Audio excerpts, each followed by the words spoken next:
Hey guys, I'm ShadowScoutSwede. Welcome everyone. Uh, let's see, I'm far behind here. Welcome Harvey, good to see you. Shamrock Sharon, all from New Jersey. You're also welcome. In Thorhaven Farm, you're also welcome. From Canada. And Jeff Tay from Canada as well. You're also welcome.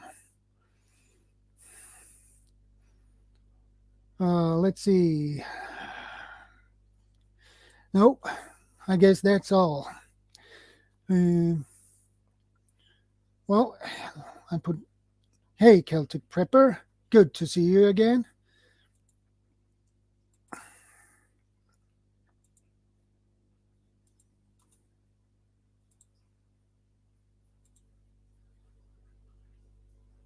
Well, I don't know much about, I know I heard a little bit about this convoy, and but I don't know that much because I haven't uh, looked at it more into more close approach. So, well, it is what it is, but I don't know much about it. But the what I know is it's a protest for lockdown or freedom. I did, Harvey. I told you again. I did, Harvey. I did. I'm Shadow Scout Swede. For those who doesn't know me. So I'm a little bit stressed out because this day has not been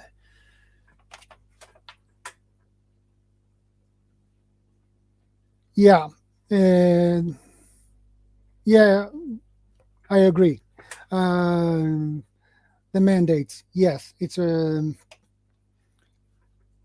this convoy has been rolling for a couple of days, weeks now, I guess. So, any anyone here who knows more about it than I do, I would be pleased if someone could tell me a little bit more about it, and we take it from there.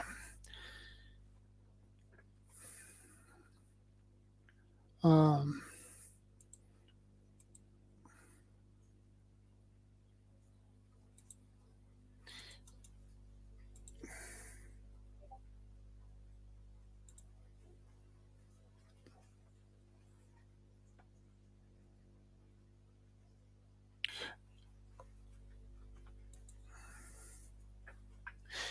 Composed of several routes traversing all of the Canadian provinces, the truck convoys are expected to reach Ottawa on January 29th, 2022, with a rally planned at Parliament Hill.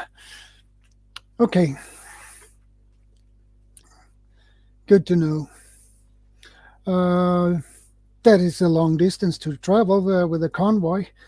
Um, And if anybody here are up for it, click the link and join me on the panel. It's would be awesome.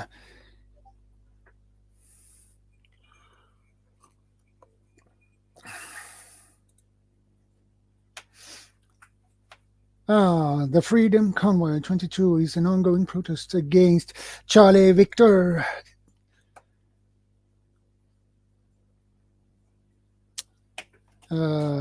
Injections, mandates, and passports introduced by the government in Canada, January 15th, 2022. Okay.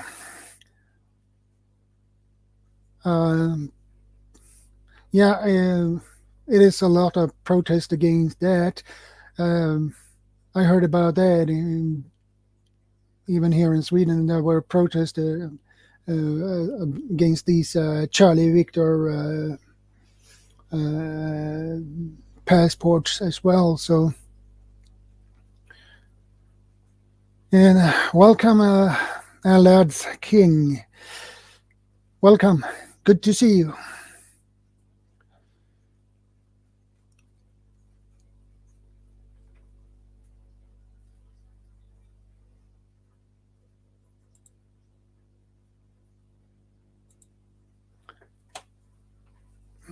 The protest calls for the end of jabs mandates in Canada during the ongoing Charlie Victor pandemic.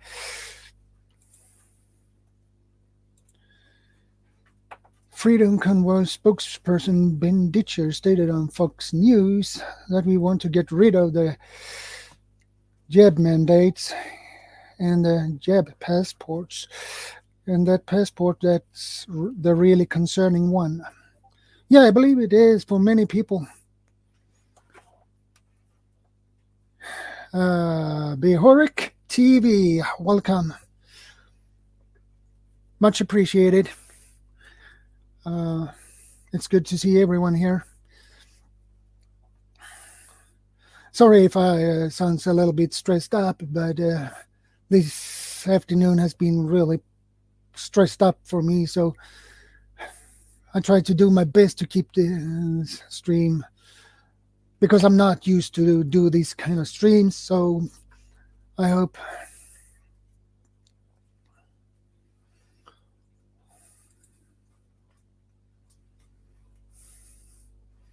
let's see what we can do.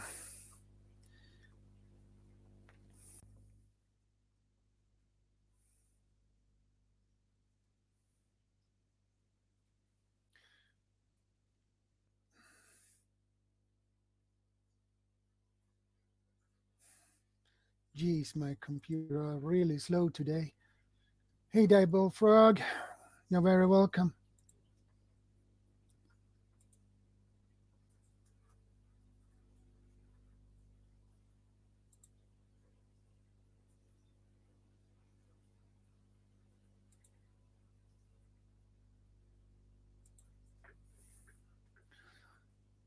Hey, Uncle Al. Good, buddy. Hi, everybody. Hi, Jordan. Yeah, Hey, Uncle Al. How's it going, guys? Good to see you again. Hope everyone's doing amazing. Well, Jordan, did you have a great anniversary? Was it last weekend? January 8th. So it's a weekend. I had my anniversary. Yeah. Nice. Yeah. And this afternoon has been pretty stressed up because, I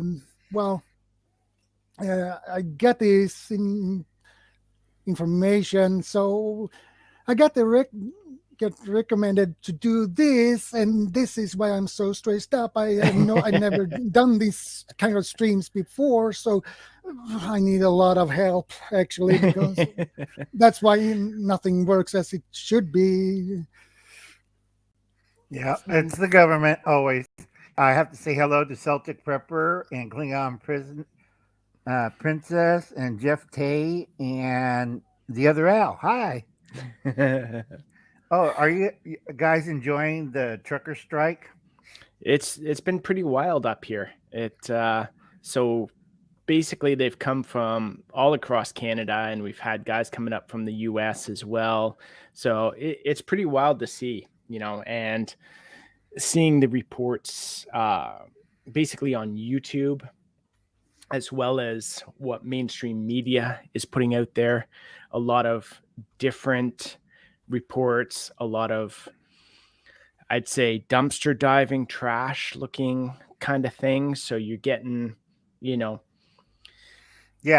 people looking for the worst possible outcome, right, and not focusing on the general overall. Like if you've seen any of the YouTube stuff, you'll see hundreds of people on almost every overpass, families of all different races, colors, creeds, kids, women, everybody. Like, it's basically a general overview of Canada. Yep. When you see an actual video of people that have gathered to support, if you've seen the truckers, that sort of thing, compared to what is being portrayed by those who are against it as, very bad and Right. It's all yellow extremists and that kind of thing. extremists, terrorists. Yeah, Like exactly. I did in my several videos about that. Yeah, They're trying to make a narrative, a theater out of it. It's yellow exactly. journalism. They don't tell you what happened when the Canadian police force trying to block these truckers. They didn't tell you that. We haven't they- seen that at all. We've seen all of They them supporting tried. it. We've seen lots of police forces as well. Lots Yeah. of outspoken for it, not Right. against it, which is good. So Right. Because they yeah. need the fuel to run their cars. The ones that were against it, they goofed up and they're keeping it quiet. They tried to block the convoy, but what happened was they were on the wrong road and they blocked Indian family, and they were forced to the border during the worst snowstorm, and unfortunately they did not make it because they had to turn around and go to another route. They got stuck. Everybody in that car froze to death. And now that district area police force is under suspension. They're keeping it really quiet because in the middle of nowhere, they put up these bulldozers in the middle of the road and you're trying to get home. If they let the car through, they'd have been home in 30 minutes. But no, they had to block the road, and these poor people had to loop around, got snuck in the snow. They were coming from a birthday party or a wedding or something. Huh. So they weren't dressed heavily. They're only 30 minutes away from home, and they get turned back by bulldozers and cops. Unfortunately, they were on the wrong road, and the truckers just went right, here's road B, and the truckers are on road A, and they just whiz on by. Isn't that horrible? Crazy. Well, guys, I'm gonna play a video, but before I do anything, because I don't want to get nailed by YouTube. Right. I use this as fair use YouTube, so don't nail me on this one. Okay? Right. You heard what happened to a bushcraft family. He Yes. got nailed Yep. hard. That's crazy. So I do this now because in the educational purpose and informative purpose. Okay, YouTube, do you understand that? I hope No you shoot. do. No shoot. No shoot. Very pale. I hope Pale this works. Asian. Don't shoot. Let's see if this will work now.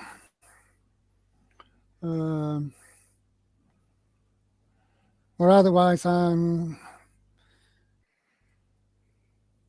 my computer is a little bit slow. That's all right. A bit slow. Are you finished? Nope. He's still thinking. Let's see if that. No, it doesn't work yet. So, Jordan, while we're waiting Come for that, I on. heard a rumor that Sweden is supposed to begin opening up. Is that true, or is that just a rumor? I can say I haven't heard anything about it, Okay. but it might be a rumor. It might be true. I'm not sure really. Where is? Well, up this position. Let's see if it will work then. Oh boy, I hate when they're doing this. Yeah, when it freezes. Come on, come on. Oh, and another reason why they really, why they really striked, because they had to wait 14 days on one side and again on the other side. So that's a month they have to wait before they go back on the road. Time is money, folks. You Yeah. can't spend 14 days in the US, 14 days in Canada, and then do this all over again and do another month of, this crazy.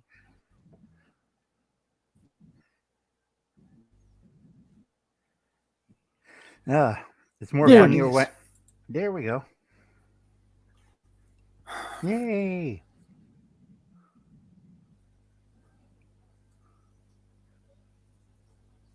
I guess we should have the Ye- sound on or not.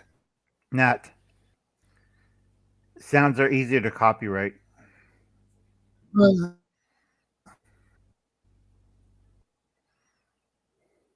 or so I put this on mute then. Buffering, of course. Yeah, it's always slow. I could might put. I think Oh, yeah. Oh, there you go.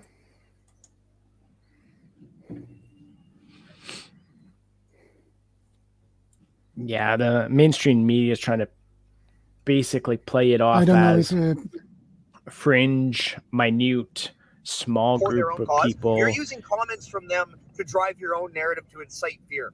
You're pathetic, Yeah. and you are weak. You will always be weak, and we will always be strong. Doesn't matter what you try. Now and it worked. Do, we will always Yep. outdo you. We have a convoy, literally, of Parliament right now. Oh boy. Yeah, that one you have to kill the sound. Yeah, because I think songs are Yeah, it'll be a Yeah. strike. Hopefully we caught it early enough. Folks, it was fair use. Wasn't our fault. You can blame the other guy or check out the YouTube channel. And what we've seen too on a lot of the overpasses is the Sorry amount about of that. people on those overpasses is pretty close to what we saw during Afghanistan when we had soldiers come home and stand on the overpasses as well to basically send off the soldiers coming home. It's pretty close to, in some cases, being the same amount of people up there. It's Right. it's pretty wild seeing this again. Yeah, but like I said, this is all crazy because Japan doesn't have trouble. We don't put mandates and we don't put our truckers. I'm looking at Japan. What's the big problem? We have snow. Yep, because half of Japan has snow. Only problem is most of the snowplow guys are 80 years old, and the young guys don't want to work. And so, this old guy, older than me, hunched over. 1 second, I need somebody to help me put me in the snowplow. That's the only thing wrong with Japan right now is they have old people doing all the work. It's like, I'll get to you because Japan's population is getting old, and they have some idiots from 70 years ago. Yeah, let's go fight China. But that's World War II, supposed to be in their retirement home. Stay there. It's like Japan is, Oh, and the big surprise in Japan, nothing to do with the convoy. I love the convoy. Keep going, guys. Make sure you get I forget what's that guy's name. Um, it's the son of Trudeau, the other Trudeau, Justin, right? Castro Jr. Yeah, Castro Jr. Yeah. The one who showed up in blackface during Yep. one of his father's party. Yeah, okay. Yeah. That Yeah. one. Always lovely. Oh yeah, exactly. It's sparkly socks. So Yeah. Well, it's better than Randy Andy, who dressed up like a Hitler youth. Well, that was a mishap with that music. I didn't know that what music on that one. That's all right. It was just a minor mistake, YouTube. I Because didn't you know do, that. But Yeah, there's it's pretty wild to see all the drone coverage too on just how big the protest is that's oh, it going is. on. It's massive. Yeah, the So, last. and for us too is they, you know, they're trying to enforce this. However, their reason for it is because the truckers have had this long to prepare. Well, guess what? This is almost over. We're at this last stage. Well, we think we are of the last variant that you know is everyone's catching it again and again, even with the double poke. So it's like it doesn't matter if you're poked or not. So why are you trying to bring this down on the truckers at this point in time? Right. It doesn't make any sense. Oh, it does. It's just a form of control. Yeah, And exactly. I keep telling people the same thing happened in, land between Mongolia and Japan, where they eat a lot of Chinese food. They're having a serious problem because the CCPs, like most governments of the world, they have no idea and they're dancing with unicorns. Everybody in other states of China are getting really, really mad. And what Beijing forgets is they have truckers and they have nuclear weapons on those trucks. And they're not going to be shooting at the US. Guess who they'll be shooting at? Because you heard what the women told the CCP? And a lot of guys who are truckers in China are like, wait, I'm a CCC member. What's going to happen? You're not going to have sex. And you look at the guy who's driving the truck with a nuclear weapon behind him, and he says, what? In Chinese, it's funny as hell. I would not be living in Beijing too long. I'd be running away. Well, I have another video. I would let's see if that will work. Okay. I heard it was like 15 miles long. They're on Yeah, some of them. They're it was saying it's up really long. to 70 kilometers. Another said Northern Ontario coming in was about 160 kilometers long. That's a lot of trucks. Yeah. Oh, and I got to thank for the Canadian fuel And industry. you To the Canadian fuel industry to and this supply is these fair truckers use. with fuels. Because you can't drive without diesel. And the Canadian fuel industry, thank you very much for supporting these people.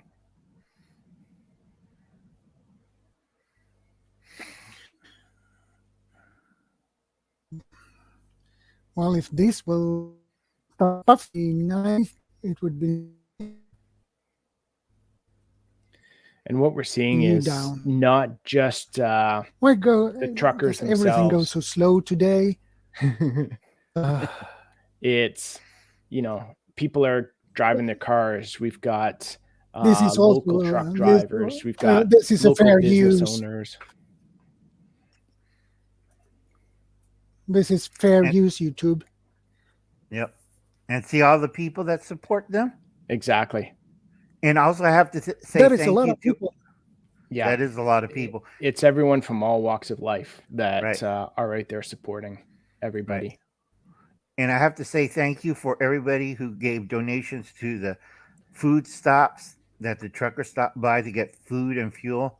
Thank you very much. One of the funniest we've seen is going through people who have donated to the PayPal account, and a lot of businesses donating, a lot of individuals donating, anonymous. But one of the funniest was, I think it was around a $15,000 donation from Sophie Gregoire, which is Trudeau's wife. So we don't know if it's really her or not, or someone just used the name, but it's just so funny to see that. It is. But like I said, these truckers, they've been driving nonstop over there. I think they're doing in shifts. They have a partner in the truck to make sure something doesn't go wrong. A Because lot of folks, them started about a week ago coming in from BC. right. And Yeah. remember, folks, this is occurring during the worst snowstorm in history. Snowstorm, and the weather here, we're down at minus 30 right now. So minus 20 Fahrenheit. And you still see tons of people out on the bridges, at the parking lots, everywhere. It's not like in Pittsburgh, Pennsylvania, where they spent $25 million to retrofit a covered bridge. And then Captain Crazy, our president, we can't say his name because YouTube docked me 5 hours already, came up, and before he showed up, the bridge collapsed. Yay, our infrastructure program. At least Canada doesn't have that. Yeah, right there you see some of the Amish Heterite community that have come out as well. Lots of them down west of Toronto, down in London, Ontario area.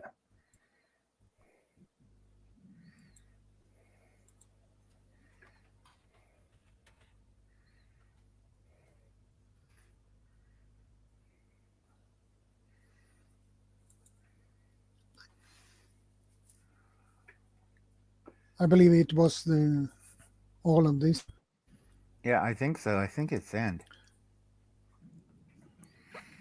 Yeah, apparently the latest is the one truck that has F Trudeau across the entire trailer.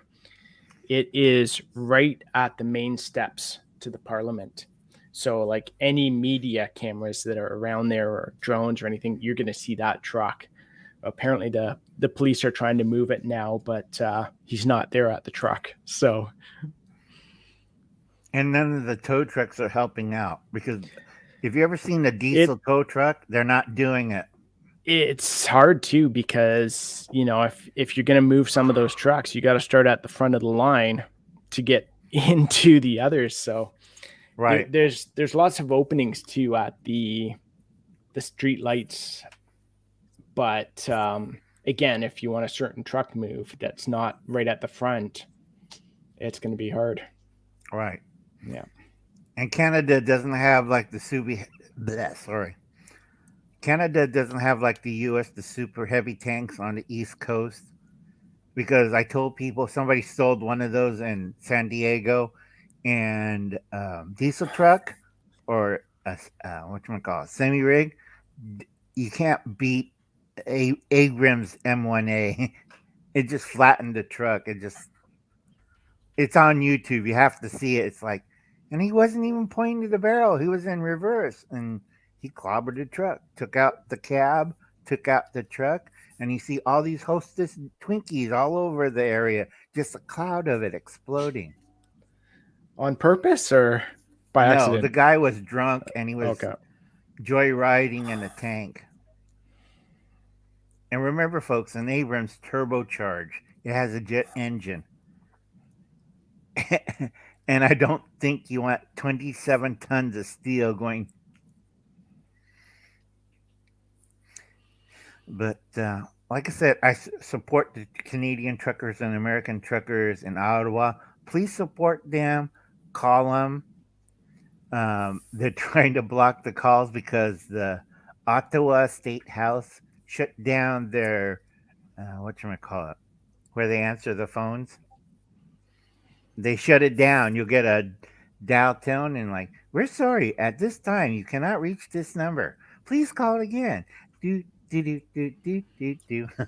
Everybody's calling them. Why? It was funny. Last night I went on Google Maps and looked at the directions from basically one of the routes. So Prescott up to Ottawa, and that was one of the main routes that they were using. So during that time when they were going up, I wanted to see, Google Maps on your phone will give you, perfect traffic feedback, how fast to move and how long it takes. Well, I looked it up, and it continued to say all day, basically, the server is not available right now. Yeah. So it was like, yeah. So I took a screenshot on my phone, and it's like, yeah, Prescott to Ottawa, this service is not available right now to find out the traffic conditions. So it was rather humorous. Oh, I have to ask Jordan something. Did you guys ever put up the shelves? Yeah, I will put up them next week, Tuesday. Oh, that's good. Oh, and if anybody go back and check out Jordan's, what was the last one you put up? Was it the ammo boxes? Yeah. Yeah, that was the last one. Yes. Yeah, everybody go check it out because YouTube's doing it again. Every other people I checked out this week, I had to go watch Jordan's twice. They're deleting people. I'm like, didn't I watch Jordan? And I had to check my notebook because I write down what episodes I watch. They took off my comment and they also took off my watching the video. That's real fun. Also the like too. Thank you, YouTube. Oh, and hi, Lewis. It happens. Usually every week I notice comments that are gone. Yeah. Oh, RG. Yeah, I seen RG Homes. The price of lumber went up again. Yeah, for two reasons. No transport, and the lumber yards are full. In my area, they can't get product out because they had to tell the people up in the foothills where they're taking down trees to stop because there's no lumber trucks up there to haul the logs down. So I asked my friend, well, drive me up there. I can't drive. And he took me up with his 4-wheel drive. There's a little bit of snow, but it's mostly dry. And we went up there and I'm like, good God, it's twice as big as a house. These are piles of lumber waiting to be shipped down here because our sawmill is right out of town. And I'm looking, where the hell are the, you know? And he said, well, some of them are in Canada. I said, we're California in the desert, well, semi-desert. What are they doing in Canada? And he told me what was going on because Uncle Al's staying inside the house until June, until everybody dies, you know. It's crazy up here for supplies for everything. We have a neighbor who just started building a new house. Well, didn't just start, but started back in the summer, and it was supposed to be finished November. I talked to him yesterday, and it will be probably March, end of March, possibly now, by the time they actually get it finished, because they're still waiting on everything Lumber. from flooring to appliances to that sort of thing. Hubble's cat had the same problem too. If you ever follow Hubble's cat, he said they sold the house and they moved out to their secret budget, not budget, bug out location out in the whatchamacallit, in the sticks. And they found out the house is half finished and it started to snow. Ouch. Yeah, because thank God they had a stove or they'd be frozen or living in a motel. Yeah, really. Out. Yep. I have Hi, another CR. video here. Here. Hey, CR. Welcome. I have another video here, and it's also fair use YouTube. If you don't get it yet, okay. I hope to get it. Right. In Chinese, fair use. Again, you understand English. That's in the Shan province. Swedish, American, Canadian, innocent, fair use.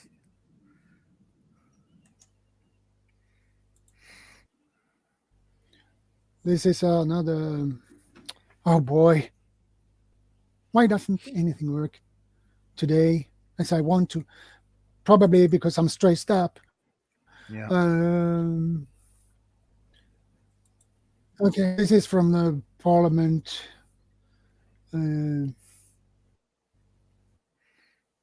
Hill in Ottawa, if I remember it. Parliament. Yeah. So Thor, what do you? That crowd's definitely grown a bit since the last video I've seen. And the trouble though for us is, you know, we've seen lots of protests this size before for other things, and the government doesn't care. That's what I'm afraid of, is that with all the work and all the people that support this and all the people that have come out and shown their support, all the money they've made in donations, I'm just hoping, you know, something changes, because in the past what we've seen is this government has not changed anything. They just continue on doing what they want to do in the face of, you know, a lot of Canadians standing up. So we'll see what happens in the next coming weeks. Yep. Well, anyway, it's getting close. I gotta get ready. I have to be back at the church office. So I'll catch you guys later. Hello to anybody who just came in. Hi, guys. I think we caught up with everybody. Didn't we, Jordan?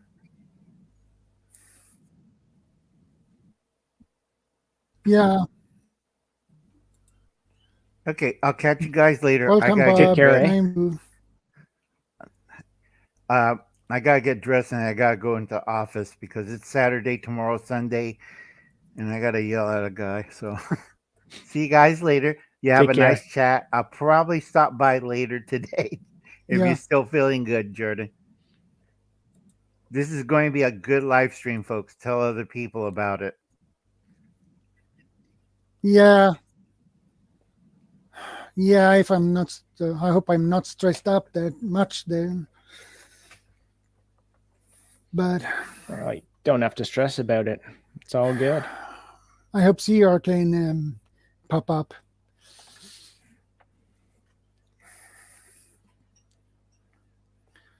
Take care, Uncle Al. Yeah, so hopefully this brings about some changes. I'm not sure it will, but I'm hoping it. I'm hoping it will. Yeah. Everybody hopes for that because nobody wants these mess. But no, exactly. Everyone wants everything goes back to normal again. Yeah. Well, it depends on what you define normal. Yes. Yeah. And from what we've been seeing from other countries, you know, especially like the UK and the US, where Canada is heavily influenced by both are opening up, both are good to go. I mean, there are still some measures in place, but not like we have here. It's just silly. Yeah. Welcome, Bob. Good to see you. Morning, guys. Good luck to you guys up there in Canada. Love you. Thanks. all, Hope man. you're doing well today. Very good. Very good. Good. Mm-hmm. Yeah, I was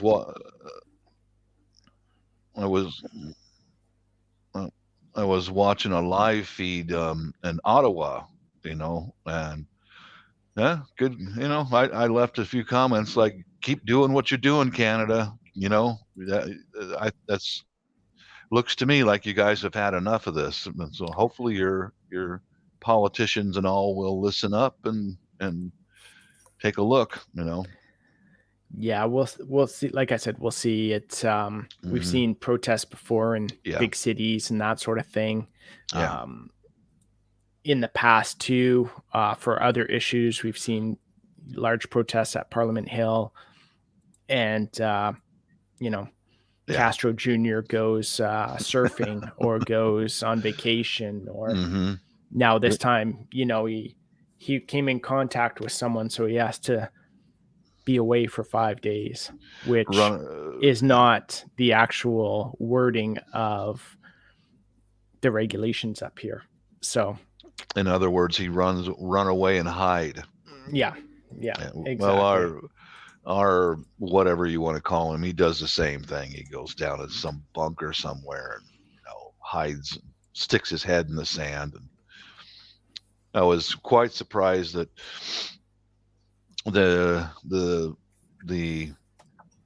I guess you call him president, former vice president, he actually went to the border with camel toe.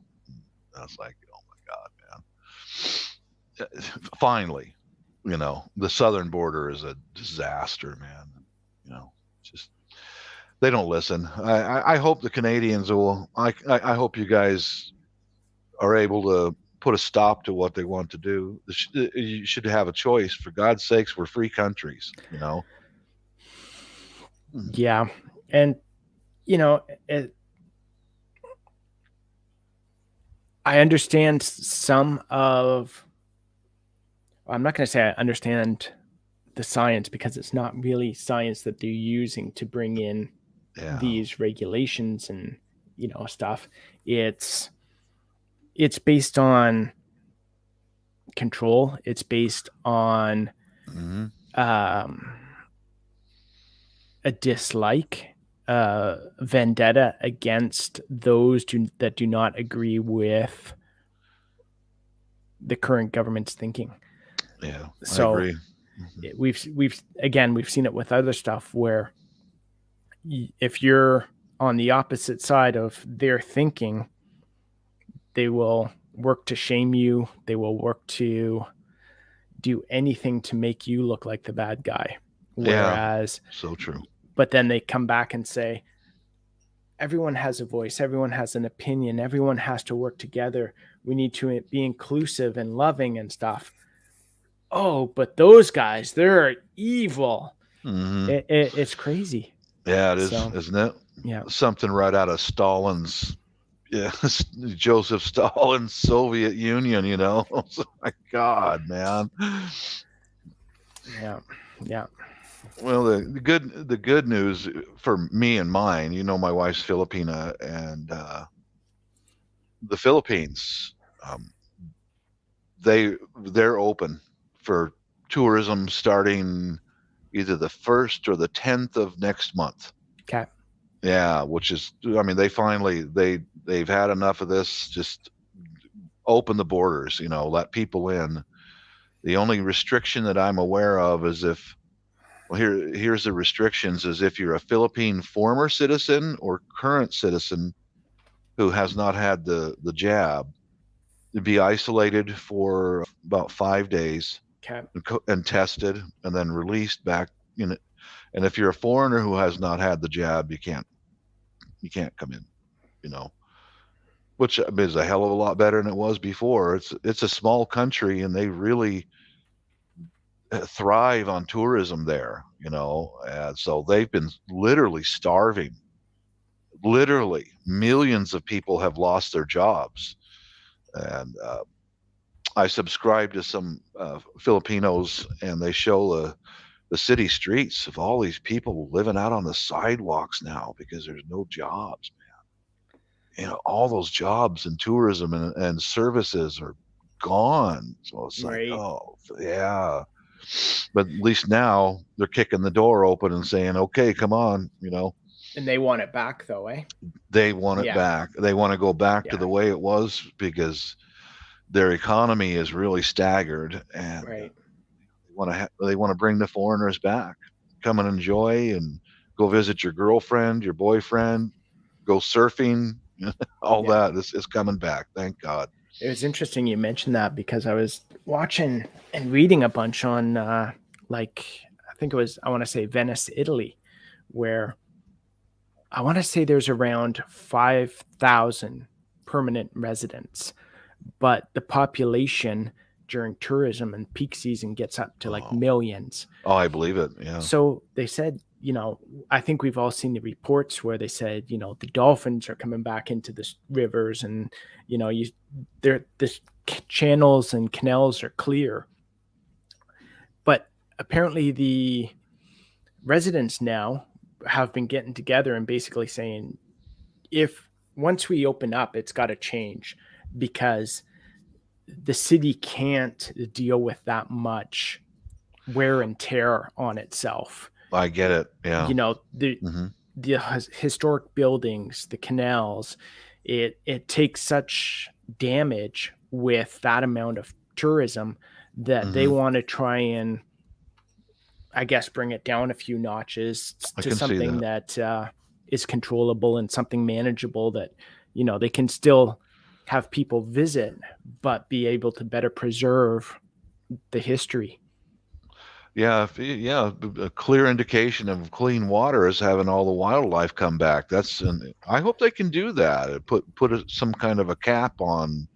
That's good. It's good news. That means that there was a lesson learned during all of this. Fantastic. Yeah, I think we all kind of need to get back to being more local, being more. We see it with everything now. With, you know, we all love truckers and what they do for us, but the amount of goods that are moved by ship, moved by rail, moved by truck. You know, we all continue to talk about prepping because of shortage of supplies. We need to better rely on each other and our local community for growing and raising stuff. Certainly, I agree with that.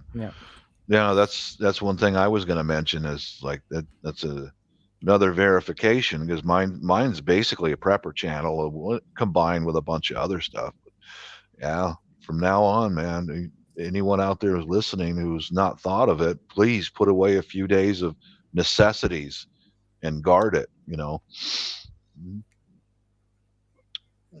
Yeah, that's the problem with this area in the Seattle area, is our local farmers are long gone. The small family farms that were 5 acres where they made a living off of growing vegetables and other products, they're almost long gone because of the big contractors who can pay off the city councils and get building permits, when a local farmer couldn't get a permit to build a new barn, you know, and that's turning around and biting us in the ass.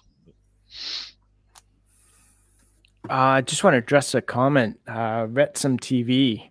I'm wondering what would happen wondering what the situation if would happen during the time of Stephen Harper. I'd say a fan of Stephen Harper, of how he was able to manage the economy and do stuff. Not a fan of everything he did. There's certainly some stuff I disagree with wholeheartedly. I don't know if it would be much different. It's hard to say, you know, until we see a person in that situation. We don't really know. I think he would not have been as carefree with the spending that we have seen in Canada. Every time something happens, the current PM is throwing money to everyone, every cause, every country, and we can't afford it. You know, our taxes are unbelievable up here. We pay so much. We can't afford to be giving money away to other places right now. We need to pay down our debts, look after our own people, get us back on a good path, and start, you know, being able to put some money aside, and then we're in a better position to help. You know, you don't get two poor people trying to help each other. You know, you got to be wealthy in the first place to be able to help others with money and decisions and that kind of stuff. It's so, from what we've seen with this government, is throwing money away at everything. And I don't think Stephen Harper would have done that. I don't know about the lockdowns and all that. We don't know. You know, we could say he might have been a little less lenient, not as strict with some of them, but no idea. So yeah, that goes back to what you were saying about thinking locally. Our government here in the States does the same thing. We're giving money to people who hate us. You know, that's one thing I respected about the Donald. Make us first, for crying out loud. Make us first, you know. And here comes this joker who shut down, you know, that pipeline, and that put Canadians out of work, and that put Americans out of work, and now we're having to fill up ships full of crude oil and, you know, take them through the Canada, we're putting more canal oil on rail trains and ships and that kind of stuff, which is even more damaging to the environment. It is. It is, because if we know you get one tanker that goes down out to sea, man, what a disaster that is. Yeah, exactly. Oh, but he's got some vested interest in there somewhere. You know, he's taking kickbacks from somebody over in the Middle East, I would guess. You know, I noticed a funny thing on, I think it was the Book of Faces that someone posted something about, you know, hockey players and professional sports athletes are not allowed to bet on their own games and that sort of stuff. Yeah. But politicians are allowed to buy stocks and shares and, you know. Let's face it, in all honesty, that's how these guys get wealthy, is because they're given shares. They don't buy them. They're given shares. In the States, they can only donate so many thousands of dollars to their re-election campaign, but they're given shares, and that's how these guys get wealthy. They come in, you know, a moderate income, and then they leave a few years later. Yes, that's how it works. You know, was it last night I saw something that, like, the last 5 presidents that have left, except for Trump, all became multimillionaires while in office. Oh yeah, or after they left office. I'm like, that's crazy. Like, how? It's all those shares that they're given, and they don't have to spend a nickel on a share where you and I have to purchase it. And these guys are head of the line privileges for dividend checks coming out. You know, but if you let us do this, you know, now you're part owner of this corporation. Like, oh, man, dirty bastards. I know. Yeah, my situation with us going, my family in the Philippines is the only family I have.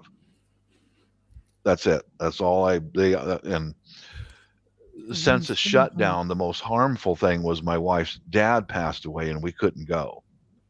And that just broke her heart, you know, but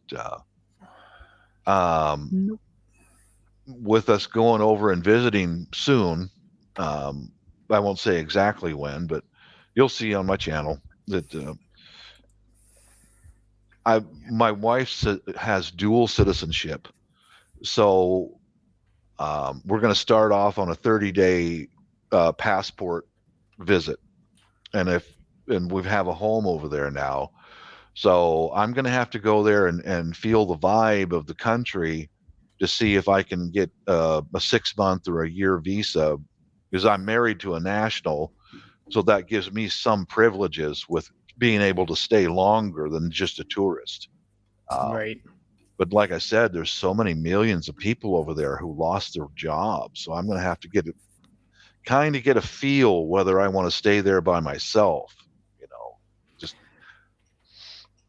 the family's there to help. But you mentioned the inability to travel, and that's one thing that has just come up here for Canadians as well.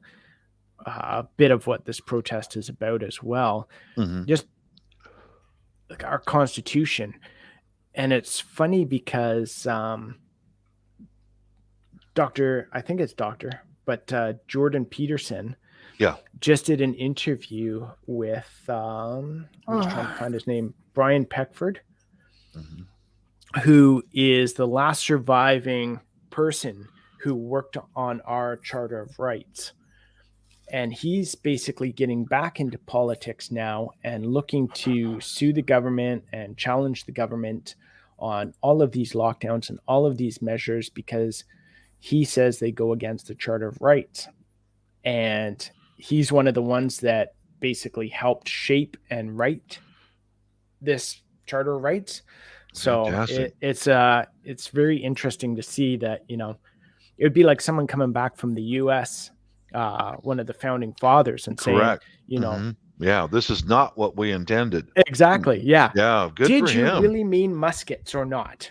It would be like, Right. that kind of hmm talk and debate and that. So it's really, I haven't finished watching it, but it'll be interesting to see his opinion on everything that's happened and how the Constitution was intended to be written.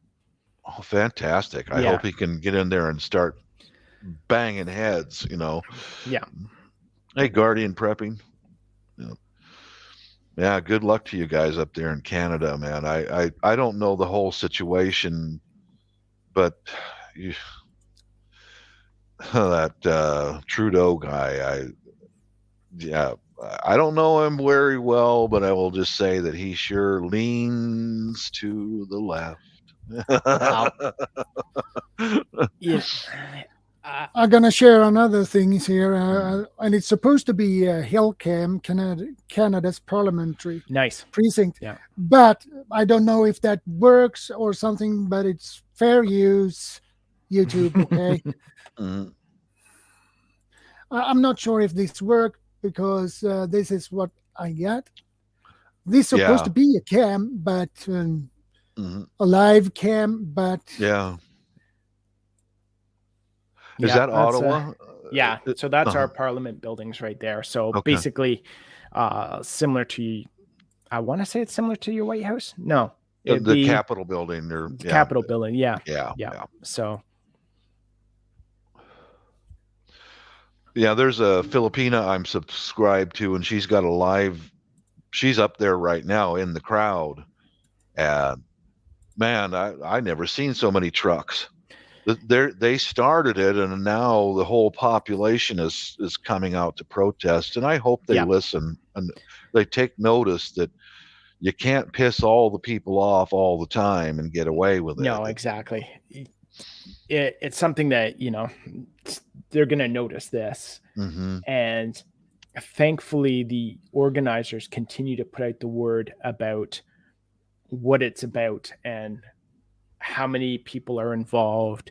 And, it's a peaceful protest. So obviously, with anything like this, you're going to get extreme elements and people jumping on board and Yeah. trying to Mm-hmm. use True. it as their own platform.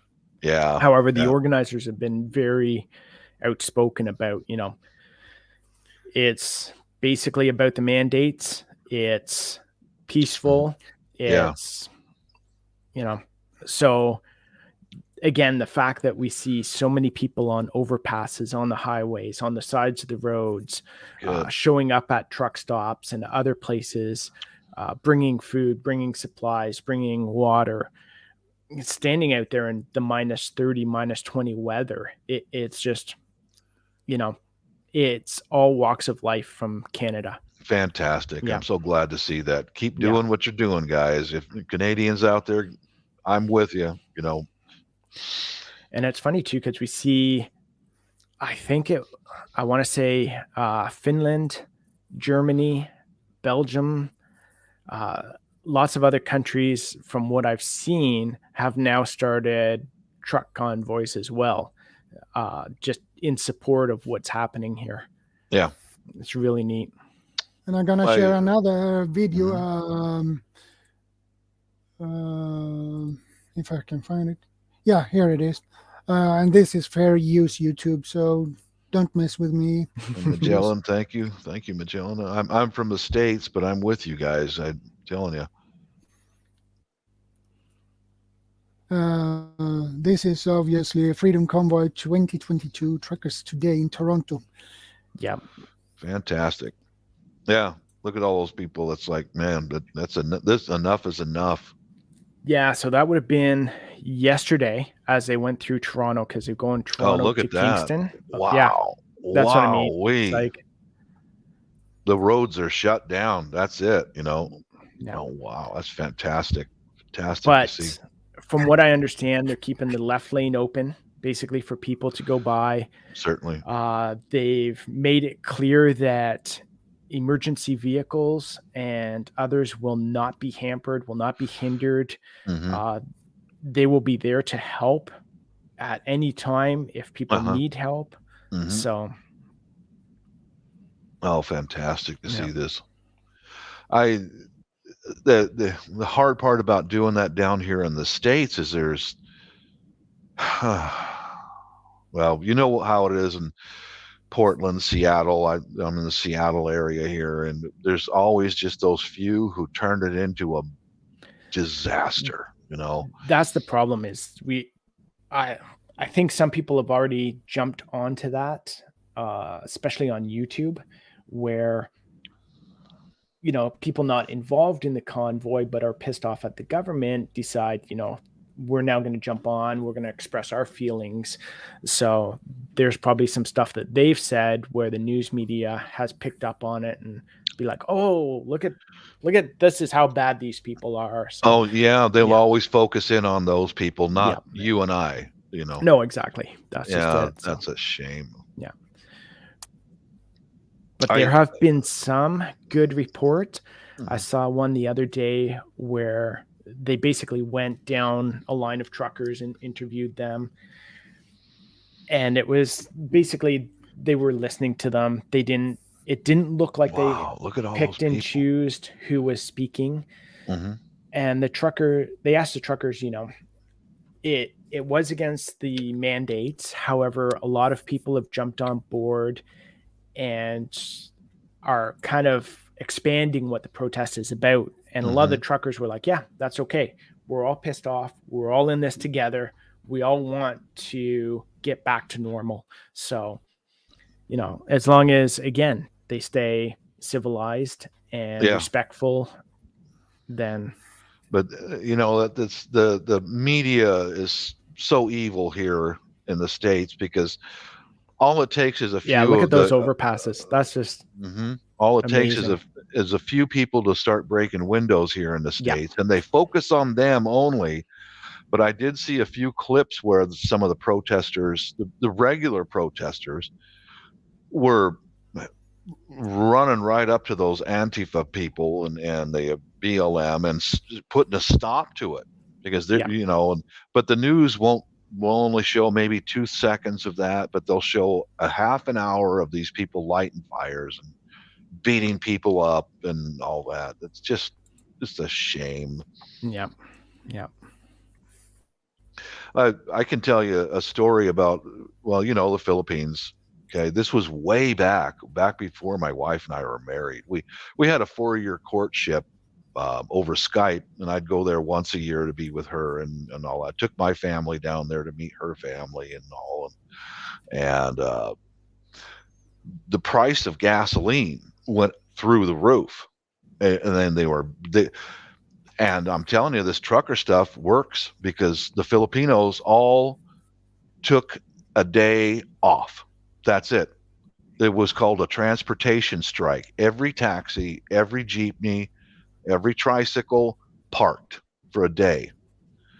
And the price went down just a little bit. Then a couple days later, it went right back up. So they did it again. They did it twice.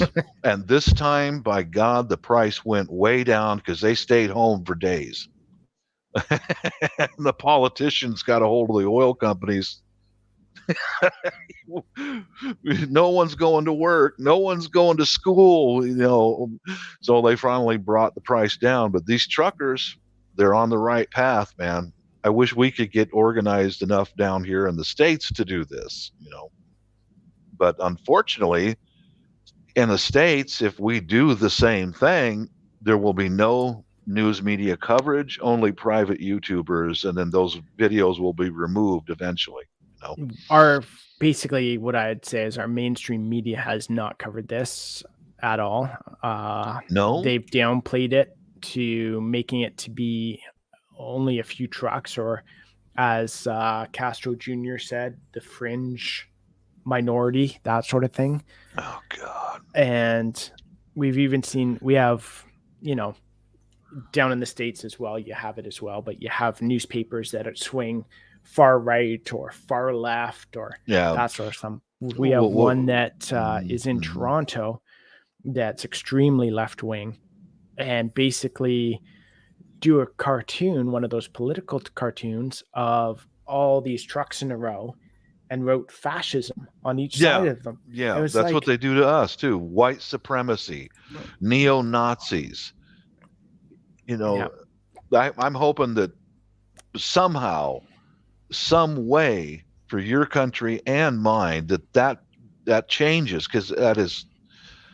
We've already seen the change in, I want to say, social media, where guys like Joe Rogan and others, I'm trying to think of his name. He used to be the actor, and now he has a podcast as well. He's a English guy. I used to hate him as an actor, and I dislike some of his opinions as well, but he's very fair in what he does, and also prevents the facts and that sort of thing. And I think more of us as a whole are starting to listen to these types of people who are trying to bring us the facts, trying to bring us both opinions, both sides of the story, trying to, help us learn more as well, rather than news medias and news outlets, corporations, conglomerates that are only spouting their side of the story rather than the facts of what have happened. It's up to us individuals, because I think the most that I can do as an individual is put, my channel's not so political, but when I see something like our news media here in the States, I used to subscribe to a few of them. I don't anymore. That's the only thing I can do is back away from them and let them dry up on the vine. Basically, that's all I can really do as an individual. It's just, don't buy it, don't sponsor it, don't listen to it, just move away from it. Exactly. Don't give them any money through. Don't give them any views. No, nothing. Just let them dry up and go away. Yeah.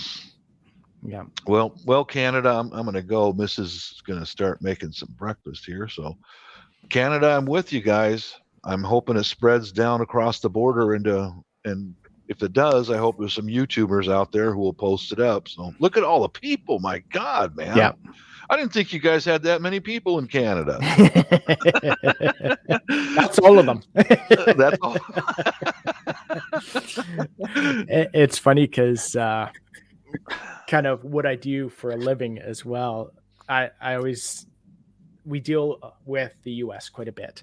So when I'm dealing with stuff, basically, there's been circumstances where I want to say, well, I'm going to have to use the example of what happened because I can't think of anything else right now. But, I talked to a supplier down in the US and they wanted to, we wanted to supply the helmets up here in Canada. And basically they said, okay, yeah, no problem. We can get you set up as a distributor. The first purchase is 100,000 units of helmets. And I said, well, our military's 75,000 people. So what do you want me to do with the extra 25,000 helmets? I said, our entire Air Force will fit on one aircraft carrier. So to give you an idea of, the population difference, that's kind of where we're at. I'll throw this in. I have family in England, and that's near Lakenheath Air Force Base, and I was standing outside the pub with my brother-in-law, and we're watching the Royal Air Force take off on their fighter planes, and I discovered the other day that and they're proud of their military, of course. The British are, and I discovered the numbers the other day that the entire military forces for the British doesn't even equal our Marine Corps in the States. It's like, oh man, you guys, U.S. Special Forces is bigger than our entire military. Oh my God. Oh wow. I didn't know that. know that. Yep. Okay. Well, we do have a larger population, so that makes a big difference. Yeah. All right, guys, I'm gonna go because I'm gonna go kind of gently prod her to get into the kitchen and start making some breakfast. God bless you all. Thanks for having me up. Take care, eh? We'll talk to you soon. Later, Shadow. Later. All right. Well, that was interesting, but it's good that people have the interest for Canada's best. And the problem is with the truckers, if they don't work and do their job, you will not have food or anything else on your shelves. So they are a vital component in the whole system and in the whole community. I want to say I'm extremely supportive of a lot of these protests. There's lots of things that we can change to make better. There's lots of things that should be changed in our world. However, my one problem with almost all protests is they inconvenience the wrong people. Yeah. So the truckers are doing an amazing job. I love the being protesting and all that, but they're not inconveniencing our politicians right now. That's the issue that I have with every single protest is you want to make it effective. You want to try and inconvenience those who you're protesting. And, this is on the media and they'll see it, but with all politicians, they can ignore what they don't want to see. Yeah. So, yeah. I put up these again because it is nice to have there. So, but you have a nice parliament. It is. As you can see, they're working on it. And the building and surrounding area are pretty cool. I once kayaked from Kingston up to Ottawa. So it's a canal, the Rideau Canal, basically starts down in Kingston and goes all the way up to the Parliament buildings. And then there's a set of locks, a lock system right beside the Parliament building, and that water goes down into the Ottawa River. But it's so cool to be able to paddle up through there. It took us 5 days to do it. And to be able to paddle through Ottawa in that area and be able to go up to the Parliament buildings and go right up to the lock system, it was really neat to see that. Yeah, because the building itself is very beautiful. Does it have always been the Parliament, or does it have been a royal palace before? No, it's always been, from what I remember and know, it's always been part of the Parliament. So Canada's never had any royalty ourselves. We've always been part of the British monarchy. So any royalty has always been in the UK.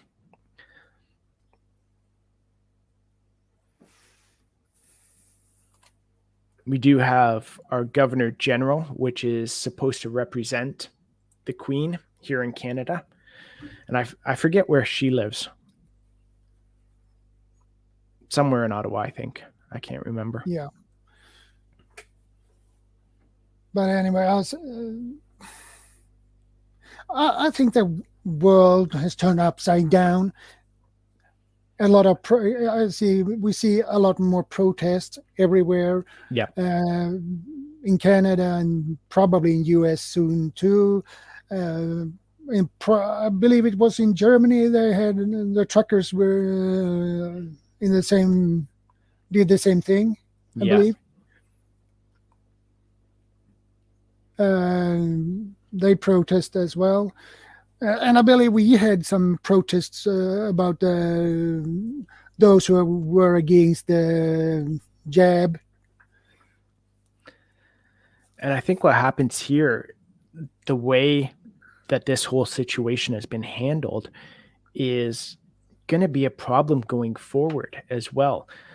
So say another virus or pandemic happens and say the mortality rate is even worse than this one, based on what's happened with this one, a lot of people are going to be even more skeptical of government measures, of lockdowns, because of what happened in this case. So if something happens that's worse, I think there's unfortunately going to be a lot of people that would be up in arms against it, which is not good if the mortality rate is worse. Yeah. So. And it is the same. One thing for us here in Sweden, at least anyway, I believe we are the first who doing this, and that is there is I don't remember the company who do this, but they want to put a jab passport in a microchip. I remember you mentioning that. Yeah. And so about 1,000 people have volunteered so far for that? 6,000. 6,000. That's crazy, yeah. Of 10 million. So that is not many. It's a small percentage. But still, it kind of shows you that there's a lot of people that are for it, are okay with that sort of thing, that trust not only the government, but corporations in that completely. It's kind of scary. And I know we had, I don't know if it's true or not. I'd have to look at the paperwork, but apparently there was a request for proposal that came out in one of our provinces, Saskatchewan out west, where they were talking to companies to try and bring in the exact same thing. So some sort of digital chip. I don't know if it's true or not, but apparently there's rumors of it. So, but the problem is, I'm not against a jab passport. I'm not against it, but to put it in a microchip and put it in your hand, that is what I am against.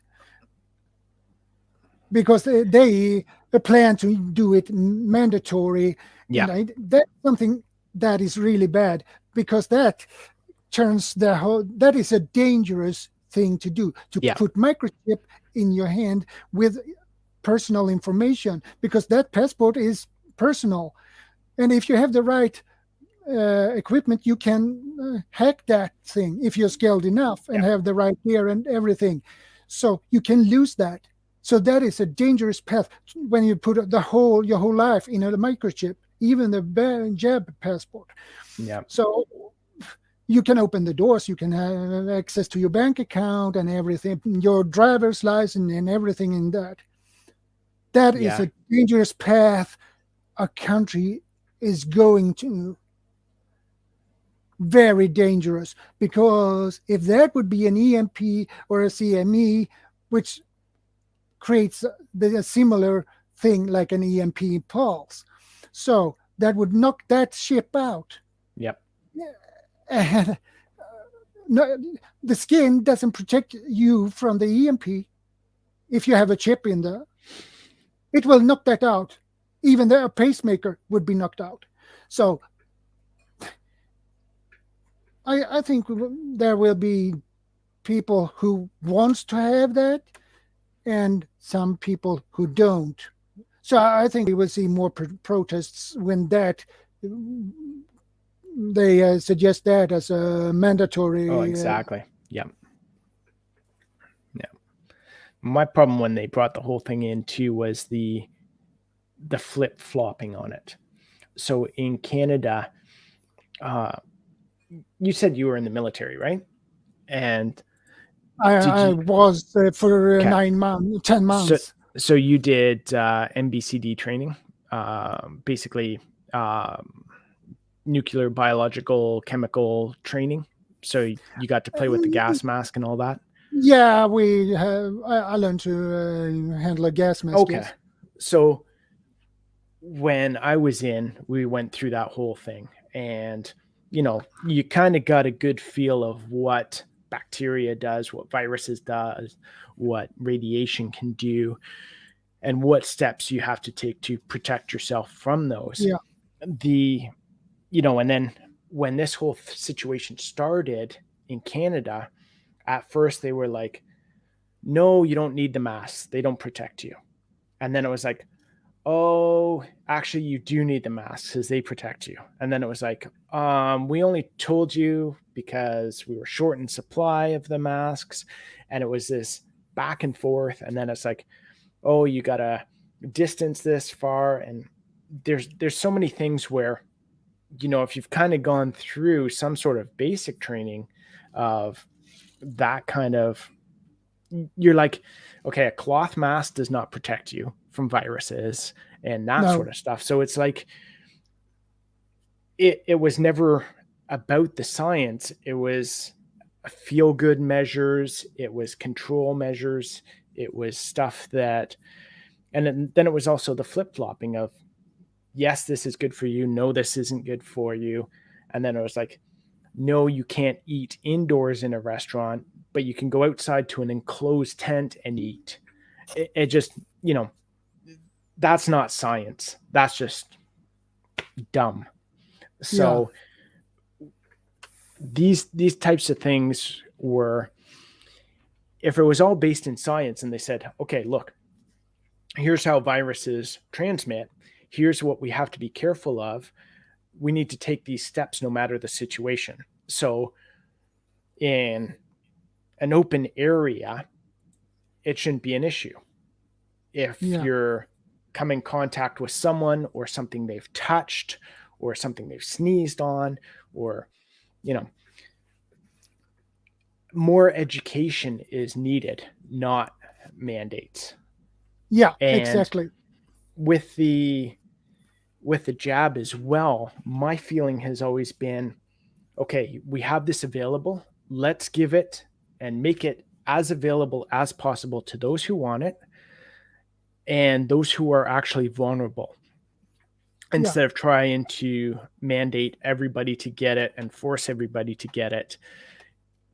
To me, my feeling was not based in science. Well, it's my opinion, but we've seen the same things from antibacterial stuff, right? You take the antibiotics, but you don't finish them.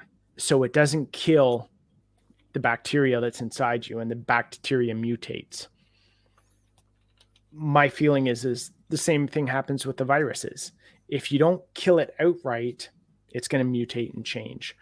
And I think we've seen that, but also in this case, where this latest mutation is, even though it's more transmissible, I think it's less deadly, less of an issue, which is kind of good. Now it's kind of changed it into like a flu or cold sort of thing. So,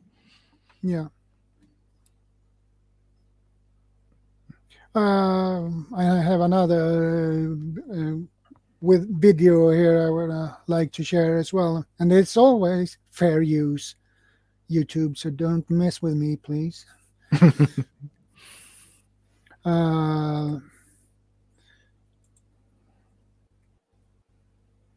Receiving a lot of attention online.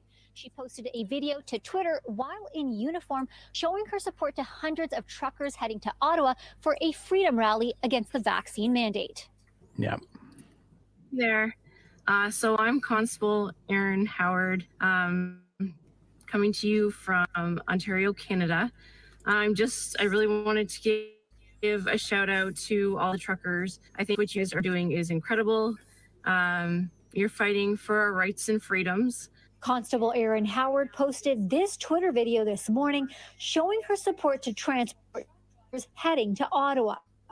Truckers are driving across Canada in protest of federal vaccination mandates for cross-border travel.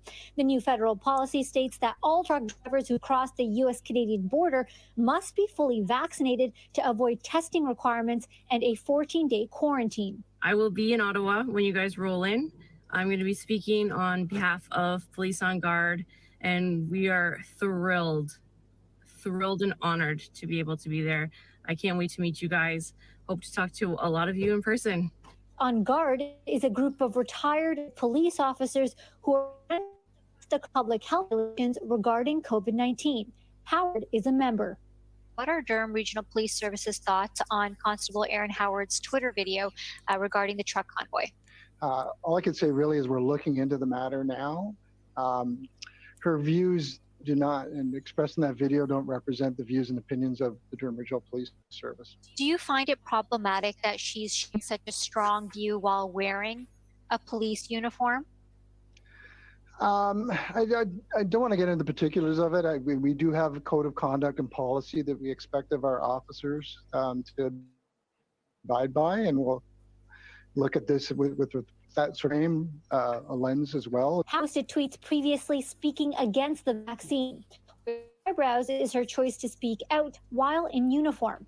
And while Durham Regional Police aren't sharing their code of conduct regarding this matter, UFT bioethicist Carrie Bowman has a few thoughts. Every Canadian, including this woman, this officer, has absolutely unconditionally a right to their own opinion and to express their own opinion. Most of us have to divide personal opinions from professional opinions. We have to divide it, and we have to be very clear that we're speaking as individuals. And a uniform does imply that you're speaking as in the role that you're in, but I don't know the police procedures or protocols on this. As for whether responsible health or any other consequences, Durham Regional Police adding that this is an internal news to shake. And that's exactly it. Well, what are we gonna say about that? That's the big thing is like I said, in the military, we were told right from the get-go, if you're in uniform, you cannot speak to the media without prior authorization, without, your chain of command approving it. You cannot voice your opinion while in uniform on, you can't go on national TV in uniform and start talking about politics. It's just, the military is neutral on that position. The military is a tool for the country. It doesn't matter your opinion.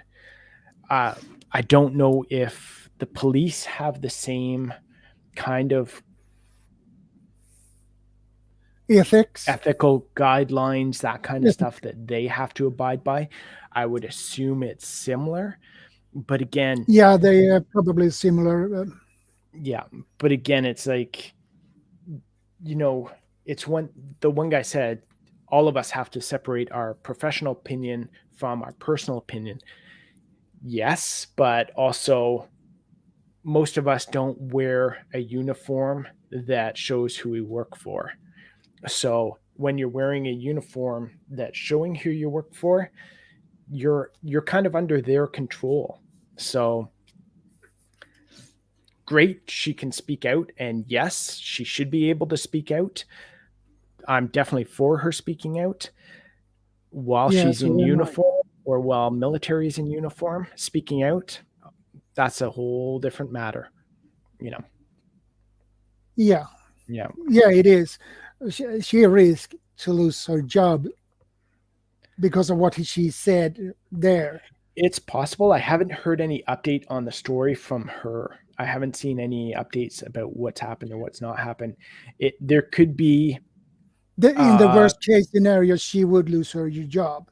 Yeah. In the best scenario, she would get a reprimand and you don't do that again. Okay. From what I've seen of that video, though, just watching that, the fact that Durham Police did not say, here is our code of conduct, and she went against the code of conduct, the fact that he didn't say that kind of hints to me that they don't have that same code of conduct that the military does. So she might be okay saying that in uniform. Yeah. So, yeah. So they have more, what do you call it? I have the word in my back on my tongue, but I can't get it out. Oh, well. Yeah, but it's anyone. I think we're all familiar with it. If you're in uniform or if you're wearing clothing from your employer, you have to act in a respectable manner. When I'm wearing a shirt that says my employer, we don't go to the bar and get tanked and cause a ruckus and that kind of stuff. You have to behave. And the same thing when I was in military uniform, you don't do certain things because it represents everybody, not you. Yeah. Yeah. And then City says, I work for government now and I couldn't do that. Yeah. Well, in that case, she has that kind of job. So they have a different conduct on how to act and be as a professional. So, yeah, exactly. It is it's a very thin line between if you are in uniform. Can I do this or can I not do it? It's easy to get over that line because it's so thin. In some cases it is. And I think we've seen it with even individuals going into places and voicing their opinion online, or we've seen it with other places where a person comes in and is totally disrespectful to an employee and it's caught on camera, and then their company lets them go. It's, if they weren't representing the company right then, it's not necessarily justified to let them go. However, in some cases, some people are just, mean, ignorant. So, yeah.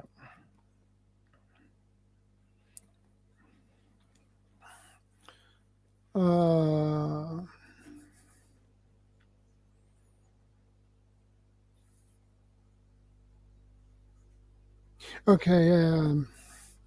I got another here, raw footage.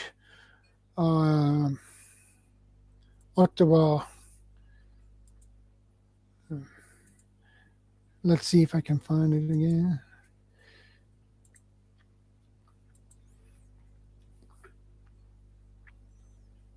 Yeah, this is it. And this is fair use as well. Yeah, so it looks to me like that is there's a shopping center just down from the Parliament buildings. And that, if I remember correctly, that looks like that area. So I want to say, I could be wrong and mistaken, but I want to say this is maybe 300, 400 yards from where the Parliament buildings start.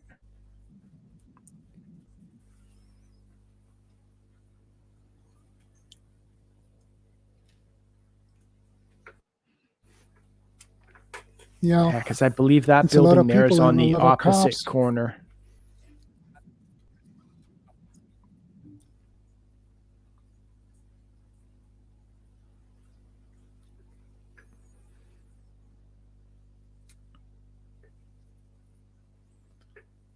You have nice buildings in Canada. There's a lot of historic ones and a lot of nice looking ones. There's also a lot of bad ones too. So Yeah. Which country Right. has only good ones? They have also, every country has the bad Yeah, designs too. So, exactly. Yeah. but it's a lot of people. That is a lot of people that is there. I wonder, A aren't lot of they Canadian supposed to flags, which is be at awesome too. work?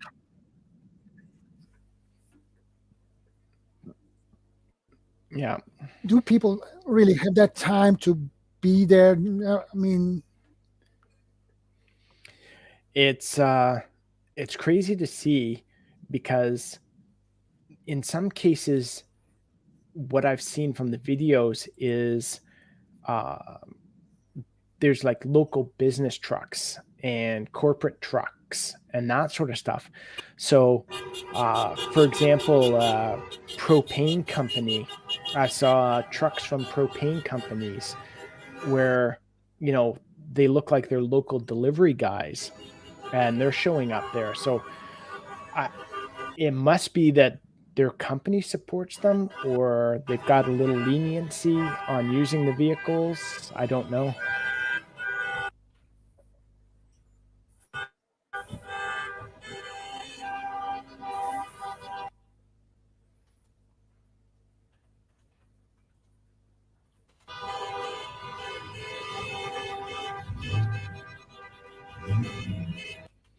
And it's awesome to see all the Canadian flags too.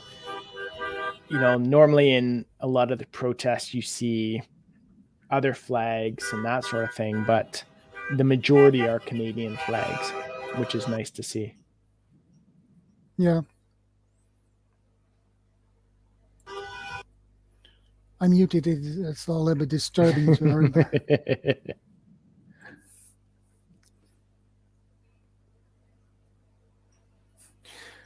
But anyway, that is a live stream also, so it's feel odd. I usually don't usually do this on my live streams because it's not safe. Yeah. Really, it's a risk I take. But well, I got recommended to do this earlier today, so I had to cancel my regular stream to redo it to do this stream instead. So I had only 3 hours on me, and I didn't have time to prepare enough, and that's why I was so stressed up. So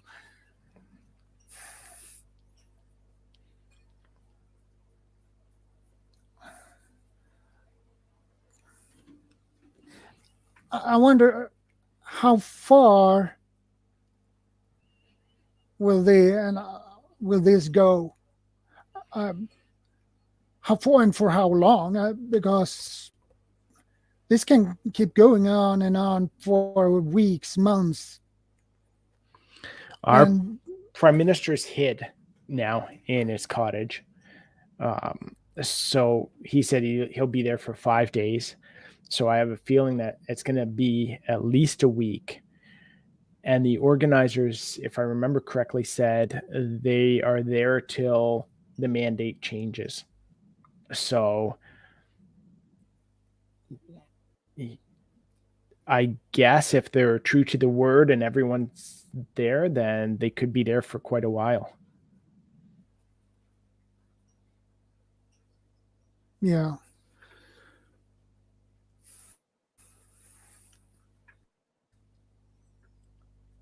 Oh boy. Yeah. It's going to be interesting for sure. Always, yeah, it is.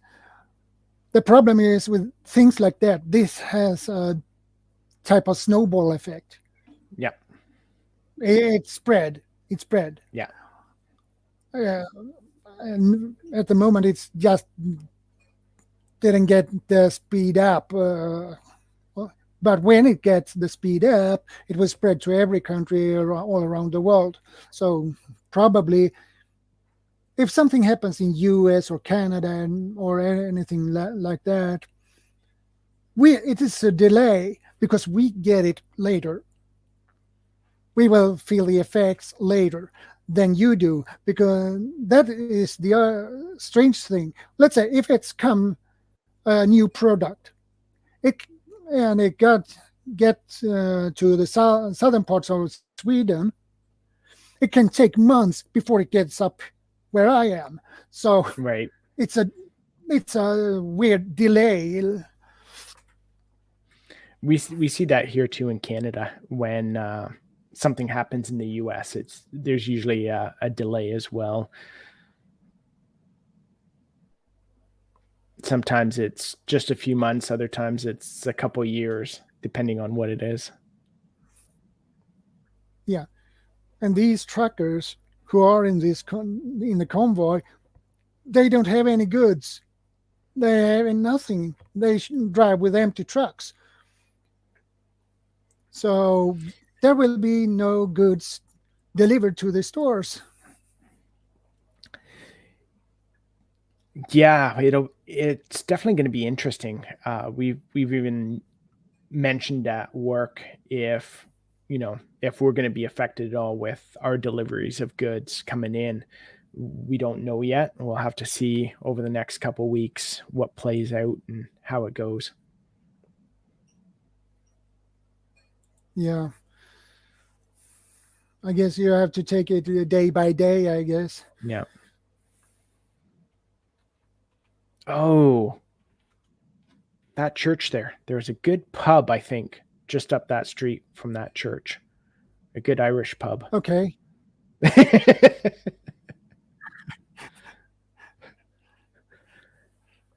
Well, I guess you want a beer when you see that. Yeah. But I guess you have to take that and another beer after the stream, I guess.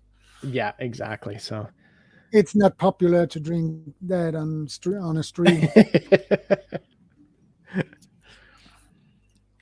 Even if I have seen streams where there's drinking beer and whiskey and things like that, but I'm sitting there and wonder, YouTube should hit them really hard when they do that. So, but it's funny because you mentioned that, and they don't, because I've drank in a bunch of my lives, and I've had beer in a bunch of my videos, but one of my last videos that I did, I was gonna have my pipe. I got a new pipe because I want to smoke like twice a year kind of thing. I have a cigar every now and then. So I was like, I'll just have myself in the hot tub with a pipe and a beer. And then I was going through and I'm like, oh, actually YouTube doesn't allow that. That's like a big no-no. So, but beer, alcohol, no problem. Smoking, and they are a little bit restrictive when it comes to that. Yeah. For some reason. Yeah. I just noticed Harvey's, are we seeing specific out of stock items in Canada, higher prices? I want to say yes. My situation though is I haven't been to the grocery store or a regular store in quite a long time. So my fiance goes out to do the grocery shopping, and usually everything else we kind of order in. We have noticed delays on some stuff that I've ordered. For example, I ordered this hay spear for my tractor for feeding the cows, and it was, instead of like being in stock, they said, well, that's going to be like 3 months, 4 months. The feedback though on lots of prices is prices are going up significantly. We haven't seen, for grocery stuff, we haven't seen too much stuff out of stock, but we've seen a lot of higher prices. Bacon, meat, dairy, I want to say all of them has probably gone up by at least 20% in a short span of time, and probably will continue to go up a bit more. So I'm a hard one to say yes, shelves are empty, or yes, they've gone up by this much, but from what I hear, yes to both. Hey, CR. Hi, everyone. Good to see you, buddy.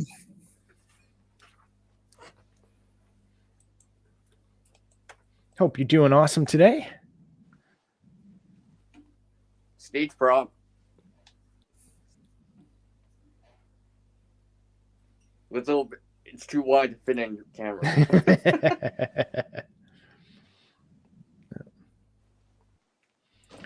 Awesome. Well, I'm going to jump off. I got some other stuff to do today, but I'll try and drop back by in when I get those chores done. So we'll be talking.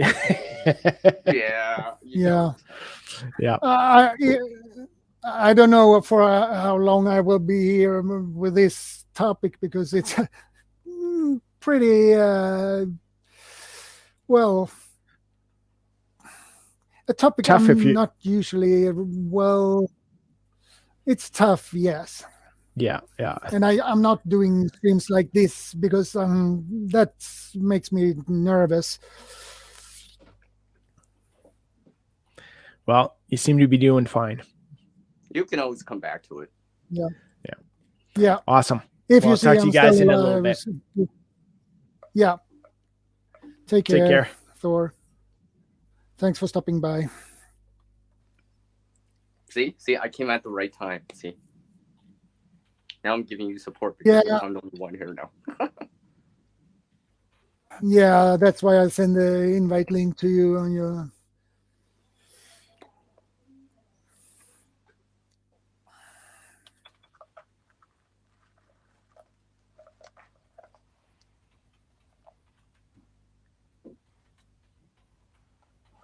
I have a lot of it. Yeah. How are you doing, my friend? Well, I'm doing pretty good, but my stomach messed with me again. I think I got my gastric ulcer bacterium back again. What's up, Second Star? How are you doing, my friend?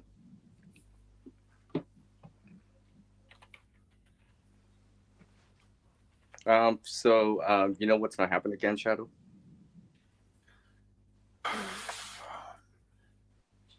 Yeah.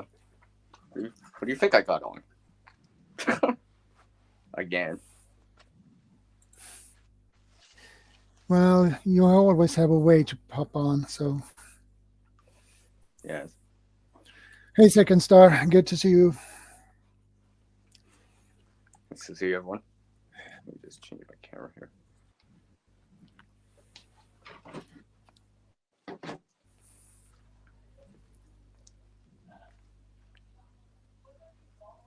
So,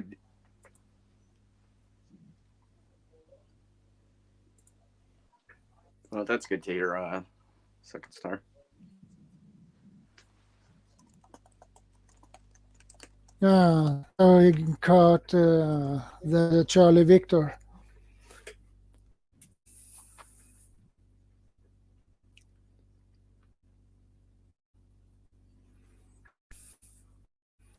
But anyway, this is a strange topic for me. I know very little about this, so. But I was recommended to do this, so I had to cancel my ordinary regular stream and change it for this. So.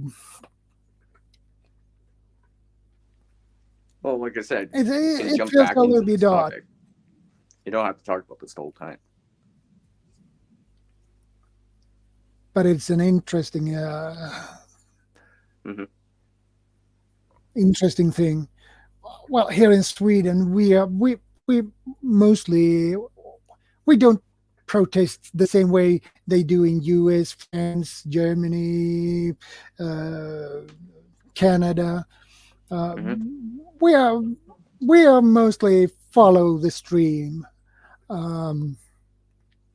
But sure, we have our protests. We have.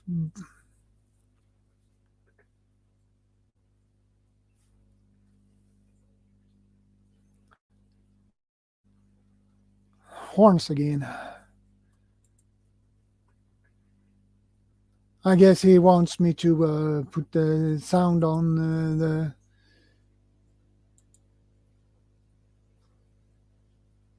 the shared one.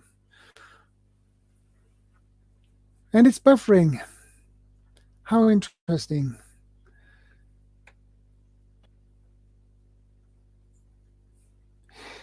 Let's hear all the horns again. Huge support to stop the mandates. Historic event going worldwide. Yeah, everything goes viral these days. Especially when it comes to these things like convoys and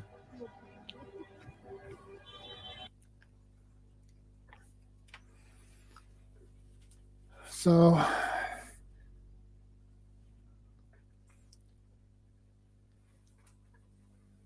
it's a lot of people.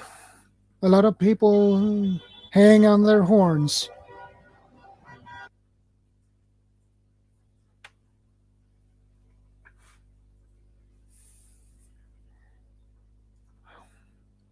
Welcome, Northern Trail Dog.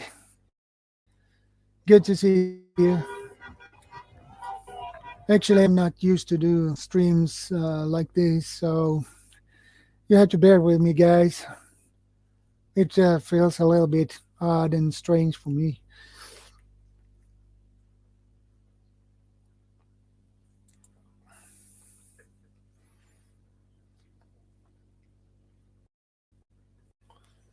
A lot of buffering, but it is what it is.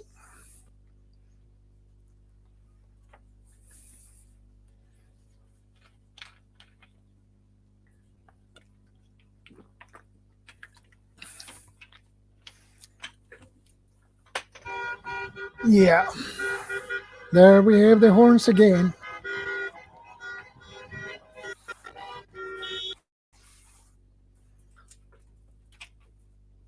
So,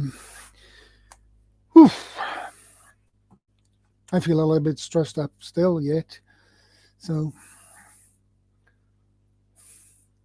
now I sounded like Yoda. Why do I do that?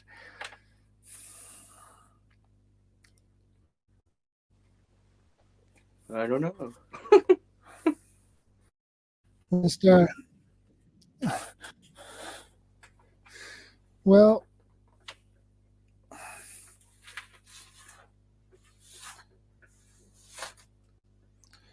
I find that later.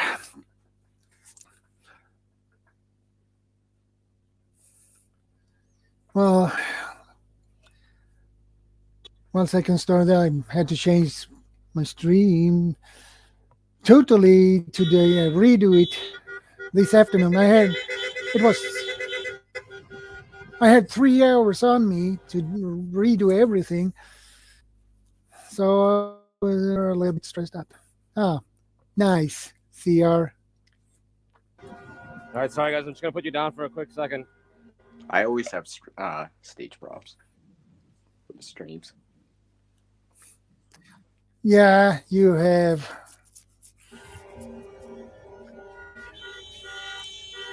I don't. You have a lot of things to have as stage props. It makes it more entertaining. So you just don't see my face or hear me talk, but you can see stuff too. People like to see stuff. Yeah. People like to see stuff, so. Or else it gets too dry. Yeah, I agree. That's why now my new stage prop is like a backpack. Yeah.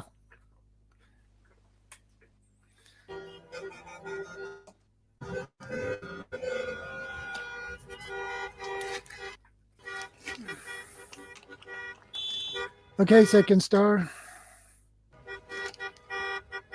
He probably lost his connection again. Yeah, something like that.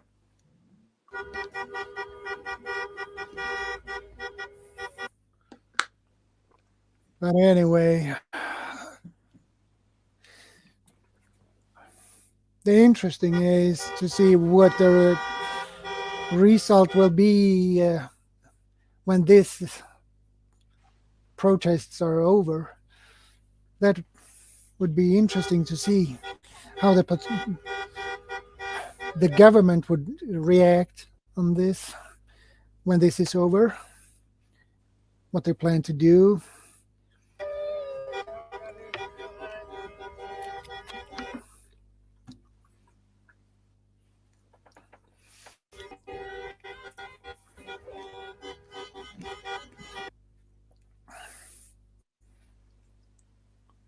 I'm letting you do all the talking this time. Yeah, I do, obviously. I'm just here to show support, right, for the people. Yeah. Out there. For the people out there. That's why I'm wearing a backpack to this you have still your backpack on you. As always. Oh, I already went out for a walk with it for like 90 minutes, almost 2 hours. So this is nothing. Well, that's good. Nothing.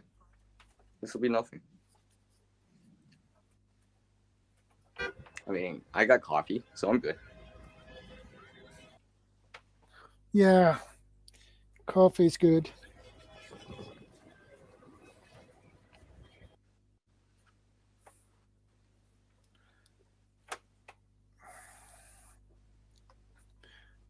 Preparedness veteran, welcome, buddy. Good to see you. Well,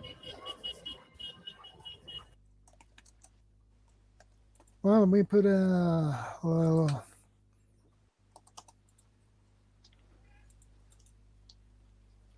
we put a little. Let's see if he wants to pop up. You wanna come up? Trucker would be in here already. You wanna come up and join me here, preparedness veteran?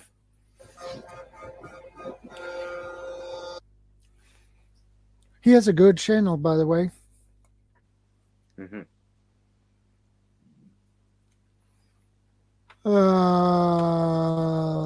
This is Ottawa raw footage.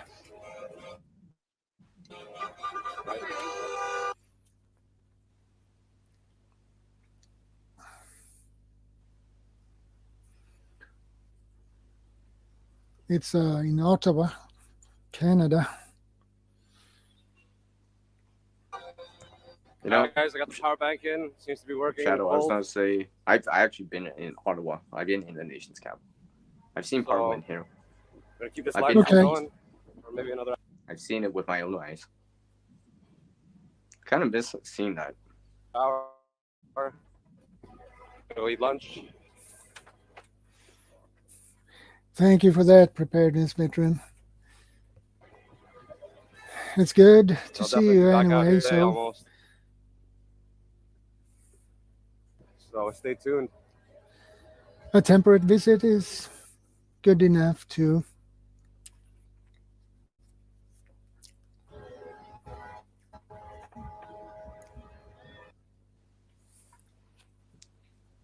Yeah, I know Shadow appreciates this support. Yeah, I appreciate it. Even if people come in and here, if they have time to be here for 50 minutes, I'm okay with that too. So, yeah. I know I'm not always around, but I try to be. Yeah, I try to be all around myself, but it ain't that easy these days.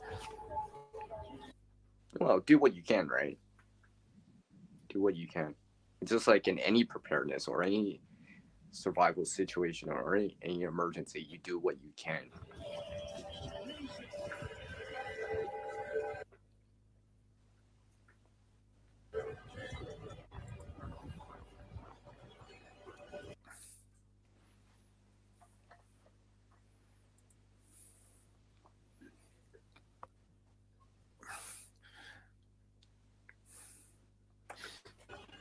Because I know it's still cold out east right now.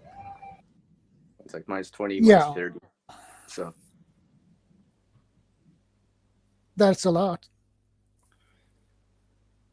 Minus 30 is pretty low temperature. Yeah, but if you're dressing in layers, have a nice hot drink, it's manageable. It's doable. CR, preparedness veteran, asks you a question.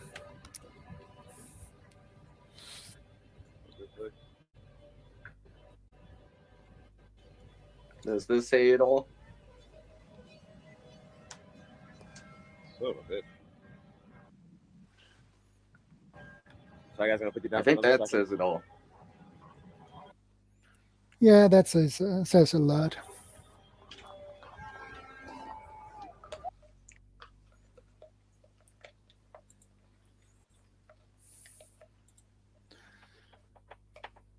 Or be right this. back. Maybe this wax will enlighten for dogs to run. Okay.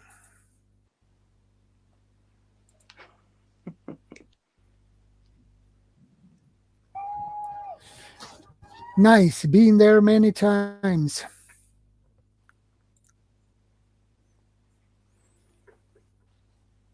And I can say I have been in Canada or US.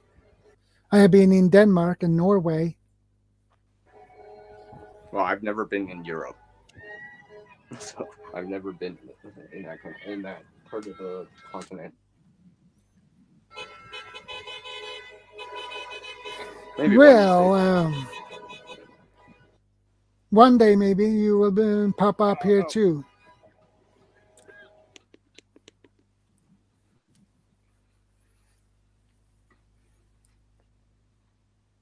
Say hi. Yeah, say hi. Say hi. Yeah, man. Hey.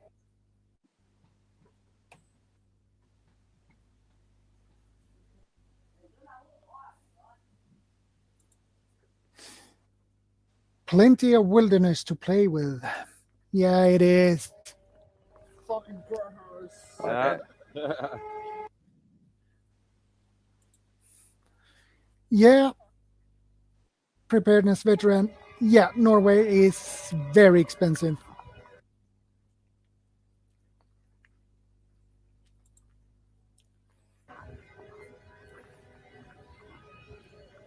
It's I have been there and it's really expensive. I believe it's twice as expensive than Sweden. That's why Norwegians come to Sweden and buy their food and alcohol and things like that because it's cheaper here. Hey, Shadow, I was going to say is, speak of expenses, things are getting more expensive. As time goes on here. What? In general. Things are getting more expensive. Those deals are harder to find. Those 2-for-1s, those are harder and harder to find. Let alone any kind of shrinkflation or, buying limits, purchase limits. All right, let's go.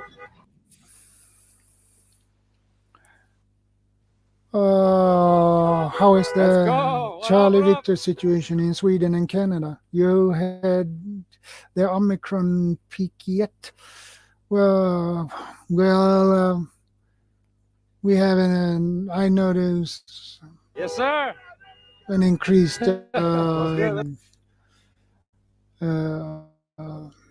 amount of infected here in Sweden, so it's gone up again. What's good, boys? But I'm not sure if we have Omicron here. I'm not sure if we have it, but we possibly have. Yo, I know. I would just assume in that case.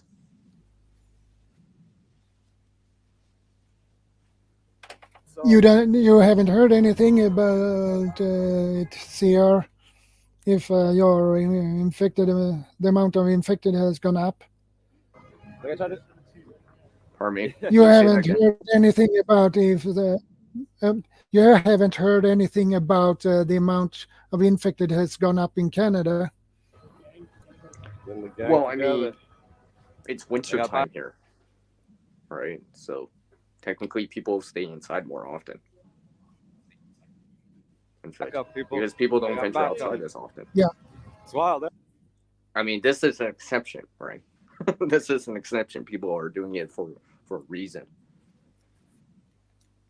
Generally speaking, people don't venture outside. So.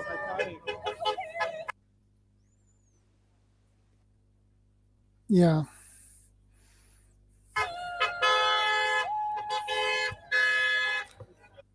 Well, this stream feels odd. I'm not used to this, so that's why I'm still feeling odd.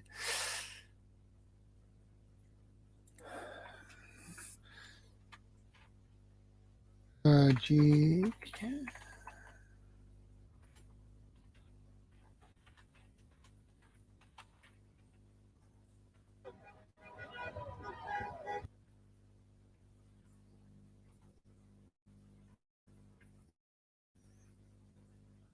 No idea.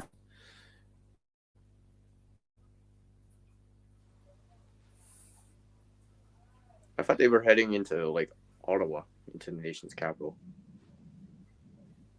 or there already. Yeah, that is, yeah. It is 2 p.m. That is wild. I don't even want to go.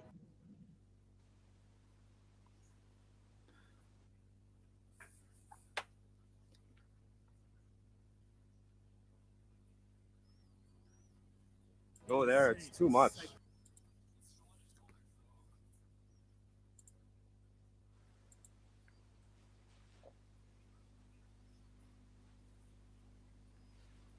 Oh, hey, Shadow, can I ask you a question?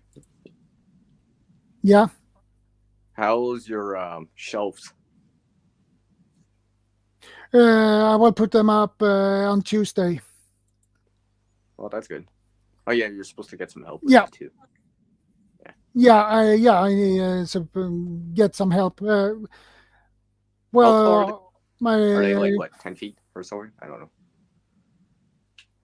My friend who should help me with this, my shelves, he text messaged me this Thursday, and if we could put them up, but I end my day so too late, and he had a meeting at 5:30, 6 o'clock p.m. So it would be too stressful. We would not have the time.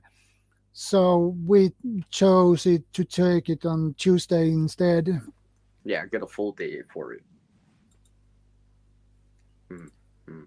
How tall are they? I should ask. I believe How they many were meters are they? 180. Okay. 1 meter, 80 centimeters high. I believe 40 depth and 90 wide, I believe it was. Oh, by the way, 1 meter equals 3.28 feet for you guys in the US. Yeah, I'm a pretty tall guy, so I'm 183. It's just awkward because it's the weight and it's so long. It'd be more difficult to do alone. Easier to do it with a friend. And now I'm gonna share another one here. All right. And this is fair use YouTube, so don't mess with me.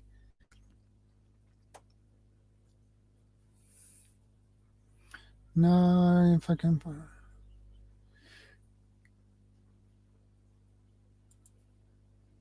Yeah, that was it.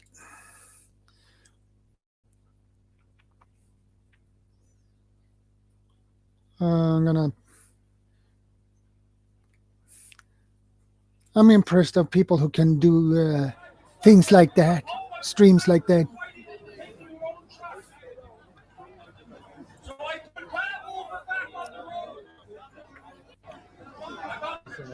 So that is Canadian Trucker Freedom Convoy rolling to Ottawa. It says on the back of my truck, no nose. It's a cab over, there's no hood. And there is a lot of people in front, a lot of different cameras. The smiles were keeping me warm. Yeah, this is only the beginning, you guys. I'm trying to. Hopefully, we need to. Here's the story. We need to seriously build. My oldie gold. No nosy. Oh my God, it's Jesus. I love you, Cat King. Everybody loves you, man. Welcome to Ottawa, your brother. God bless. Guys, thanks for all the great hard work. And everything, man. It's an honor, man. It's an honor. We've been followers of yours and learned yes, for a long time. Yes, where are you from? I'm from ShadowScoutSwede, Ontario. Right on. I'm from that because they just make my tires. Yeah, I agree, preparedness And I veteran. want to tell you, that's a true story. You know why? Because you heard it on TV. But I want to tell you, Canadians, the love that But I heard that drivers have experienced on the road and are experiencing right now. we will not. As they come from the west, as they come from the east, We will probably at this fall, this year, or maybe that I'm sure will see the smiles that we in December, November, I hope and maybe. that this convoy journey The experts here says that I'm trying, bro. this pandemic will be burned out, basically, but I don't trust that really. But Well, Shadow. You heard? yeah, I was gonna say was even if it did burn out, let's say even by the end of the year, well, there's still gonna be other things, aftermath things from it. yeah. We still have to know, right? Country still has used a lot of money, right? Well, and they There's burned still out. other They say issues it. too. Yeah, they probably would. I forgot almost something. They would say, well, in burnout, probably, yeah, but it will end up as a season, like the season flu and things like that. Like I said, and I've said in my own streams, we're still in the rising action of the story. Yeah. We are. I know we are.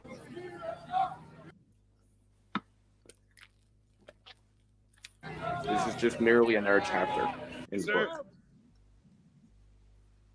Yeah. Big Mike, nice messaging you. Buddy, I can't. Energetic protesters. When Canadians wake up and mass protest, the world is watching. Oh yeah, the world is watching. Thank you, Canada, and God bless.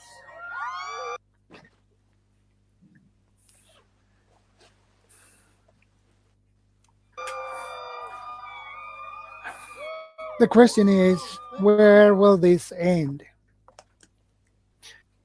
When will we reach the end? That is a really good question. Yeah, that's a good question. And what would what would the effect be when this ends? We get to meet so many people so quickly. Everybody wants to go back to normal life. Yeah, everybody wants that, but it depends on how you define the norm. What normal life is. As in, wait, what, 2019 times? 2019, 2018? Or 2018. Yeah. Yeah, I mean. Good afternoon. My name is Chris. Represent a small but. And the question is, will we see more mandates or mandatory things when they send? I think Is that something that we probably will see or face more of? well, I know one thing's for sure. In terms of preparedness, we still have to be prepared, right? Yeah. Whichever direction this turns into, right? Plan for both. All right? Plan for the worst, hope for the best. Any more than you already are. But the fact of the matter is the truckers have Right.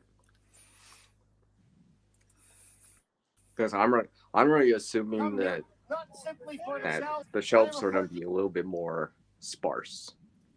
If not sparse, then Yeah. it's going to be that price increase. Or it's like that. It's there every second. Yeah. we knew it was wrong. Price limits, purchase limits, stuff like that. Besides inflation, I expect that to see that this year a little bit more. Yeah. It'll become more apparent this year. A lot So more. the truckers that come here today have come here for every Canadian to give back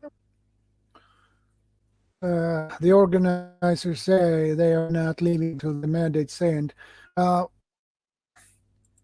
That is can be a long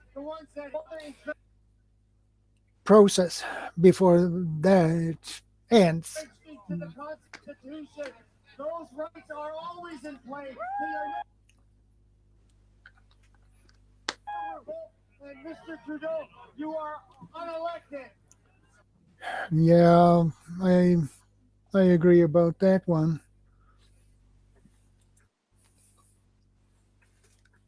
See, I don't get political, but I do support the people. Right? It's the people that make the world go around. It's the people that make things happen. It's the people that help move things. Right? Machinery helps and all this stuff, robots or whatever, but there's still people behind it, right? Because without the people, the supply chain breaks. Yeah, and then Australia has surprised me with, Australia has surprised me with their clampdown. I never heard that word before, clampdown. Oh, you never heard of clampdown? That's a new word. No. I mean, I can bring a clamp if so you want to what see it. clampdown means? Squeeze.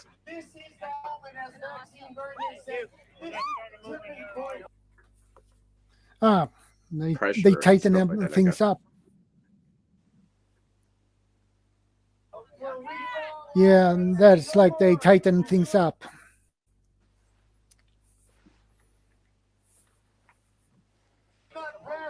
And there is no price we will not.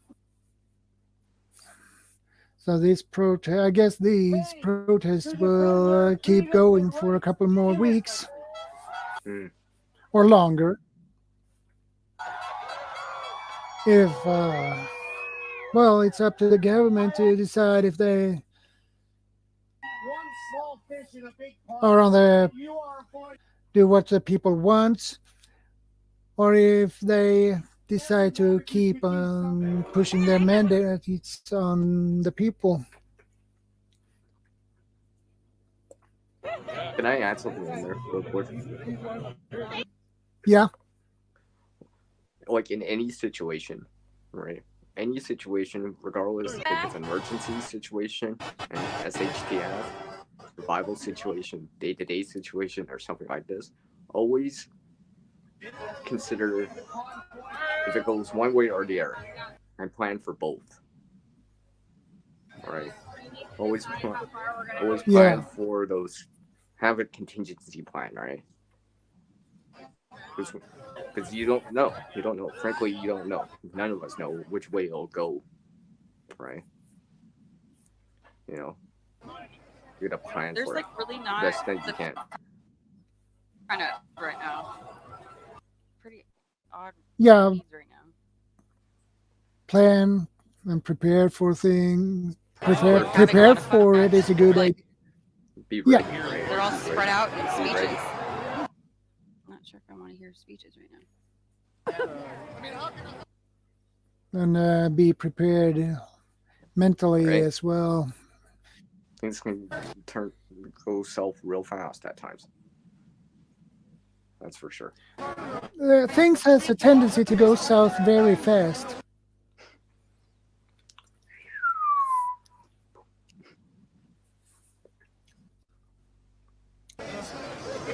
So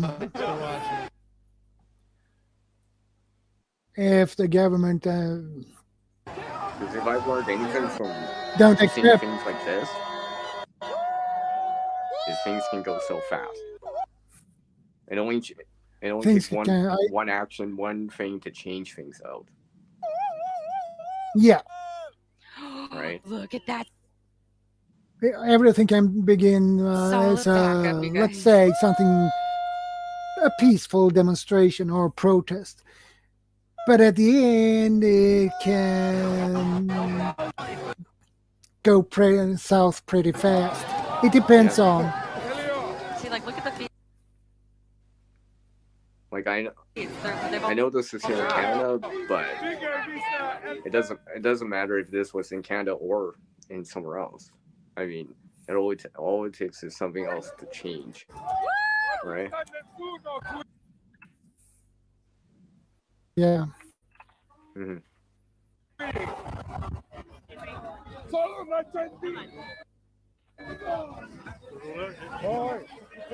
Did you try out the bio stove, Shadow?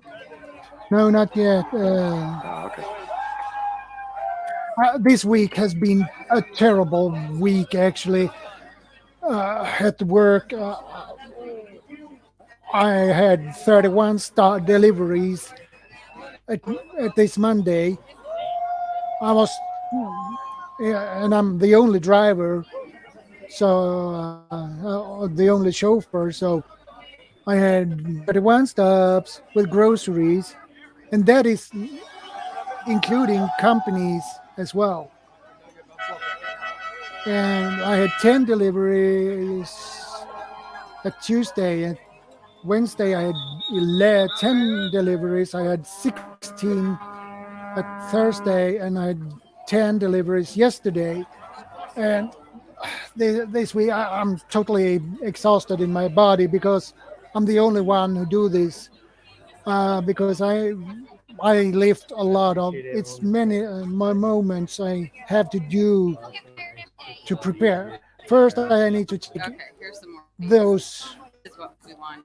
grocery bags and prepare them and line them up before I can load it in my car. So it's a lot of carrying, and then I have to load it in my car, and then I have to carry them to the car and load it.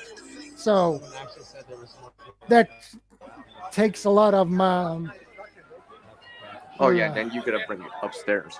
Right. Yeah, and then you had to carry at least. You have 8 grocery bags, maybe 10, and you have a person who lives on the 3rd floor, no elevator, and you have to go up and down. So that's wear on your body. My shoulder aches, and my shoulder arms are like jelly.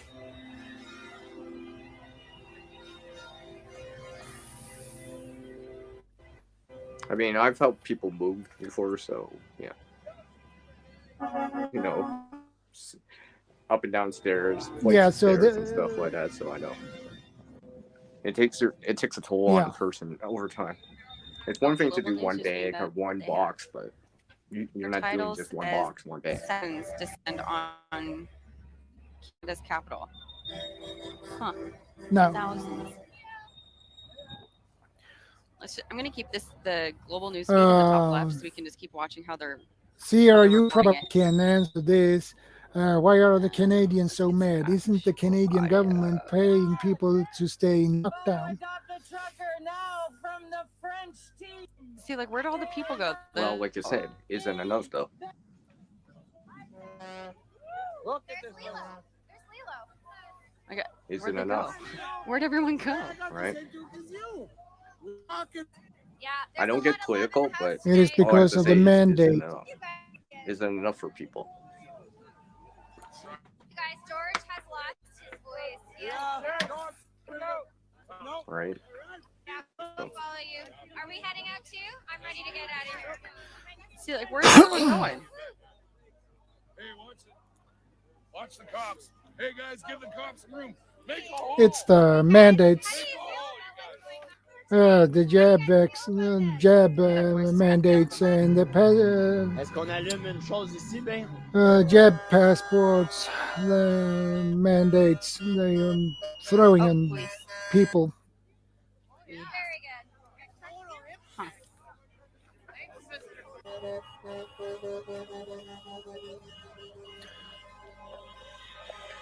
So it's that's why people are mad and they are really upset because they are forced to do things they don't want to. So okay, Harvey. My goodness. You guys having fun? I think it's just maybe we're having lunch break. I don't know.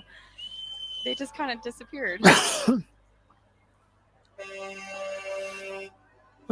Louise, Master Mateo. It's not the point that the government are Oh my paying goodness. us to stay I was home. told to The check my point PayPal. is we're sick and I need to get tired better. and I being need to figure forced out a way to to get the jab these and alerts can't on the screen. go Okay, I there need to and give can't some go shout outs do and say thank you. do this being locked down. Where are we at? Well, I agree. Fatigue. We're at. It is, right? It's So, fatigue. oh my God, Fatigue. Eric, thank you so Never much piss off the for the truckers. PayPal They're the automated lifeblood of the country and auditors. can Thank you quite so. easily bring Oh the my God, you supply guys, thank chain you to so a halt. much. I agree with Damn it. you about that, Thank you so much. preparedness veteran. You guys, Christian, thank you so much. Oxygen, I don't know who you are, but thank you so much. Schools being Thank shut you. down, having I an really appreciate it. I don't anti-jab know who you tax. are. The government has Thank stepped you. over the line. Jeremy, thank Well, you I so agree much. with that. Tanya, thank you so much. Yeah, go ahead. I was gonna say Michael, is I'm thank you just so going out much, to you this big guys. Oh camp my out God, trip that I thank can you go. so 'cause much. It's a big event, You like guys thousands are of people. I miss that. I've by never the way. gotten this many donuts. Thank you Yeah. so much, you It guys. hasn't happened the last 2 years. Thank And I'm you. pretty sure it won't I happen really, this year really, again. really right? appreciate you guys. But Thank you. this is why I adapt. I'll find Thank my you, own guys. adventure. Oh, Right? global I'll cut find my again. own adventure. All right, guys. You guys are so amazing. Thank you. I'm gonna turn this one off. I'm speechless. I'm speechless. Knocking on a door? Don't do that. Are you there? Try it again. Try it again.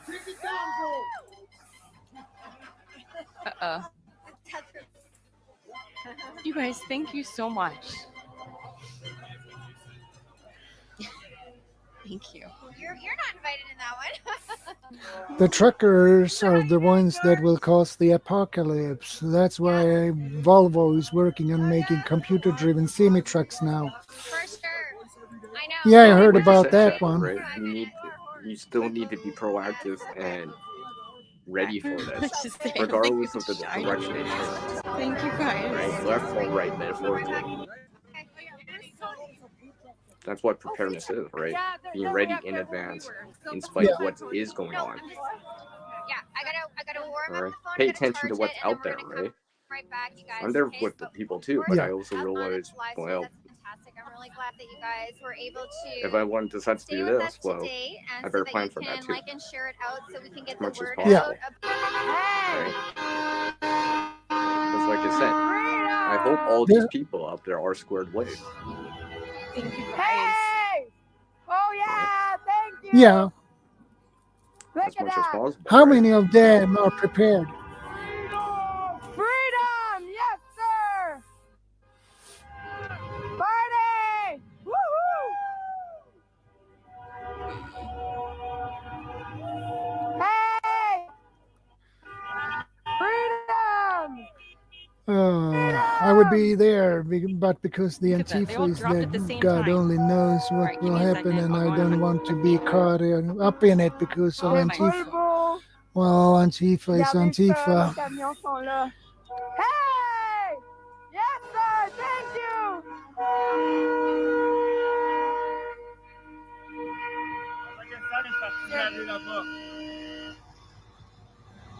Est-ce que c'était plaisant?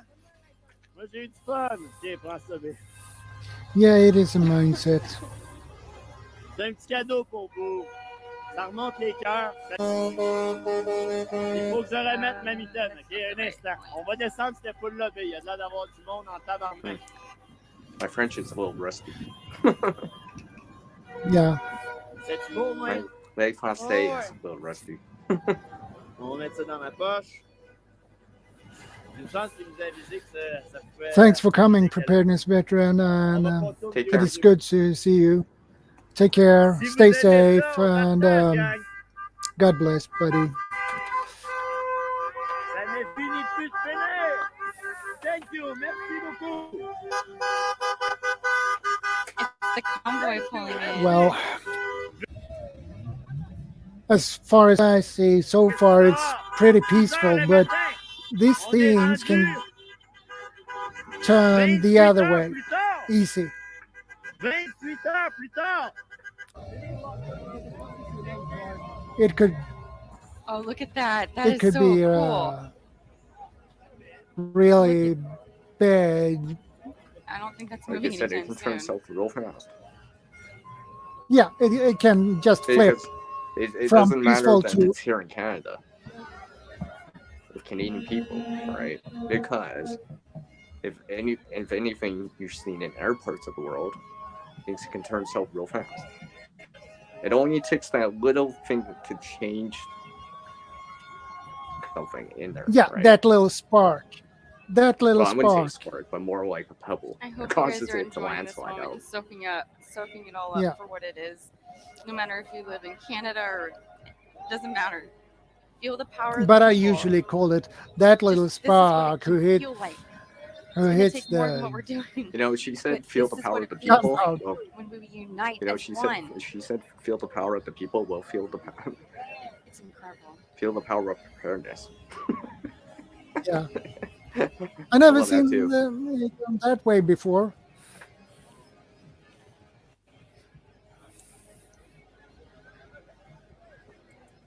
Where are they all going? Because ultimately, what really needs to happen is that it would be nice to see things on the shelf, I guess, right? Being able to get something. Yeah. That'd be the positive of trying to get something out of this. And where people can work. Feel safe too, right? Yeah. Oh, they're having a snowball fight. Because it's all that balancing act, right? Yeah. So.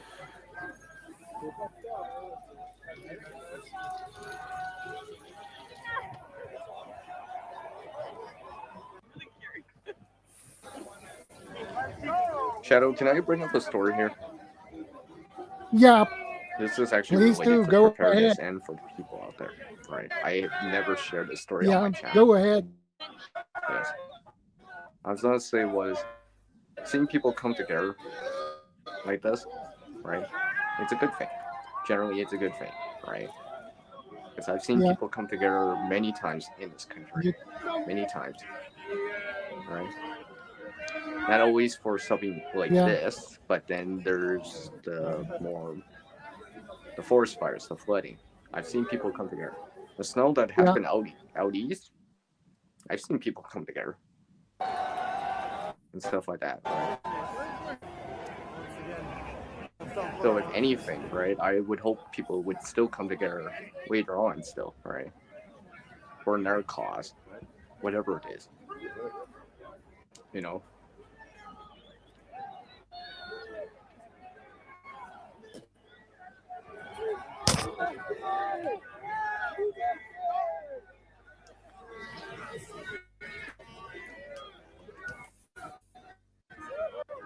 Oh, Prezi. Yo, Wolf. Random thought. I hope they arranged outhouses. Yeah, I hope so too.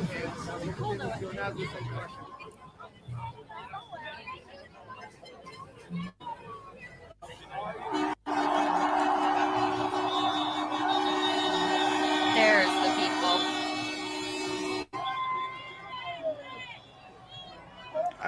Hey, outhouses? I hope they have TP ready. Hopefully they'll make good of it, right?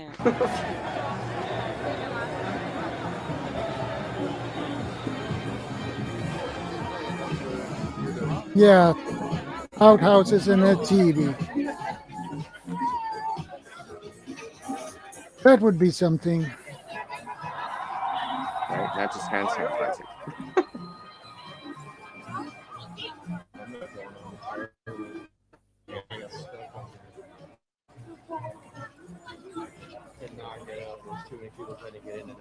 I am sure there's protesters that live in the area that will let everybody use washrooms. Oh boy, that would be a lot of people in that case. That'd be a lot of soap. Yeah, and a lot of soap. Full of water, right? Yeah, that too. Do you guys want to hear some And a lot of not to towels mention as well. Someone you have to pay to clean the washroom, right? Gotta maintain it. Yeah. Still gotta maintain the washroom to some high standard. Yeah. What's up?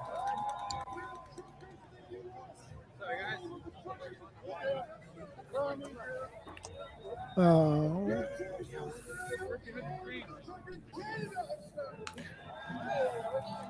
Yeah, see, you're still wearing that backpack. I'm ready. Prep. You guys are For John's chat. here. Let's go. Feel this moment, guys. We deserve this. We Good to deserve see you, this. comrade. Canadians deserve this. The Comrade, world you deserves prepper? to feel this. I'm so proud of us. So proud of you, Canadians. I'm so proud of all the people.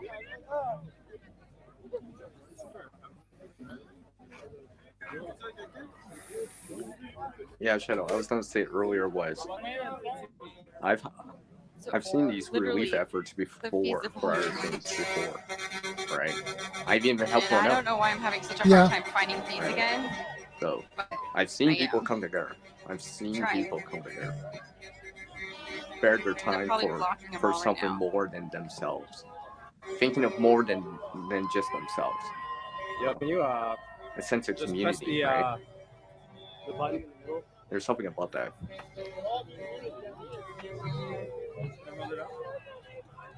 Right? When people come together, something can happen. Yeah. Hopefully positive. Everything can. Mhm. Yeah, everything can happen.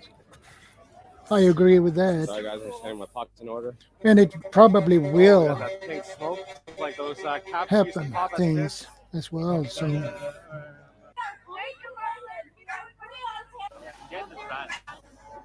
My chihuahua's what does treating you. Louise says?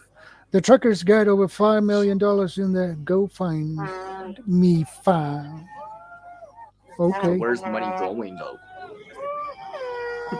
Where's the money actually ultimately going, right? Is it actually going to help Yeah. the people though, right? I would hope it's going to help the people, right? Share this feed out, guys. Ideally, it would be This this feels so is the amazing. reason is for the We people. actually have I know eyes it's on about the freedom truth and of stuff like what's that, but it's still happening. for the people. Thank you guys for helping. This is amazing. Yeah. You know. What? Oh, I think Okay. actually this is off. Though. Just shut it. Can I press the side button and hold the side button? I'm all good for raising money and stuff like that for help. It was up with 7 million less, I saw. I mean, I'm all for helping people with using and raising money and stuff, but it has to go somewhere, and hopefully it's somewhere positive, somewhere And if you where just it actually collapse it. really helps people out, right? Or the people out, the people that actually need it. You know.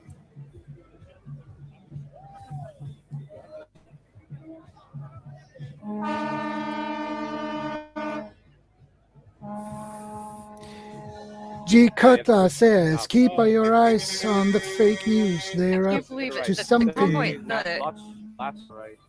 they haven't even reached there yet. This is going to be insane. Yeah, fake news. Or I don't Man, know, I have to guys. get on top of a truck. Amazing. fake news is a problem.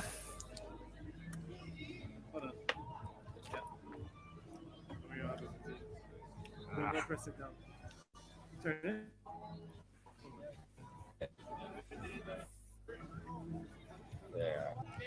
It looks like they're zapping feeds. All right, guys. go, Ottawa. Make sure you're subscribed to my backup. Go to make sure you're following me on Odyssey. Looks like they're starting crackdown. Kind of why I'm not finding feeds.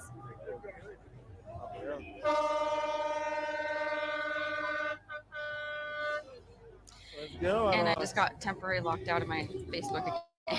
God damn it. I'm here in front of the trial. It's saying I'm searching Yeah. too fast. So I just got put in timeout. Glorious and free. Okay, Northern Trail Dog. Take care, stay safe, and take care of your dogs. And Take care. God bless and stay safe. And I will see you later, buddy. I'm gonna keep going a bit. And thanks for stopping by, buddy.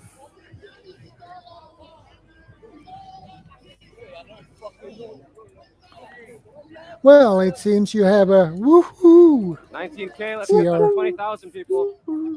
20,000. Yeah, let's do 20,000, guys. Share. Like. Let's subscribe. do it. Can I add something in real quick, Mhm. Shadows, again? I know I keep saying that, but We can do that. I don't like to right? interrupt. Totally doable. That one or I was gonna say was when prices increase, food increases or supplies increase, the people that are more vulnerable are the people with less to work with in the first place. Those are the most vulnerable of the people. You know, I can scrape by still, right? I can find other means. You know, some of us that are more Yeah. prepared, we have something to fall back on to buffer that hurdle that's coming, right? But when you're living like day to day, paycheck to paycheck, fixed income, right? It's hard to, you know, when you only have X amount of dollars, and now that whatever you usually buy There is we go. increased 10%, whatever percentage is, right? You have less to work Yeah. with. So I mean, like I said, hopefully this GoFundMe money, I don't know where it's going. Hopefully it's going towards something positive to help the people out there, right? You know, where it's helping the people.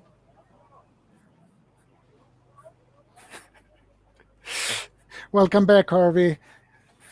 Welcome back, Harvey. I know. Yeah, he had to jump off for a couple of minutes, and now he's back. Back, Okay, I don't you. like that. No. Hot Don't tub do and a beer. Good idea from Thorhaven Farm. Yeah, I figured. And take a coffee. Yeah.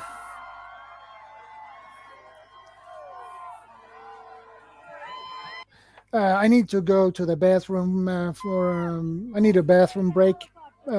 I'll be back in a Alright, I minute. guess I'm filling in the sponsor. Harvey's probably gonna drop in a link here any second now. He'll probably say a few Yeah. words. I'll just talk about Oh, that's something cool. in the Bottom left. meantime. And Yeah. like usual, just Yeah, fill keep in it running. the sponsor. Just keep it Wait, going is that here. the convoy entering? Yeah, I'll be back. Is it? So yeah, well, I'll tell him when he comes back. He knows how much I appreciate Or is this him an edited having video? me on Kind the of seems channel. edited to me. His little co-host, his Canadian co-host. Damn it, people. Just gonna find out. Right. Yeah, that's edited. And mention a few things every so often in terms of this preparedness. Let's just and listen to the survival of some sounds. Let's parts. do that.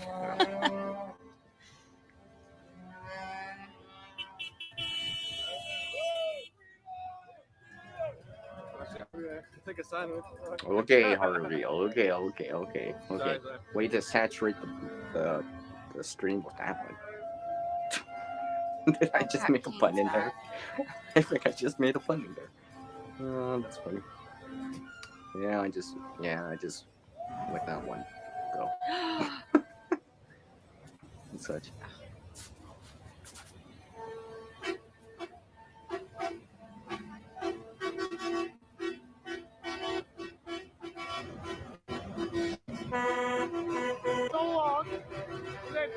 I'm trying to see.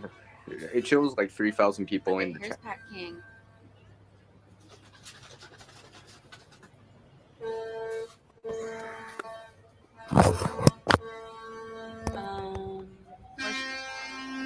Where should I put him? Here. Well, I'm back.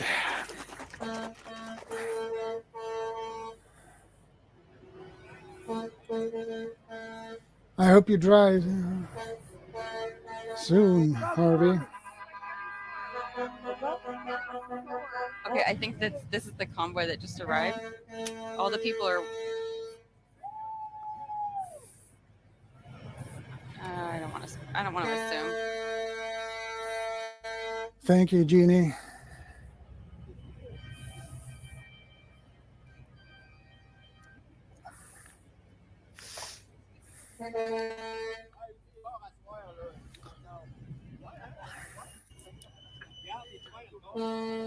Well, it's good to see every one of you in here.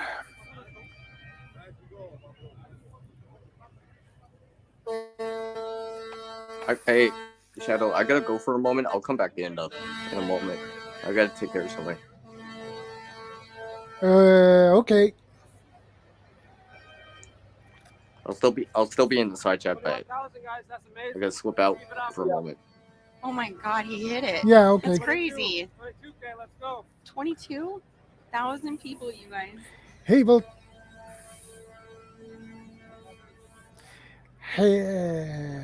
Voltaic Cell. Sorry if I butchered your name.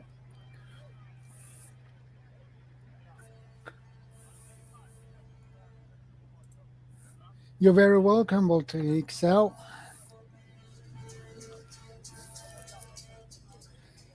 I haven't seen you here before, Voltaic Cell, so you must be new here. Wow, thanks for the super chats, guys. Let's go.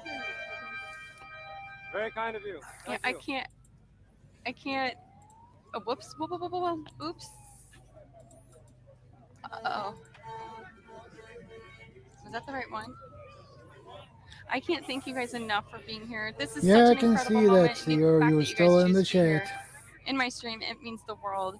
I'm doing the best I can to bring you guys the best feeds, show you guys the truth of what's going on. It means so much that you guys are here. Thank you for all the support, all the shares that you guys are doing. Please don't forget to subscribe, but also follow me on Odyssey. I'm trying to migrate off of YouTube, so to have a little bit more freedom and it'll be harder to take us down. So yeah, but thank you guys for everything. It means so much. I'm so happy and so proud of you Canadians. It's an incredible moment. It's an incredible moment to be alive. The world needed this. There we go, guys. Congratulations to you. We made it to 22K. Thanks to you guys. Oh man, do you think we can make it to 22K? Now that is ambitious.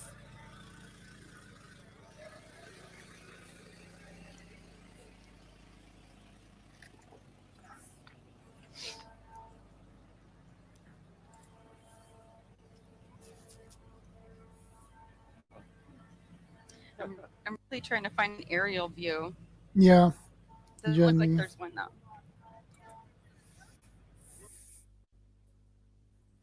I'm surprised that the cell tower is still working because of all the people using it. Yeah, it could be overloaded.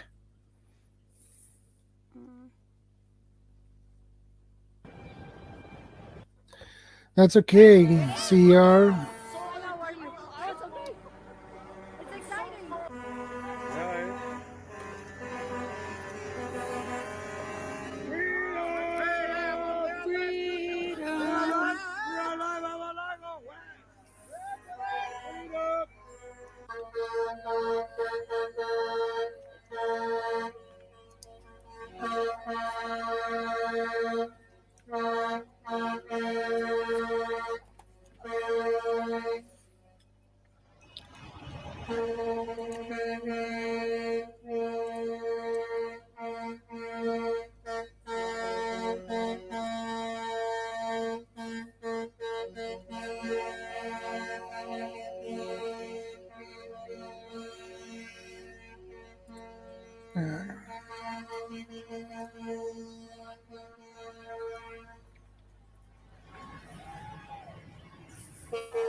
Hey, Prepper Dog.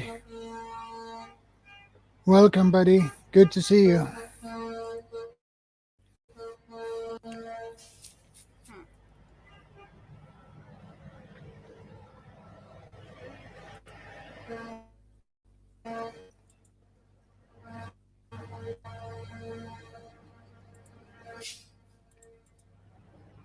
You want to see checks? Message for you that I'm telling you, run for provincial parliament in Ontario. If you want to jump up here on the panel, you can. Prepper Dog. I like the honk. I like the. If you were here last night, you should know what I'm talking about. We like the honking here. Just Do you guys want to listen to the just the sounds of the people, or do you guys want to hear the thank you, speeches? buddy. It's good to see you too, Prepper Hi, Dog. Daisy. Hope you're doing well. Hope your father's taking good care of you. What up, Jason? What up, Jason? Jason! By the way, Jason, can Do you you work want to with me join me here, tomorrow? Prepper Dog? I'd like to do some more coverage of this tomorrow if it's still going. Send me If it's still going, yes, shift it's still transfer, going. please.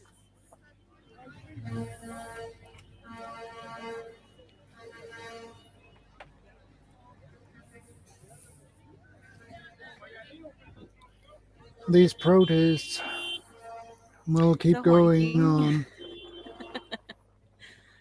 on until they get what they want.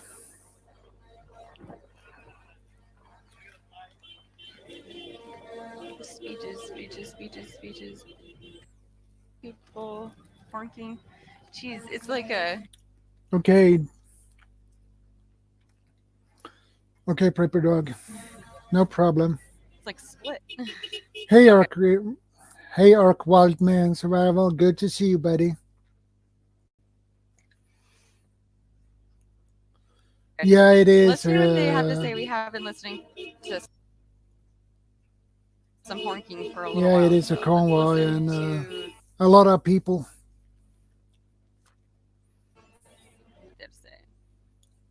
I think, or Hey, Ark Wildman. Are you up for to pop up and join me here?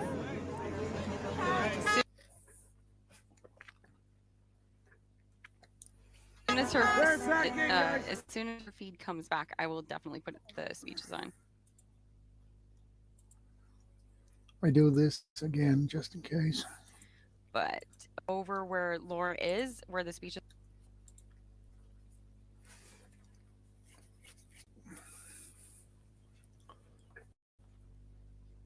are, it's the feeds are just super scrambled. There's Pat, guys. Look at the tractor showed up.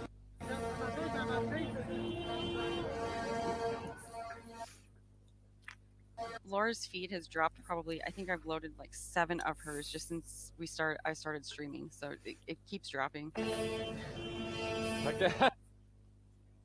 Do you want to join me, Orc Wildman? I hope everyone's doing well at home or wherever you're watching this. Thank you for joining me. That's how I feel. Like, I hope you're snuggly. I hope you have your popcorn and your snacks, cozy, and you're watching. And Jason, people it's take all back good. their I'll power. find someone else if So I can. amazing.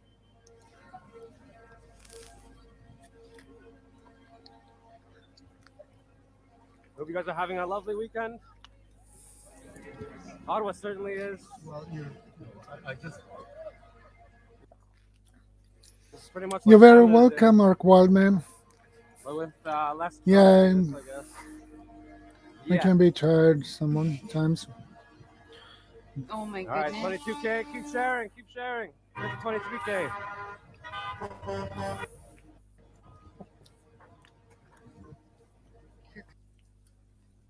Comes some of the convoy somewhere. Looks like it's part of the convoy coming in the city.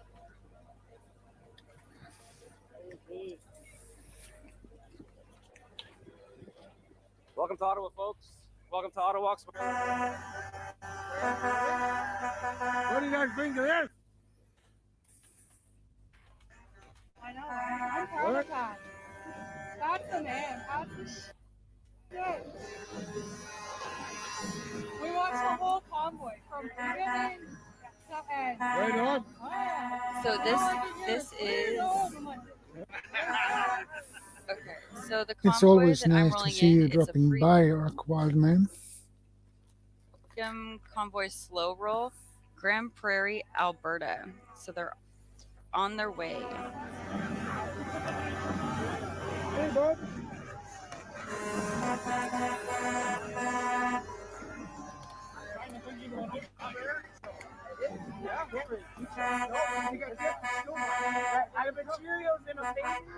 Yeah, what's up? Okay, Prepper Dog. Don't let her wait then. My ass was because I'm fat, though, not because Hey, Toyman's Bar and Grill, good to see you. I still call him.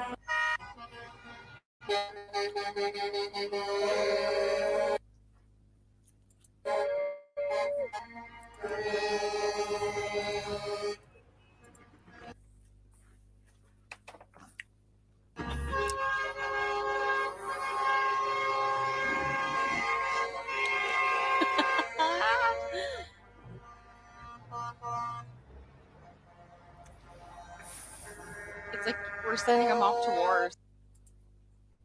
Okay, Harvey.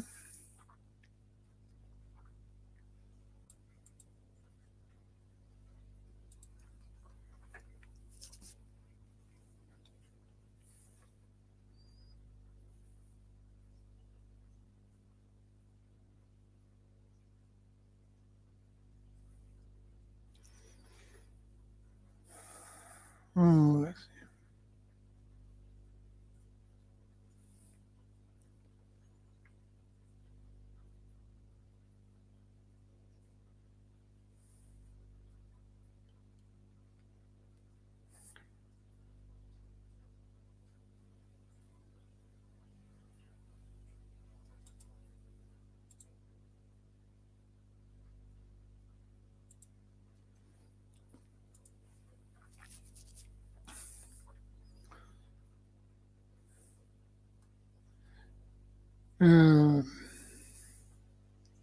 What am I going to say?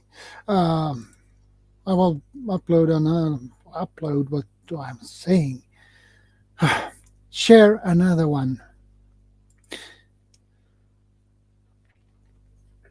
And this is fair use YouTube, so don't worry about that.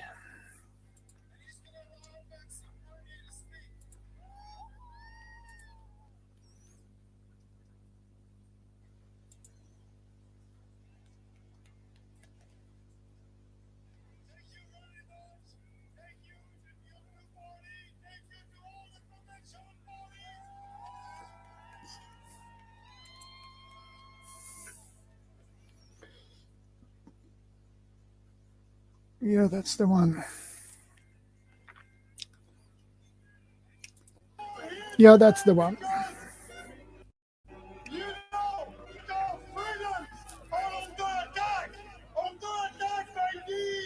Establishment politicians, and we are saying to them, enough is enough.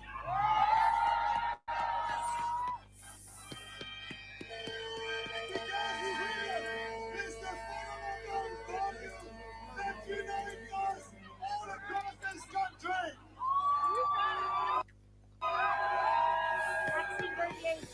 Without freedom, you don't have unity. Hey, Toy Man, do you want to join me up here?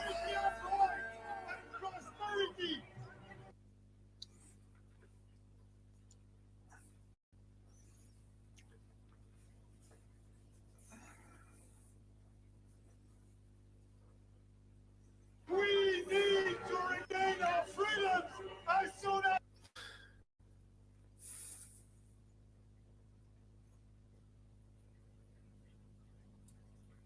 as possible.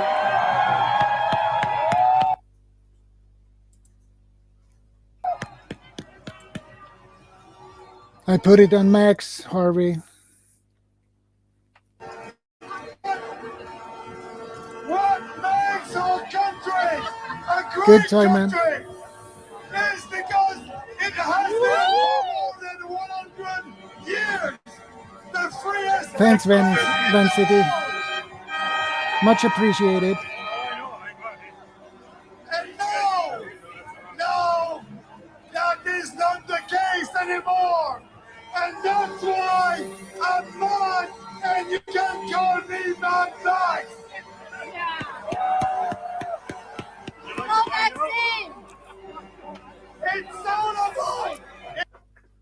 It's all about freedom versus government control. I choose freedom, you choose freedom.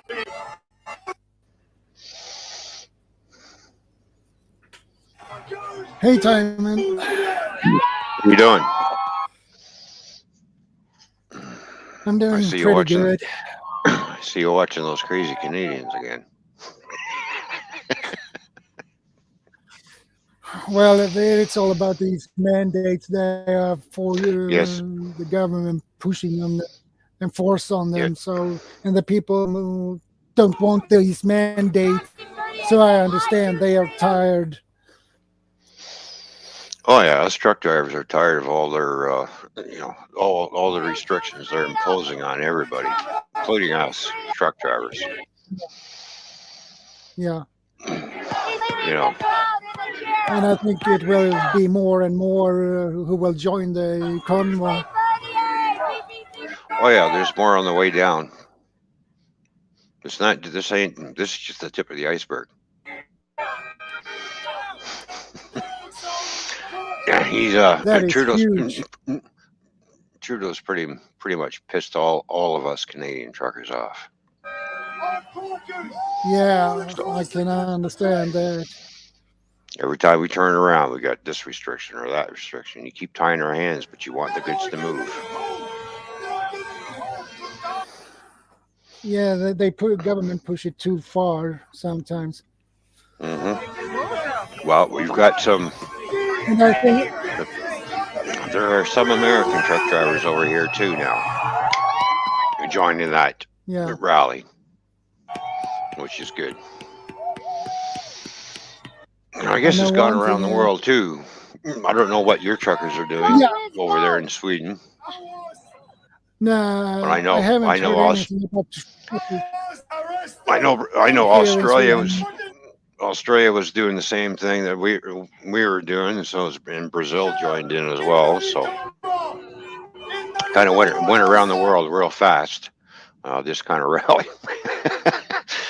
Funny thing about us Canadians, look what we have started. Canada goes viral. There you go. That's right. I haven't seen anything of any convoys here in Sweden yet. The problem is it's always be a delay here. Yeah.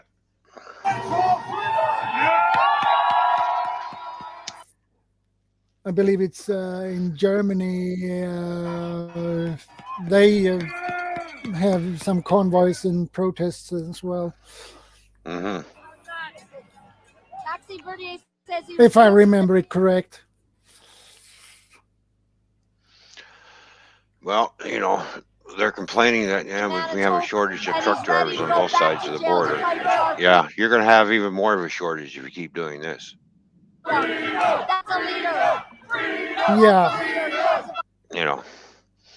But with all these mandates you want to impose.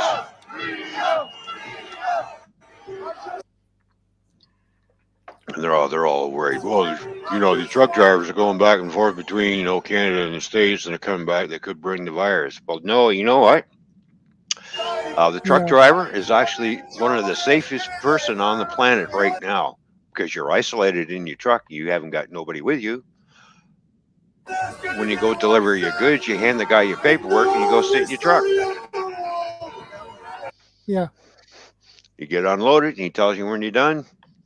Then you go and pick up your next load. So there's very, very little interaction, really, when you go to your, pickups. So, unless you want to be one of those truck drivers that want to gab your ear off, just get away from me. Just, I'm not here to socialize with you. I'm here to do a job. Yeah.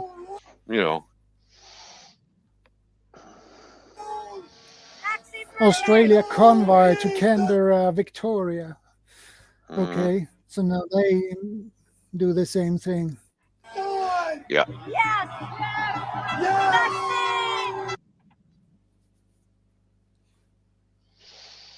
As I said earlier,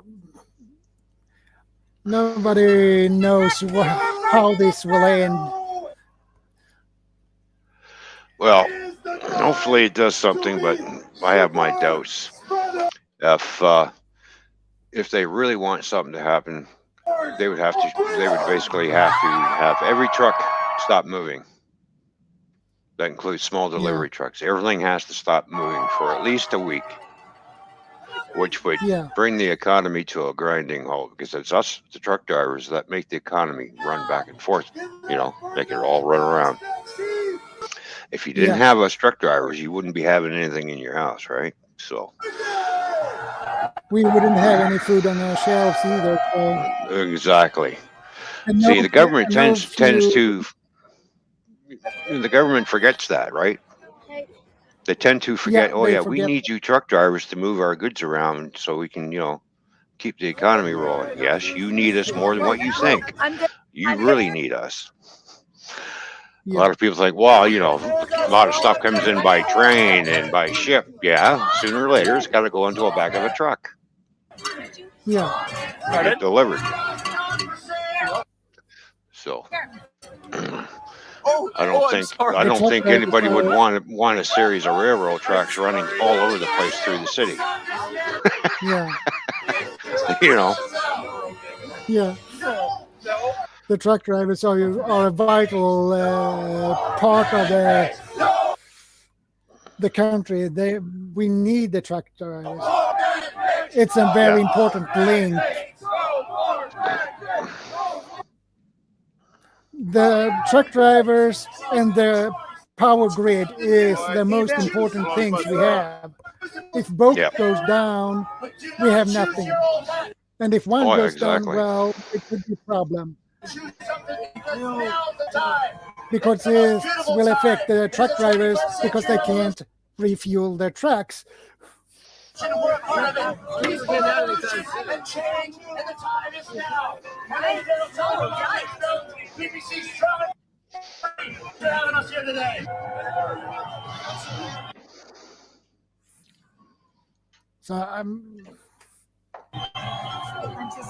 I don't like when the government force things on people. I don't like that. I think the people should make their own choices.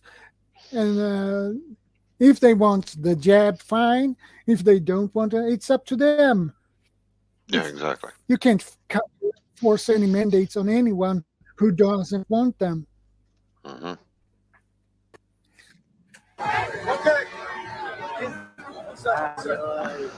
I got So, stars to go. What are the trucking organizers?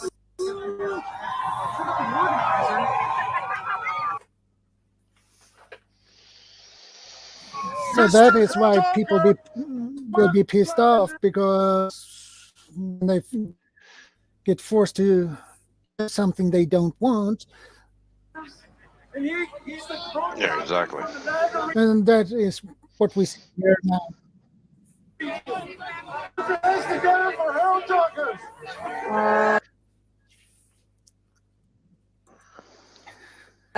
CR says, I'm glad Toyman's here to share a real point of view on it. Well, yeah, because I am a truck driver, so. I don't know how to start Canada. Oh, and it's good that this is going on, because I support this 100%. But I won't tell you.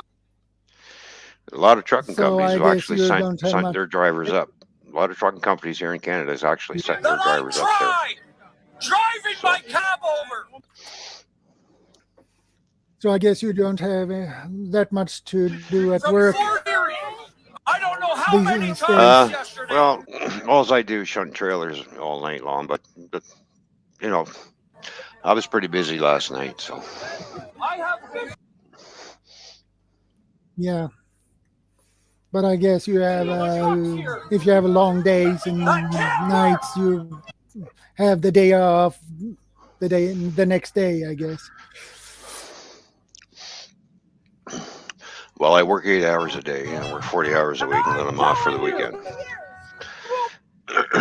But I will be going back over the road trucking again. Yeah. Yeah, because they're paying a little more money now for drivers going across back and forth. So. Yeah. So you drive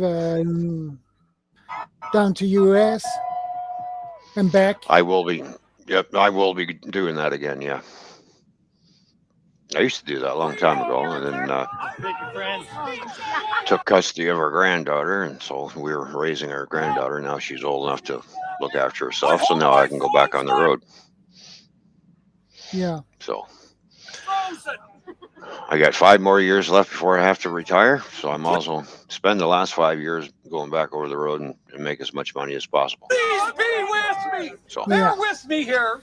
And those long trips down to US must give you a pretty good paycheck. Days. Yeah. I've been getting telephone calls. And I guess it depends on what you have in your Canadians cargo. who think. Yeah.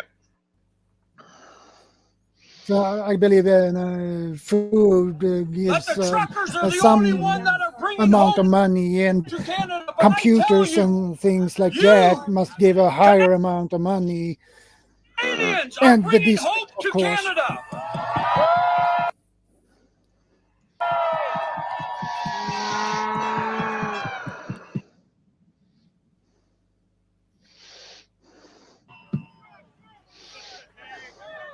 I'm working on opening my phone here, and my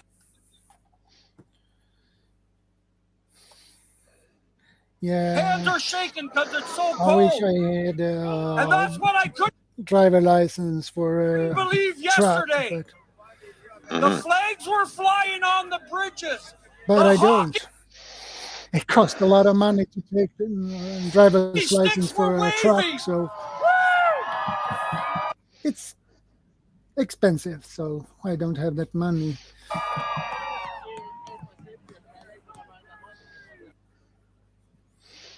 I want to say, to see the But probably if I I had, I would most drive on a local basis. I'm telling you, that Because if you have family and things like that, you don't want to miles go a mile. Well, be gone for 2 weeks or something. I'm going to tell you, Canada, the smiles you showed us yesterday And of course, guess who went into hiding? went to the sun and back. Yeah. Well, I got to isolate for 5 days because I've been exposed to COVID, Trudeau says.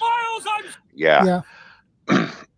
I piped in a comment on a news feed because I was watching the news feed and I said, yeah, run and hide because you're not man enough to face the truckers. And he calls us, and he calls it, oh, it's just a small minority who's going to protest. Really? Yeah. You don't realize how many trucks are heading towards you there, Mr. Trudeau. That's a lot. There's still more trucks coming. Do you know how many more will join the convoy? Well, I know there's a bunch of them coming from British Columbia.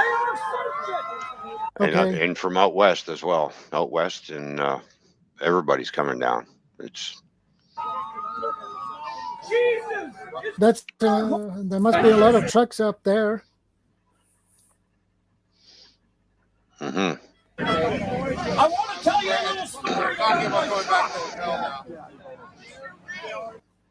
Yeah, you want to see a lot of trucks, go to Ottawa. I had to put it on the road. The streets are just clogged with trucks right now. Yeah, and Trudeau, he has a huge problem on his neck. Mm-hmm. So I put a clam over back on the road. I got a picture.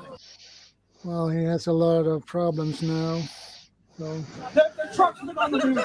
the question is, how will he solve this? And the problem, and the other thing is, what's he going to do when some of the trucks start disrupting the borders? That's very easily done with the truck. Yeah, a truck is not small. No. First of all, I'm very pleased that you are here. Noraline was part of that convoy.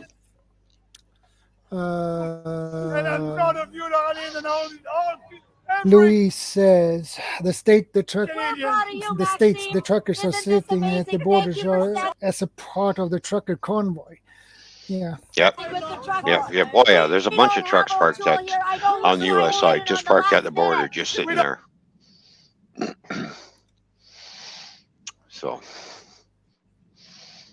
So that means there would be a problem to get into U.S. and into Canada. We just want to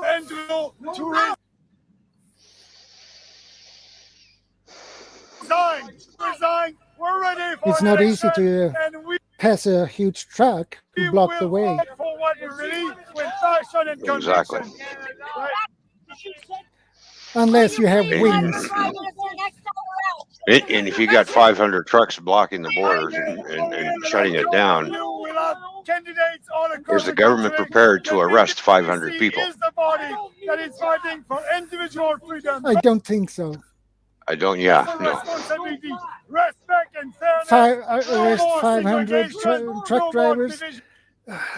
Yeah. Well, they don't have the resources for that. Nope. They don't. And besides, the cost to do so would be really high, so they don't want to spend that much money on arresting 500 truck drivers. Yeah. And that's only the beginning. But what they can do is probably call in the National Guard, maybe. But what are they going to do? Shoot us? Keep an eye on you. If they can keep an eye on you, yeah, we'll bring up a tank and we'll move your truck. Go ahead, blow it up. I don't care. That's my truck.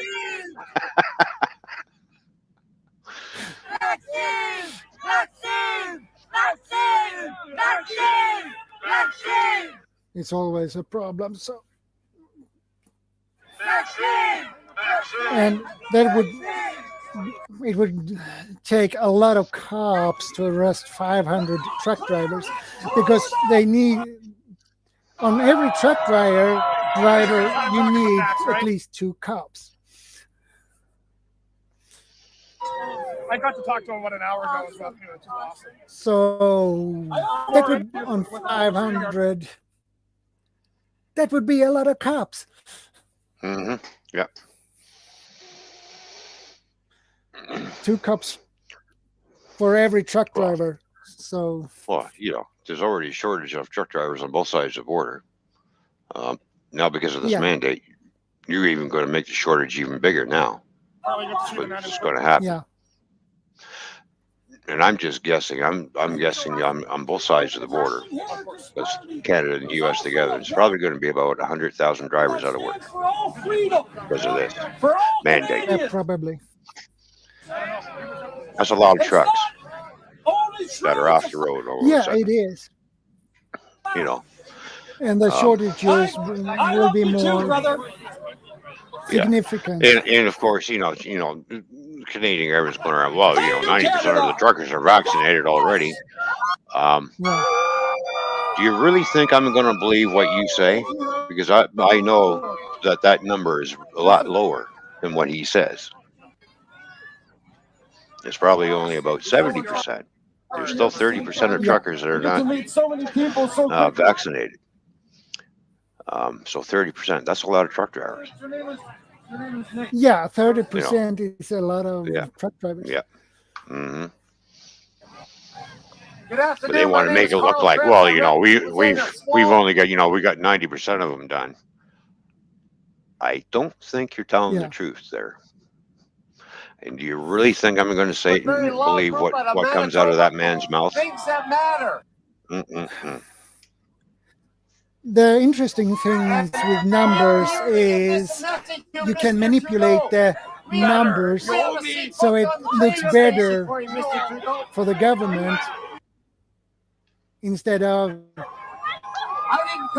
well, let's say the government says they have 90% is got the jab and the rest hasn't. So Veteran of trucking. In reality, it's much lower because they have manipulated the numbers to make it look good. Should never have to choose between their paycheck and their health. So numbers, you should not trust the numbers. So the truckers that have come here today have come because here for numbers can easily be manipulated. Well, exactly. The same with statistics. In statistics, it's easy to manipulate them.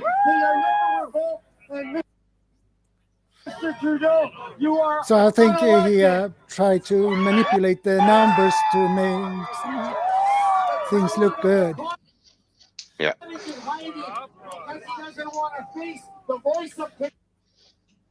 But I think he has. Well, I think he has stepped into his own trap, basically. We want children to have their parents watch and play hockey. Because now they're trying to force the parents to get the kids done. That's the other thing too, right? Get your kids done. You can have your kids done now. You got to have them done if you want to send them to school. Really? Force kids to get the jab. Yeah. Well, hell, I might as well go live in fucking China. You know, if I want to be told what to do, I might as well just go live in a communist country. Right? We're supposed to be free here. What happened to that? Like,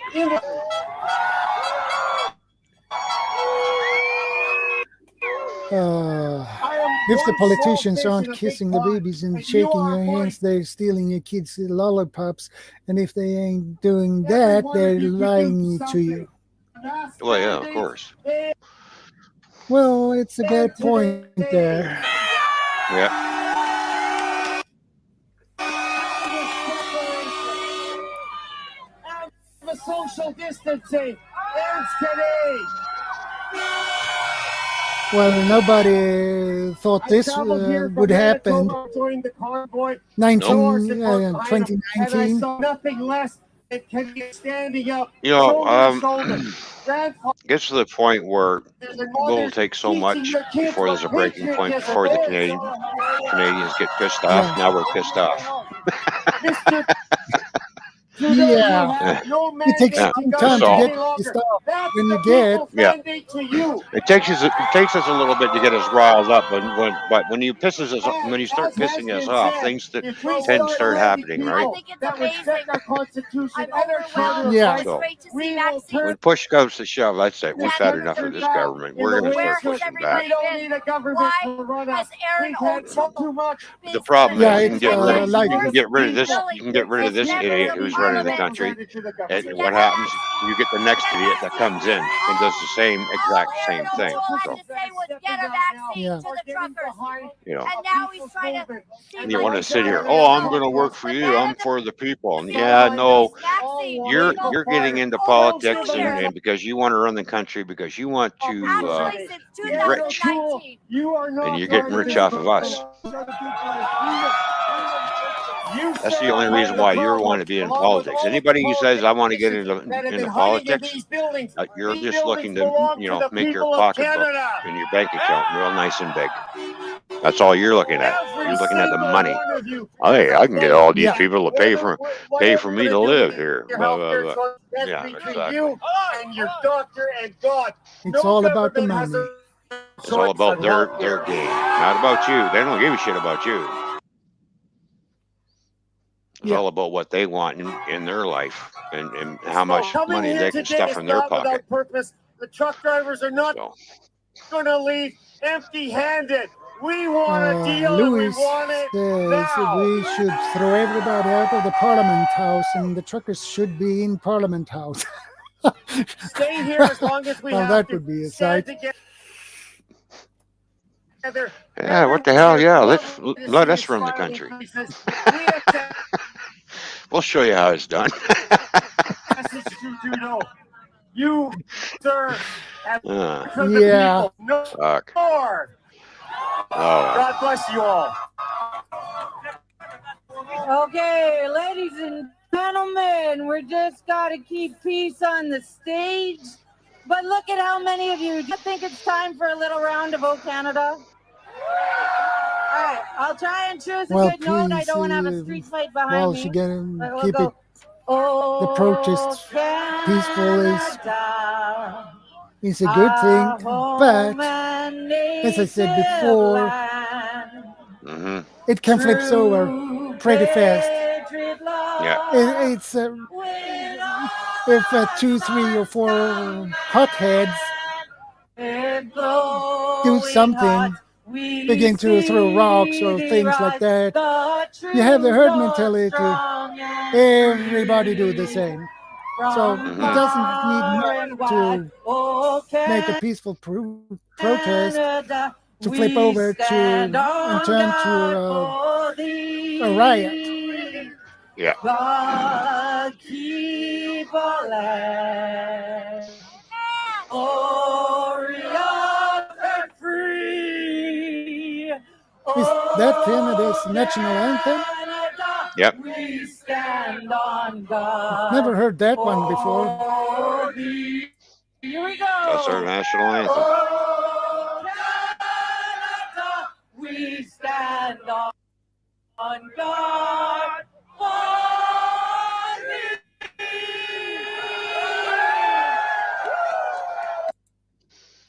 Well, you have a really beautiful national anthem.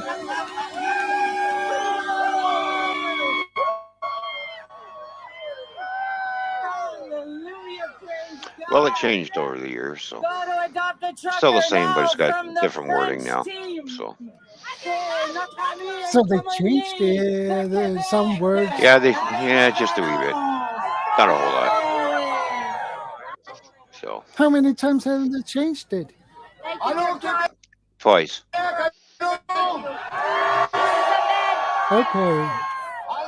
And why did they change it? I haven't got a clue. I mean, just thinking, well, we want to change it, but add extra words. I'm like, whatever. Why don't you just, it's not, there's nothing wrong with the song. Just leave it alone. Jesus. Qui se produit devant nos yeux. On est en train d'écrire l'histoire avec nos cœurs. L'amour qu'il y a ici, ce n'est qu'ici. Well, we haven't changed our national anthem at all. It has been the same since it was created. Let's get it again. Do it again. Run it.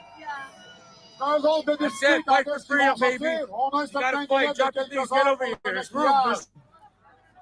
We're gonna squish like sardines. Squishing sardines. Yeah, really, politically correct stuff. Yeah. Yeah. Well, that's not politically correct. Yeah, well, you know what? You can take that politically correct We're and all here for shove it up one your good ass. reason, and we need to stay here for one good reason, not freedom. Yes, they keep changing it to be more inclusive and I want politically everybody correct to stuff. hug somebody beside him. They have to make a young youth chain. The question is, what is politically correct The world is looking at us today. for a national anthem?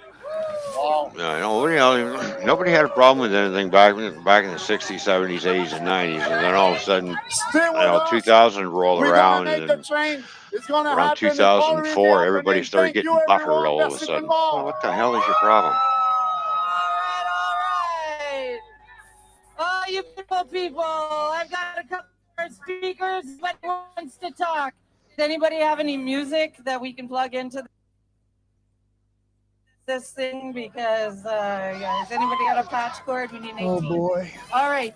Who's up next? We have our fine gentleman here in the Burton Pants. We've got a representative from Métis Nation, everybody, ladies and gentlemen.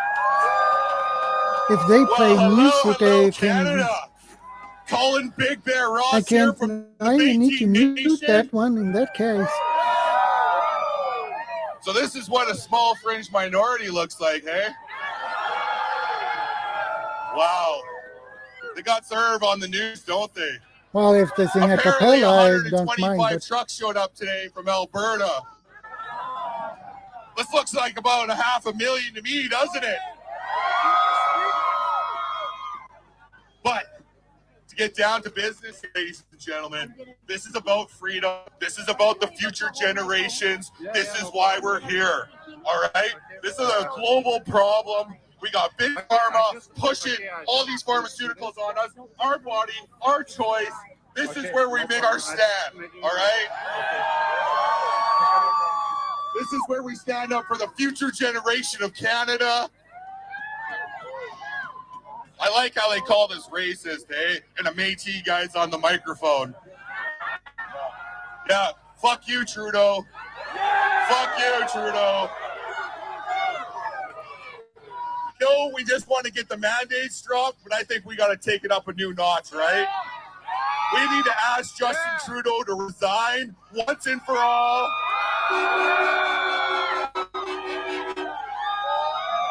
And a part of my people, this is dear to my heart, we need to get clean water for our Indigenous.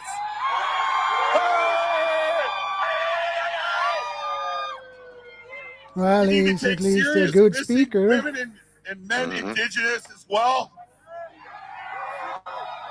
And we need to take serious our reconciliation as well with our Indigenous. This is dear to my heart. All right, I love you all. All right, sweet. I'm going to drop out. I got to do some repairs upstairs. Do not give in so I to got to get liberal back. tactics. All right? Yeah. I love you all. Thanks for having me up. I'll catch everybody later. Yeah. It was a pleasure. Okay. Take care. All right, ladies and gentlemen, we have a celebrity from alternative media here to speak with you. Well, that was This fun to have mic Tom is now Inspire no longer COVID safe. up on the panel. Covered. It is covered. He's a great All guy. right, my dear, you want to just come on forward? She's got a horn and she's got something to say. Canada! Canada! We are free! We are free! Thank you to Jim Carahalios Yeah, for the the use worker. of this incredible thing from the Blue Party. Vote for him next time. I want to tell you something. I've been looking everywhere. I've asked everybody, have you seen a terrorist?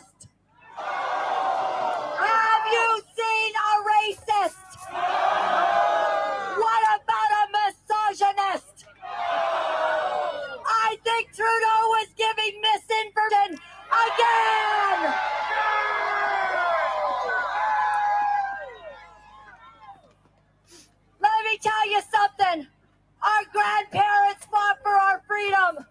This is now our war.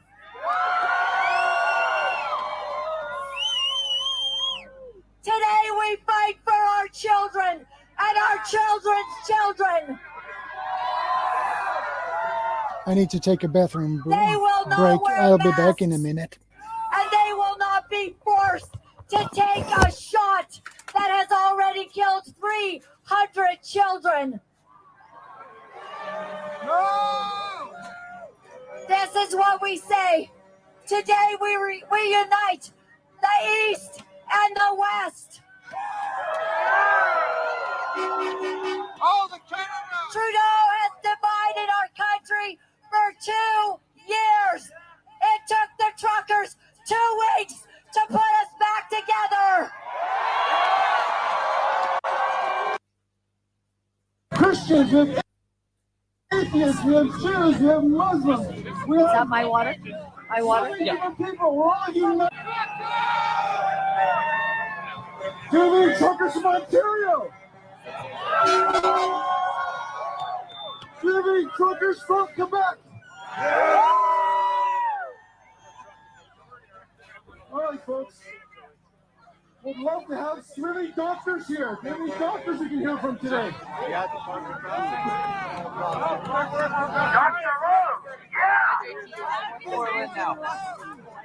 All right, folks. This is Cody. Do we not need my feet now, JT? It's just so amazing. I just love. Well, I'm back. Hey, let's hear it from you truckers. Let's hear your horns. Say it again.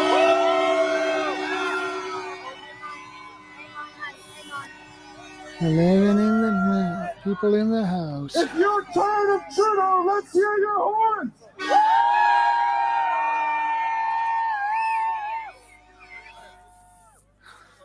I am Have really. someone here. What's your name? Thank you, Jeannie. I'm an expert. I'm a doctor. Thank you all. I'm nobody. I'm not paid for by any These are good people to be up on speakers, actually. this fucking stage today. I'm an electrician. And we did it! Nice speech. They come up with so. Trudeau! Fuck Trudeau! They're really creative. Fuck Trudeau! Fuck Trudeau! Fuck Trudeau! Fuck Trudeau! Thank you. Thank you, everybody. This is, as you know already, Ah, so you're in the Tim Hortons parking lot. what's going on all around the world right now. You replace Trudeau, that's only one fucking guy. Are you fucking crazy? Get everybody off the stairs, please. It is really Number one, I don't know shit. I'm a fucking electrician. Number one, well, I'll say it quick, and that's it. The media fucked up so bad. The media fucked up. I don't know if the media's watching me Great now. speech, Marilyn. That was awesome. For sure, we have control over the CBC. Now we are the one, we can say the CBC is off. I love you. We pay for the CBC. Start there. That's all I know. That's number one. And this is bigger than Trudeau. And good fucking luck. The rest of the world, good luck. Let us set the first example here. And for everybody else, good luck. Great guy, great guy. Thank you so much. All right, we got a trucker here from New Brunswick. Monsieur Guy Dufort. Canada!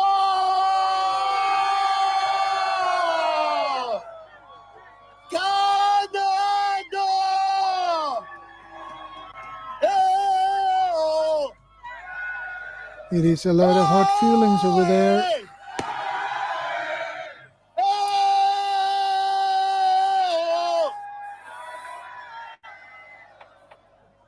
Oh!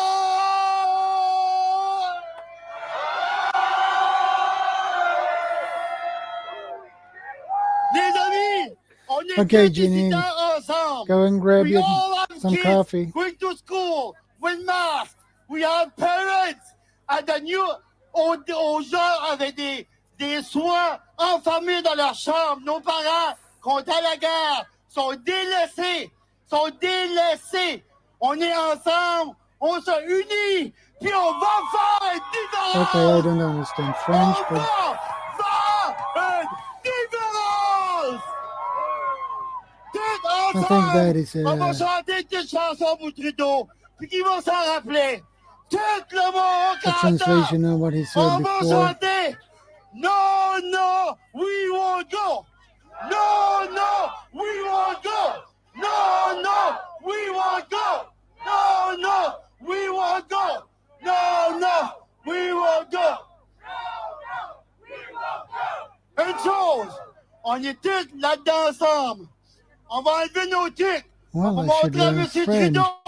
On va enlever nos casquettes. Puis on va faire au Canada.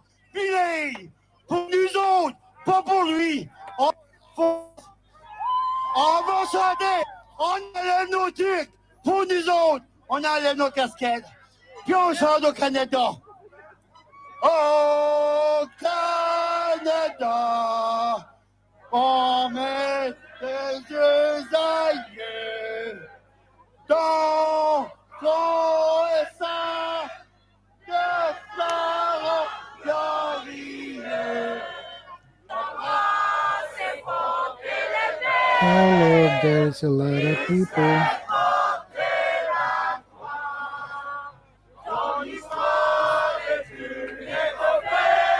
Yes, here.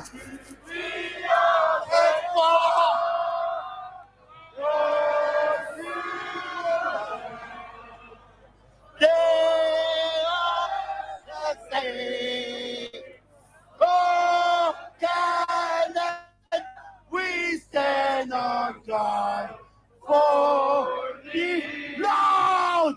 Oh, Canada, we stand on guard for thee.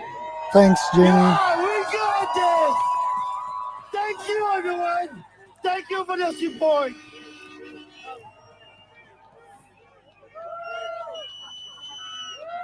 Oh boy.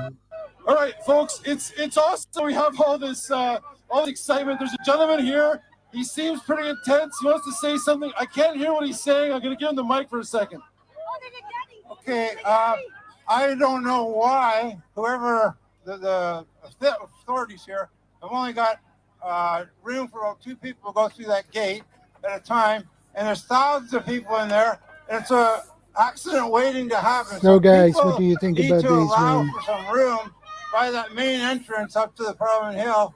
Clear some space so there's some people that walk by. People are getting stuck in there. People can't get out. And so get over. Okay, so what he's saying is it's about safety. I get it. There's a spot over there. It's tight. Just be cautious over there that you don't get pinned. You don't get stuck. Is that good? All right. Now we have another person here who wants to talk. This is Brittany. Hi, Brittany.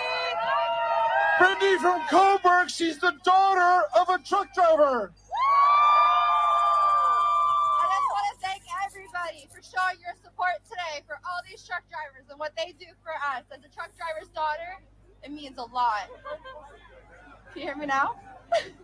I just want to thank everybody for showing your support today. And Trudeau, we're not going anywhere. Yeah, you're probably right, Jenny. You're probably right about that one. Again, just want to thank you. Thank you, Brittany. Awesome. Thank you, Brittany. Well, it's a So lot one of of the good things that happened speeches. here is this all started so quickly. First was a couple of trucks, then 10 trucks, then 100 trucks, then 1,000 trucks. And then we're here today with so many people. We weren't prepared for all these people. This is just the most amazing thing. And it's humbling to see so many people. I got to go on this side too. I'm sorry, folks. I'm not ignoring you. It's just so nice to see so many of you here.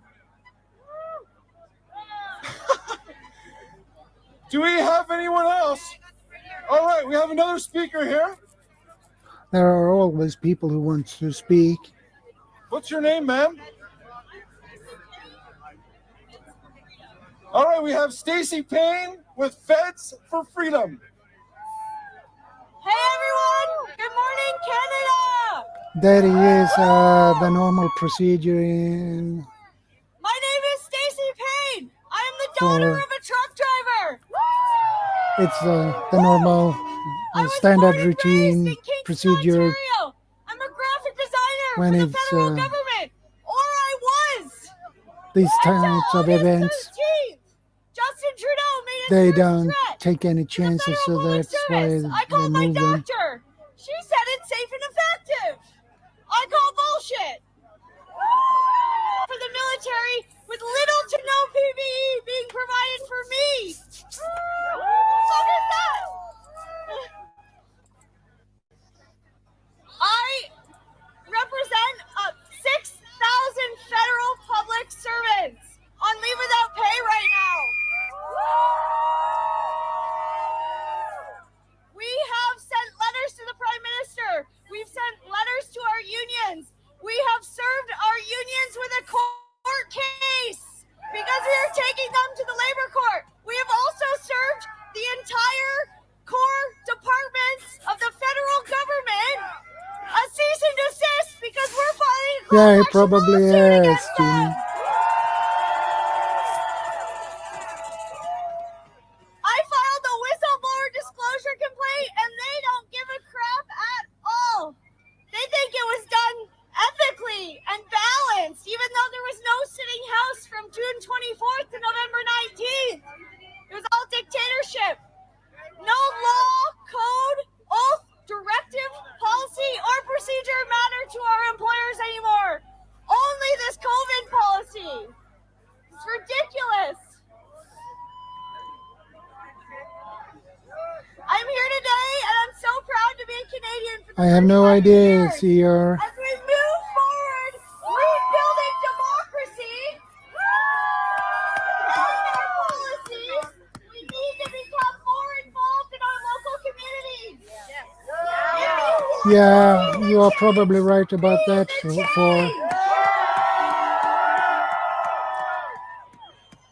to know your neighbors. Get to know your farmers. Build community back. For us, there's hungry days ahead and we need to make it through here, guys. Throw back to 4-H clubs and learn valuable knowledge. Yep. And as the great Dwight Yoakam once said, divided we fall. Together we stand, divided we fall. Thank you so much for showing up. We've been fighting for 5 months and it feels good to have some backup. Thank you. Thank you very much. Ladies and gentlemen, now finally I'm very, no, sorry, you're next, buddy, after this one. After, not yet, there's someone else coming before you. Ladies and gentlemen, it is my pleasure to introduce to you the man who's made the sound system possible today. He's got a message for you that I'm telling you, if you want your freedom, you gotta listen to this guy. I've been following him for 10 years. Ladies and gentlemen, put your hands together for the leader of the New Blue Party of Ontario, Jim Karahalios.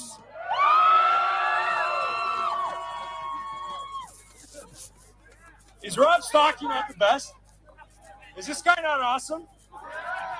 Okay, I think we could do a survey real quick. Should Rod Stocky run for provincial parliament in Ontario to get rid of the lockdowns? What do you guys? Survey says Rob's going to be a candidate in the next provincial election, June 2nd. My name's Jim Karahalios. You may not know who I am. You might be thinking, who's this guy? I know who you are, New Jim. Blue, what?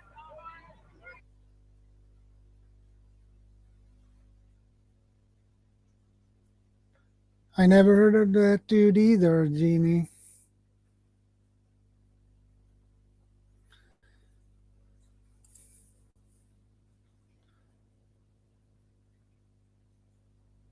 So, all right, we're just here to say goodbye, everybody. buddy. What were you just saying? Why I you're was here? saying, I'm here for my mom. She lost her job. She was working there for 25 years, and she lost her job because she would not get the vaccine because of her mental health. She cannot take it, and it's just going to make it worse. And I'm tired of the restrictions. I'm tired of our privacy not being private anymore. I want my freedom. I want Canada to be the way it used to be, not with this COVID bullshit. I'm done with it. I put my feet down. And Yeah, the pandemic's over. Get with the program. Yes. Yes. All right. I'm just going to let everybody know that I'm signing off, everyone. I'm signing off from the capital of Ottawa. We are freezing, but you know what? It's actually not so bad. It's so exciting. It's so exciting. Yeah, if something is exciting there, keeps you It's warm. so exciting to be here. Hey, thanks for being here. History in the making. Isn't it? That History in keeps the you making. How do definitely you feel warm. seeing all of this? Empowered, encouraged to keep on fighting, to keep up the good fight. I don't think we're a small fringe minority of racist and misogynist anymore. And you know what? If they want to call me a racist and misogynist, that's fine. But call me free. Thank you, Van City. I love it. How do you guys Yeah, feel? hit the thumbs up button. Yeah. What does this say? Proud to be a small fringe minority misogynistic racist. That's all of us. Yeah. I've been looking for you. I couldn't find a racist anywhere. It's you. I know, it's crazy, right? Hey, enjoy. We're gonna be back tomorrow. And the next day. We'll keep And the coming back. next day. And the next day. Are you guys Until coming we get back? Canada back. All right. Coming back. A lot of people are gonna be back. Yes. Yes. So we'll see you guys tomorrow. Oh man, that looks so good. How did you get that? You want the coffee? Oh, what? Would you like the coffee? No, it's yours, right? No, that's okay. It was for my friends, but we can't find them But you anymore. can't find them. So while it's hot, you can enjoy it. Well, that's pretty special. What are you going to tell your friends? That they snooze, you lose. Do you know what? God always provides for us right when we need it, right? What did you think of the day? Amazing. It's crazy how everybody is happy. Everybody is smiling, enjoying. The weather is beautiful. The sun is, it's perfect. It's a lot of love here. A lot of people united.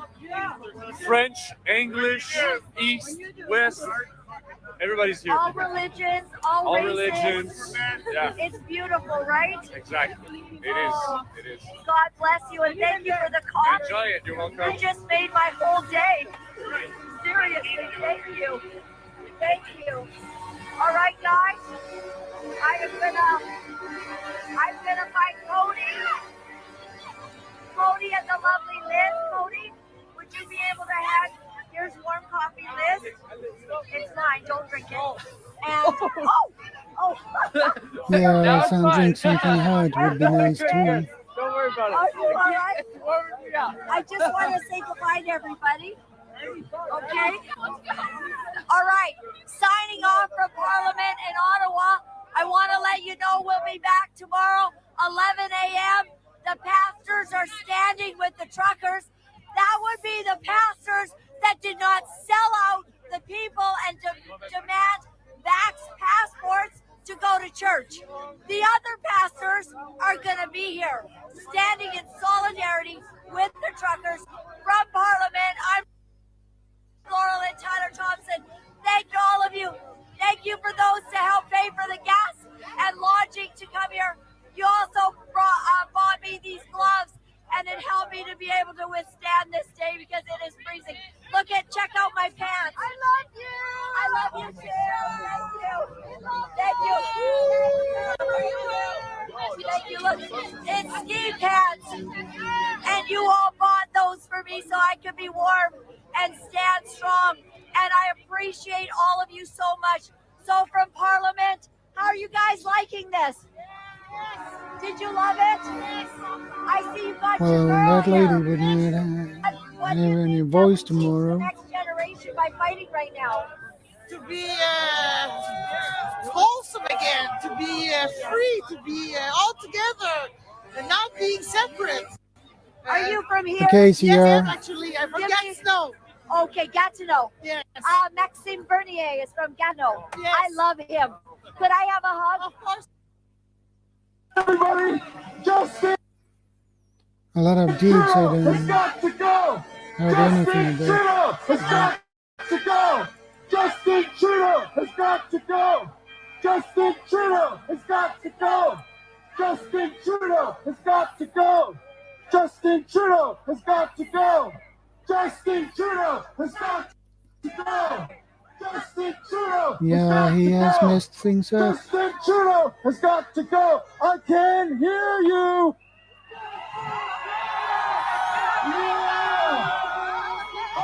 Yeah, he has messed things up, really.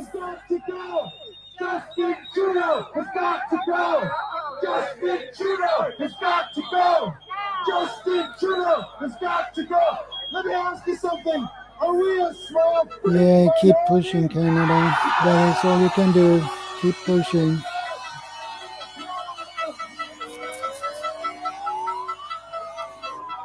Or otherwise your government will run over you. It is so nice to see every single one of you here today. It is so nice that we have Yeah, people from Janie. Ontario, from Quebec, from Manitoba, from Alberta, I don't know if that was from British the Columbia, good from thing, Nova but Scotia, from New Brunswick, well, I guess that from is Newfoundland and Labrador. It's so amazing to see everybody. Here's from what Alberta. kind of point of view All right, we have you have. Alberta. Here's from Manitoba. Not many from Manitoba yet. Who's here from Quebec?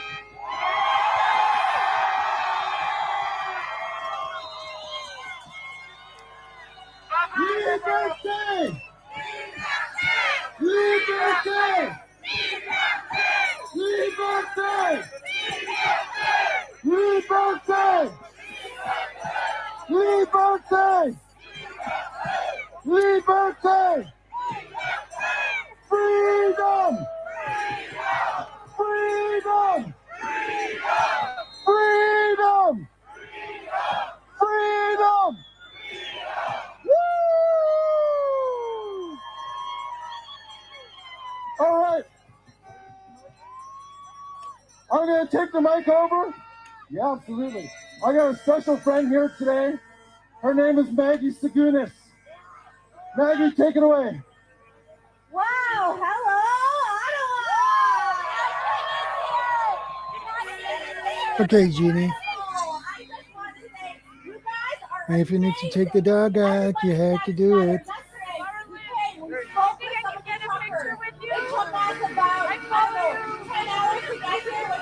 Okay. Hi!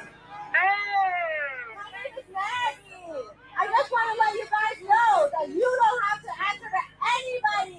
We are free Canadians. We are free Ontarians. And I just want to let you guys know there's one party in Ontario that is going to set you free, that is fighting for these mandates. And that is the New Blue Party of Ontario. I want you guys to Google us, Facebook us, Instagram us, tweet us. There is only one provincial party in Ontario fighting for our freedom. Sorry, my voice is going. This is incredible. You guys all look beautiful. Yeah. Okay, we got plan here. And guess what, people?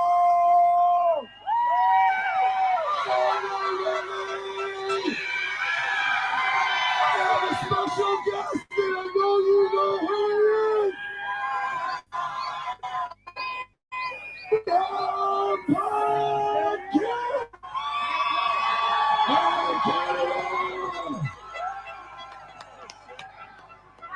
Holy shit.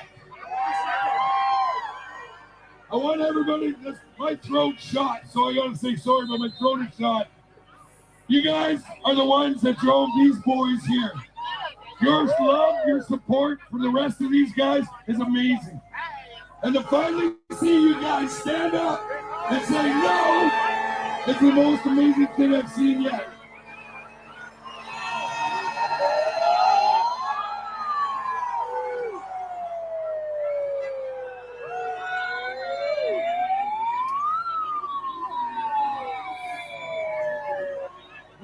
gentlemen, from now on, it's over.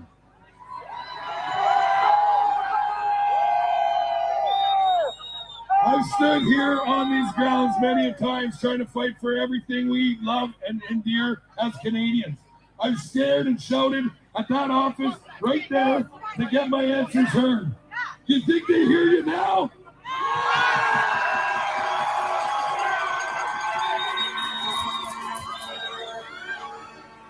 Years ago, we did a little convoy similar like this. When we came here, I shook hands with Andrew Scheer, Pierre Polyev, Michelle Ripple, Maxime Bernier. And they all said, don't worry, we're going to help you. They did it. So I said to them, next time I got to come back here with a convoy, I'm coming back with a nation. That is what I call a good speech. Not even I could put up a good speech like that. Well, maybe, but not that good. Wow, yeah. Wow. I know beautiful ladies here that came in. Big Rich, thank you so much. Absolutely. The floor is yours today, ladies. To the truckers, from now on, I want every single person in this crowd to buy a trucker a dinner or a coffee. When we say adopt a trucker, we mean it for life. Remember, adopt the truckers. Awesome, that was Pat King.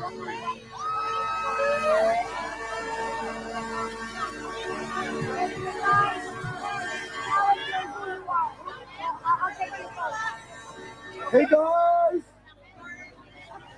isn't it amazing that everyone here was able to adopt a trucker?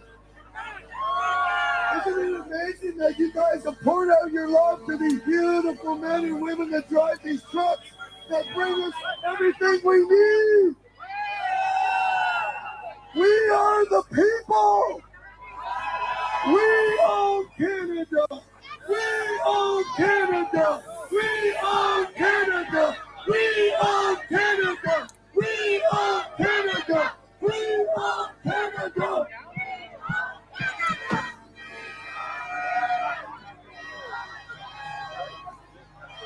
Are you guys excited? We got some big stuff coming up today, tomorrow, and Monday.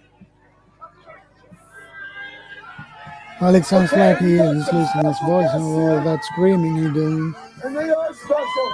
These beautiful ladies.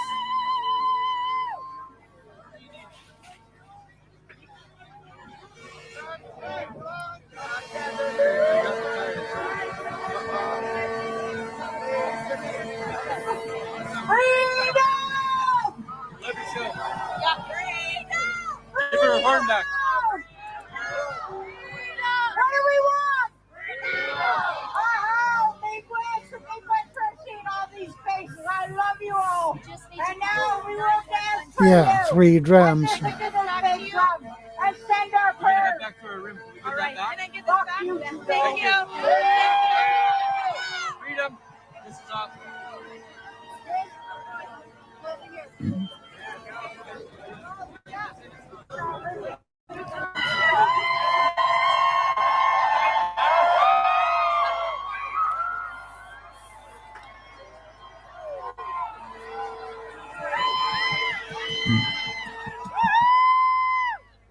There's a helicopter. Prove we were here. CBC will have 3 people. Standing up there yelling in the microphone. How are you, ma'am?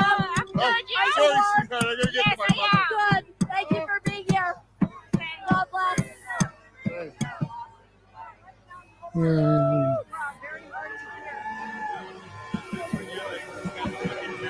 All right, we're going to have some of our First Nations drum for us.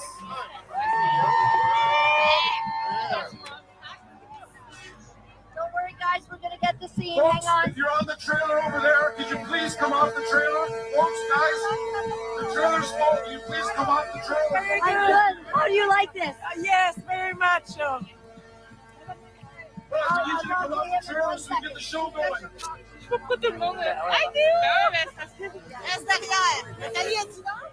you doing?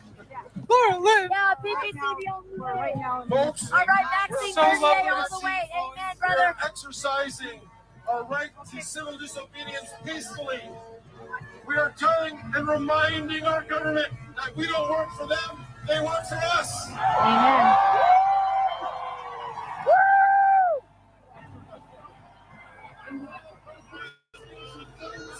Sit up here. I want to say something very important. It's going to come up a few times. This stage that we're in. I can imagine how much work it takes to put Thank you so much. Isn't this together a amazing? convoy like that. Amazing. Shocking. Thank you so much. I love your outfit. Is it warm? Yes. Oh, it's so warm. Welcome, welcome, Jack. Okay. All right. Auslander I'll info. send it to you. Good to see you, Thank buddy. you to everybody. Don't worry, we're getting this shot. Hang on. I'm just making my way to another spot. We had to get off that platform as everybody. And yes, it's morning in Australia. Sam, is there any chance you can hold that to get a shot? Just see where my thumb is, or on the other side. Could you hold that for a moment? Thank you,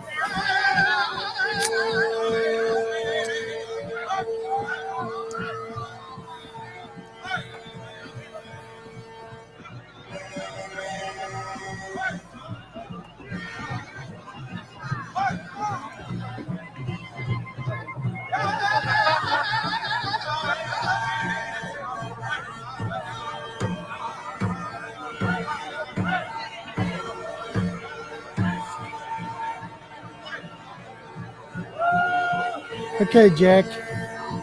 Go and grab some coffee. You need it.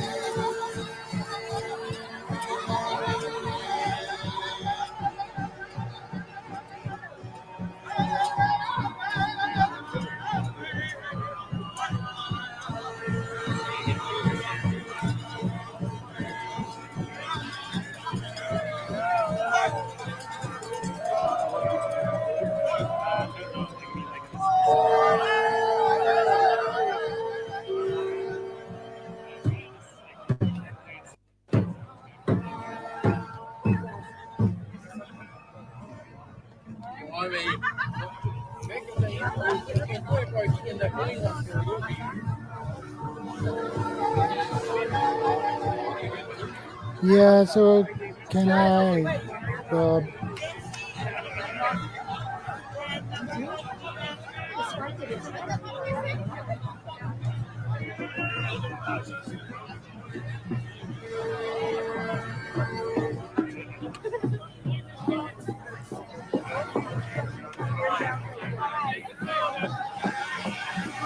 What do you think? I love it. Good. Awesome. It's amazing, right? Yep, it sure is. Okay, so this snow is really, it's so slippery. I'm just getting to higher ground, everybody. Be careful. I know we're on, thank you. Oh, that's Laura Lynn. Hey, how are ya? Oh, thank you. I just seen some slide down there, honey. That's all. I'm well, how are you? Oh, we watched you. Thank you for coming on the convoy. Isn't this amazing? This is beautiful. What do you think? Historic moment for Canada. I'm proud. Proud Canadian. This is the biggest Yeah, rally that is we've been to. We've been definitely to a a historic ton of them, moment. and this is the biggest, most There we exciting. go. We're getting Canada back. We've been to a We're getting Canada back. A lot of people saying they're not leaving until we have justice. Yes. Good. Justice for Justin. Yeah. I don't know if it's possible. It's icy here. We watch you. Thank you, Laura. Thank you. Elle a eu de la misère de pisser pendant 3 semaines après le vaccin. Elle a eu le vaccin, on pensait que c'était une infection urinaire. Ça m'a pas une infection urinaire. 3 semaines. Elle a So he came, no. So last night, we got live like this morning.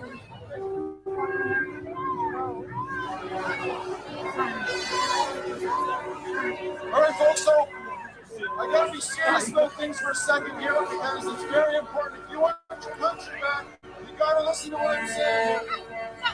It is. not working. Oh, it's okay. It's exciting. To be united and to demonstrate our Welcome back, unity Creative. as Canadians. But all of this effort is not So sorry. upon us. We get the right people in political office. If we do not elect the right people in political office, nothing is going to change. Hey, Algier County Accountability News. Welcome to the stream. Thanks for joining us. It's the only one that is speaking out about this. What do you think it's done for? Nothing. Traitor. Blasphemy of the name. There's only one party in Ontario that has pledged to stand up for freedom, and that is the New Blue Party of Ontario. Yeah! We have over 100 ridings and presidents and money. This is him who set this all up. This is Jim Carahalios. In freedom, you have to elect the right people in office. I have a lady here. Her name is Bożena. She's Polish, and she came from communism. Listen to what she has to say. Again. Welcome back, CR. Yeah, now I put the egg back on.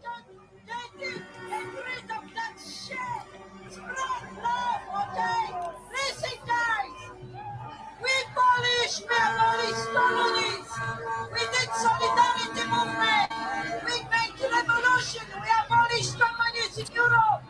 And right now, it's my second revolution. Hey, Bob. Ausländer. A second revolution? The Polish lady says it's her second revolution. Hey, those look like the mitts I have.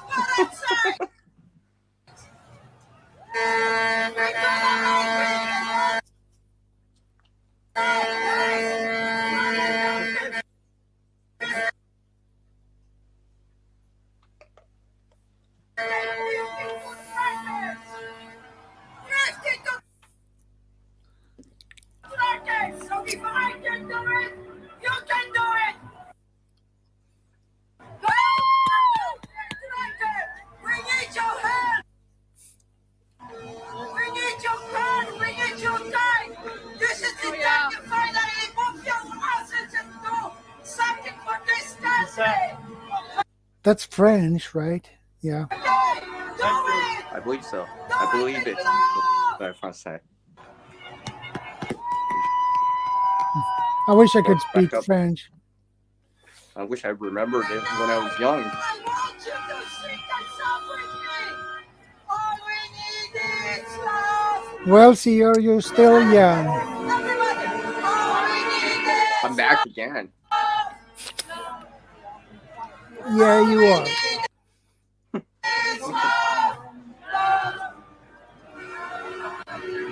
Remember, this is my second revolution, and we're gonna make it. As for those, love you.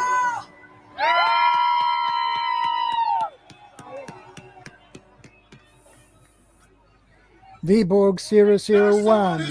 You're very welcome. Thanks for joining us. I just want you to know that Jim Carahalios from the New Blue provided this, and he's going to allow Maxime Bernier to speak.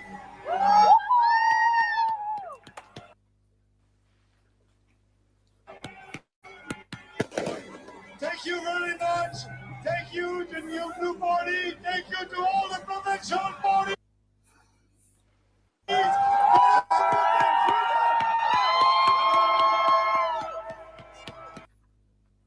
And I got a refill too. You're here today because you know that our freedoms are under attack. Under attack by these establishment politicians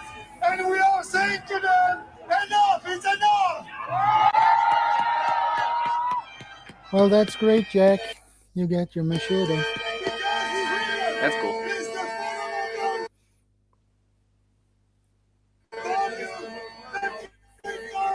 All across this country.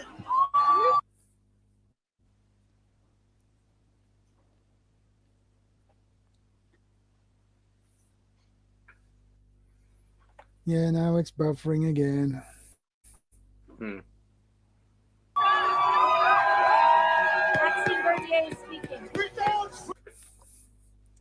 Well, I bet you everyone's using those battery banks.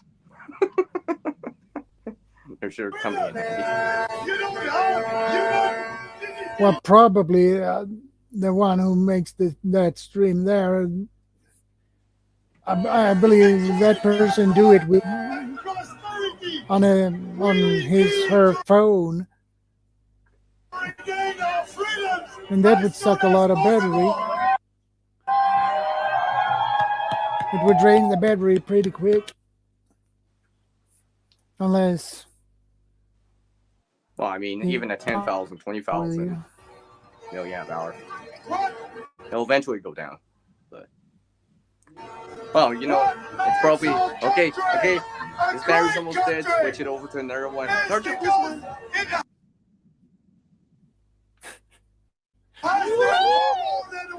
Yeah.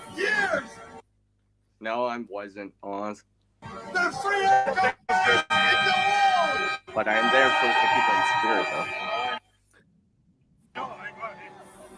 And no, that is not the case anymore. And that's why I'm mad, and you can call me Mad Max.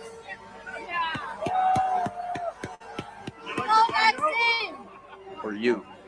That was a cool. That was a cool one, CR.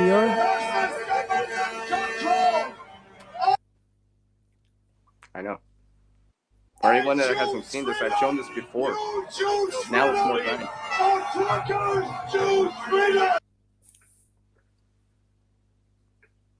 So that's what I've been doing.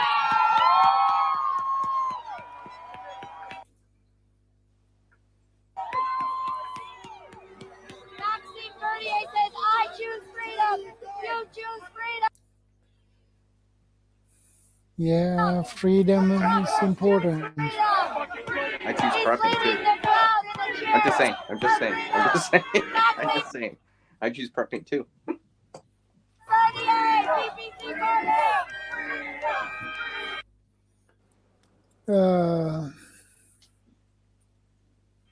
Northern Girl was out supporting the truckers. Yeah, she's on the way. I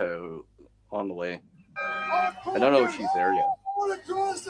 I don't think she's She quite live there. streamed it as well. I thought she was on the way. Yeah, I agree, Bob. That's everything.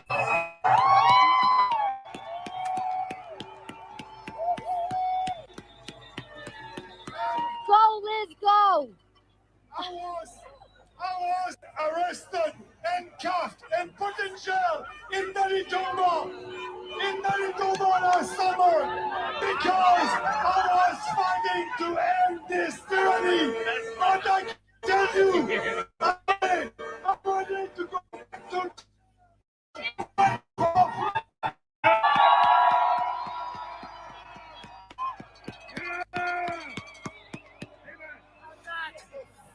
Taxi Bernier says he was put in jail in Manitoba and he's ready to go back to jail to fight for our freedom.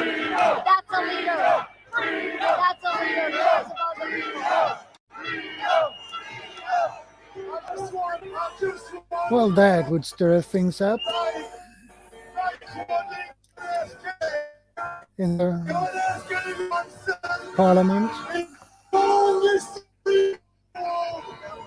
Only two generations have been granted the right defending freedom.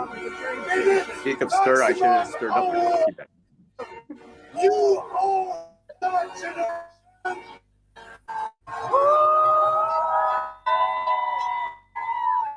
This is your role. No, it's time. Yes! Next thing for Prime Minister! It sounds like war drums. It's the time to be super spreaders of freedom. Sounds like a war cry. The rhythm sounds like war drums. Give it up for Mad Max Maxine Bernard!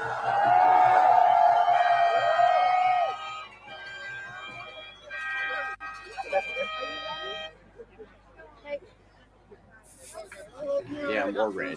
Oh, Have a look. I'm good. Yeah. Let me hold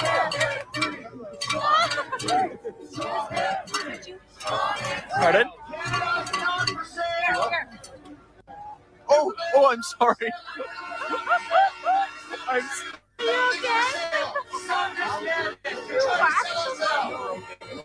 no. No more mandates! No more mandates! No more mandates! No more mandates! No more mandates! Choose something new. They pushed it too far, and Choose the People's Party of Canada, but do not choose your old hat. Choose something new, because now's the time. It is the most beautiful time. It is the 21st century revolution, and we're a part of it. Peaceful revolution and change, and the time is now.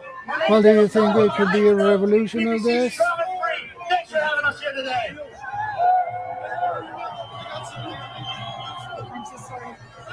Well, like I said, regardless of the outcome, still have to prepare for the outcome. I got a really good guy, one of the stars of the show, one of the trucking organizers.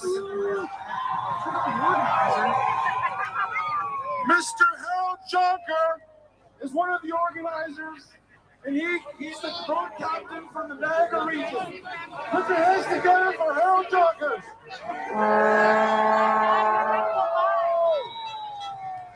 Oh, I'm sorry. I'm just gonna see.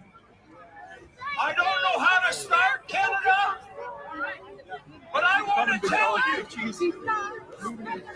that I cried driving my cab over from Fort Erie. I don't know how many times yesterday. I have 15 trucks here that can't work. And I'm telling you, we will be here until we're free.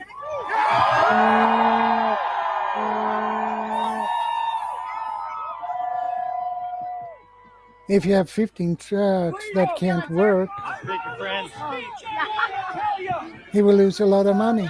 I hope my phone's not frozen.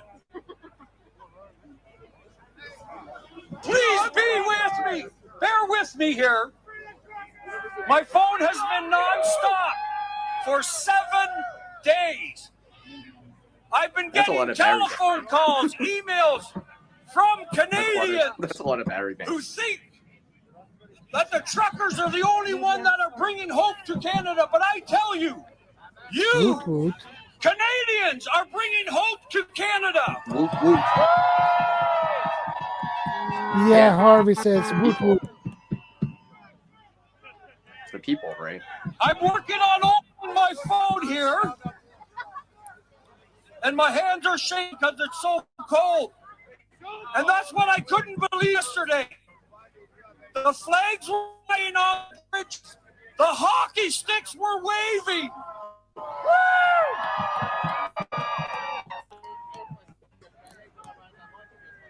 I want to say, to see the smiles that I seen yesterday, I'm telling you, the proverb of smiles go a mile. Well, I want to tell you, Canada, the smiles you showed us yesterday went to the sun and back.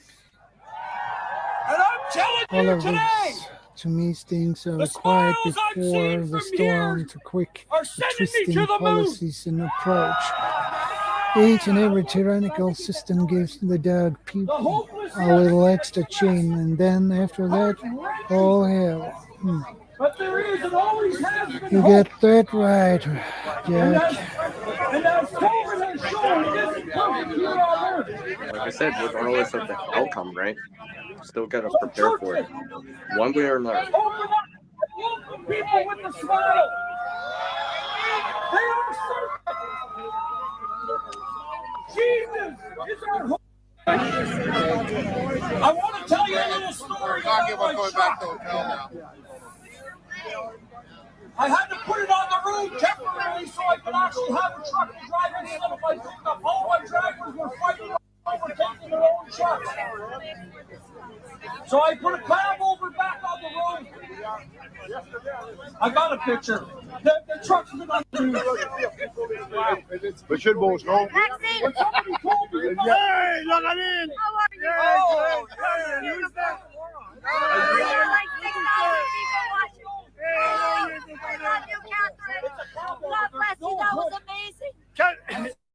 First of all, I'm very pleased that you're here. Lorraine was part of that convoy, and I'm very proud of you, Lorraine, and every Canadian. We're proud of you, Maxime. Isn't this amazing? Thank you for standing with the truckers. We don't have O'Toole here. I know he's trying to get in on the last minute. We don't want him. We just want O'Toole and Trudeau to resign. Just resign. We're ready for an election, and we will fight for what we believe with passion and conviction. Right? Maxime, will you please run for Prime Minister next time around? That should be I will, and I count on you. We'll have candidates all across the country. The BBC is the body that is fighting for individual freedom, personal responsibility, respect and fairness. No more segregation, no more division. So I'm very happy to be here. And I want to thank our truckers all across the country. They're giving hope to thousands of Canadians that the end is coming. And I want to thank you very much. It's a huge grassroots movement, and that's only the beginning. We love you, Maxime. Maxime for Prime Minister. Maxime! Maxime! Maxime! Maxime! Maxime! Maxime! Maxime! Maxime! Maxime! Maxime! Maxime! Maxime! Maxime! Let's corner them! You spent time talking with Max, right? I got to talk to him about an hour ago as well. For interviews, you're probably going to see the man. So awesome. But the Christian Heritage Party is also a party that stands for all freedom, for all Canadians. It's not only true, it's a fact. I love you. Thank you, Canada, and God bless. Thank you. Thank you. Yes, sir. There's so much happening here at the same time, and we get to meet so many people so quickly.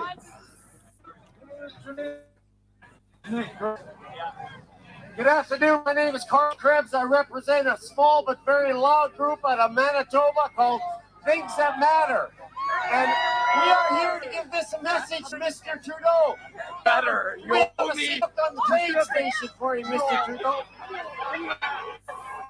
I didn't come here to anger any more than you already are. But the fact of the matter is the truckers have come here not simply for themselves. I'm a 14-year veteran of trucking. And when we saw what was happening, we knew it was wrong. Truckers should never have to choose between their paycheck and their health care. Never. So the truckers that have come here to every Canadian to give back the rights and freedoms that his father to the. Did you get that, Shadow? Or you mentioned something? Trudeau Yeah. was giving Or because you're streaming too. You're streaming too. Yeah. So it's a bandwidth thing. It's our war.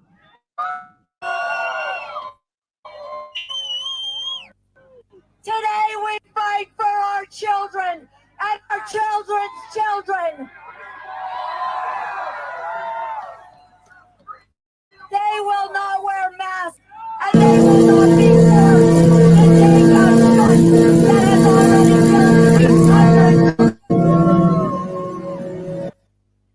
Oh.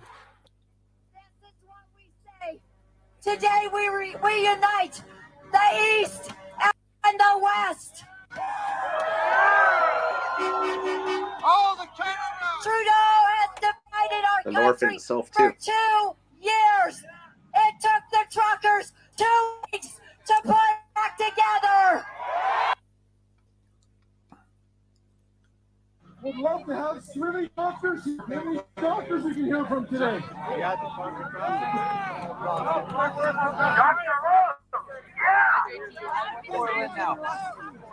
All right, folks. This is Cody. Do we not need my feed now, JG? It's just so amazing. I just love. Hey, let's hear it from you truckers. Let's hear your horns. Say it again.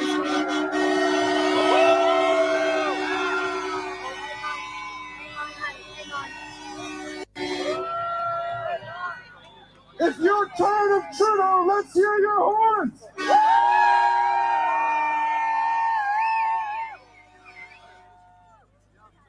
All right, we have someone here. What's your name? I'm an expert. I'm a doctor. Thank you all. Nobody. I'm not paid for by any of these people to be up on this fucking stage today. I'm an electrician. And we did it! See, or I'm going and get me something to eat. I'll be back in a minute. Trudeau! I'm getting me something to eat. Yeah, I hear you. Man. I'll be back in a minute.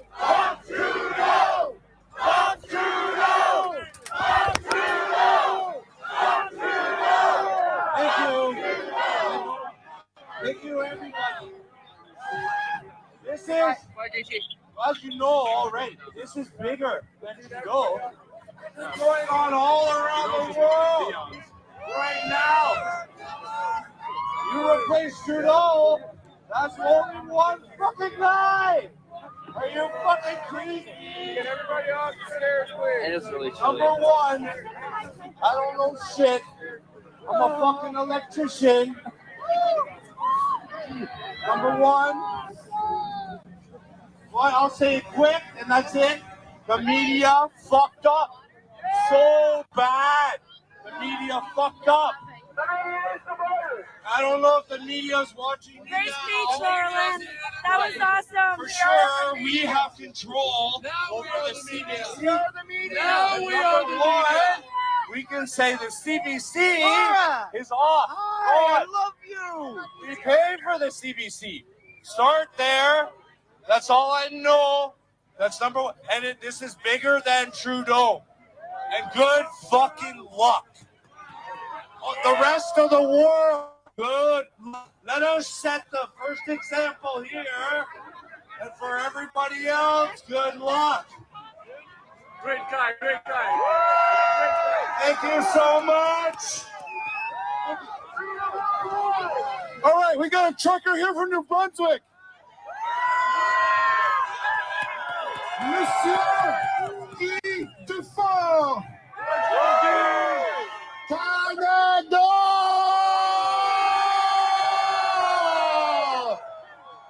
Canada! Oh!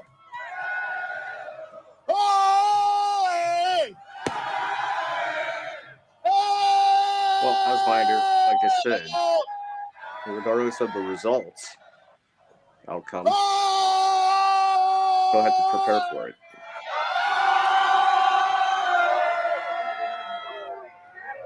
Les amis, on est deux dissidents ensemble. We all have kids going to school. We have parents. No, I believe so. On joue avec History in the making. des familles dans leur chambre. Nos parents dans la guerre sont It'll be truckers délaissés. tooting Sont 2022. délaissés. On est ensemble. On se unit. Like Puis that on va alliteration. faire une Welcome différence. back. On va faire différence. Hey everyone. Hey, Louis. On va chanter une petite chanson pour Trudeau, puis qu'ils vont s'en rappeler. Toute le Canada. On va chanter. What's up, Louis? No, no, we No. won't go. No, no, we won't go. No, no, we won't go. No, no, we won't go. No, no, we won't go. Une chose, on est tous là-dedans ensemble. On va enlever nos titres. On va montrer à M. Trudeau. On va enlever nos casquettes. Puis on va faire un Canada bilingue. Pour nous autres, pas pour lui. On le fait for us. On va chanter. On enlève nos trucs. Pour nous autres, on enlève nos casquettes. Puis on chante au Canada.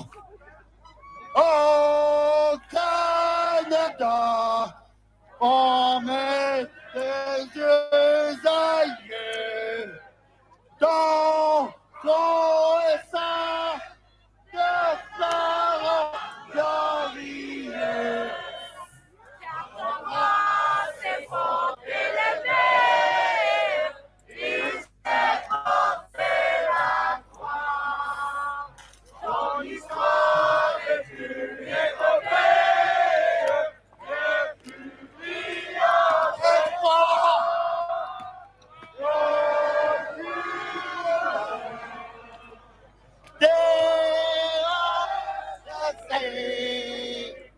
Oh, Canada, we stand on guard for the Lord. Oh, Canada.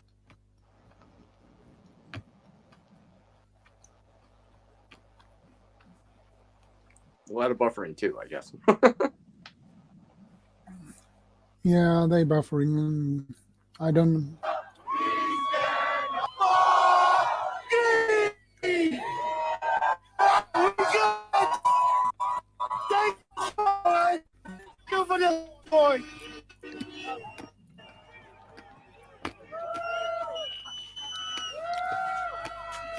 All right, folks, it's awesome that we have all this excitement. There's a gentleman here. He seems pretty intense. He wants to say something. I can't hear what he's saying. I'm going to give him the mic for a second.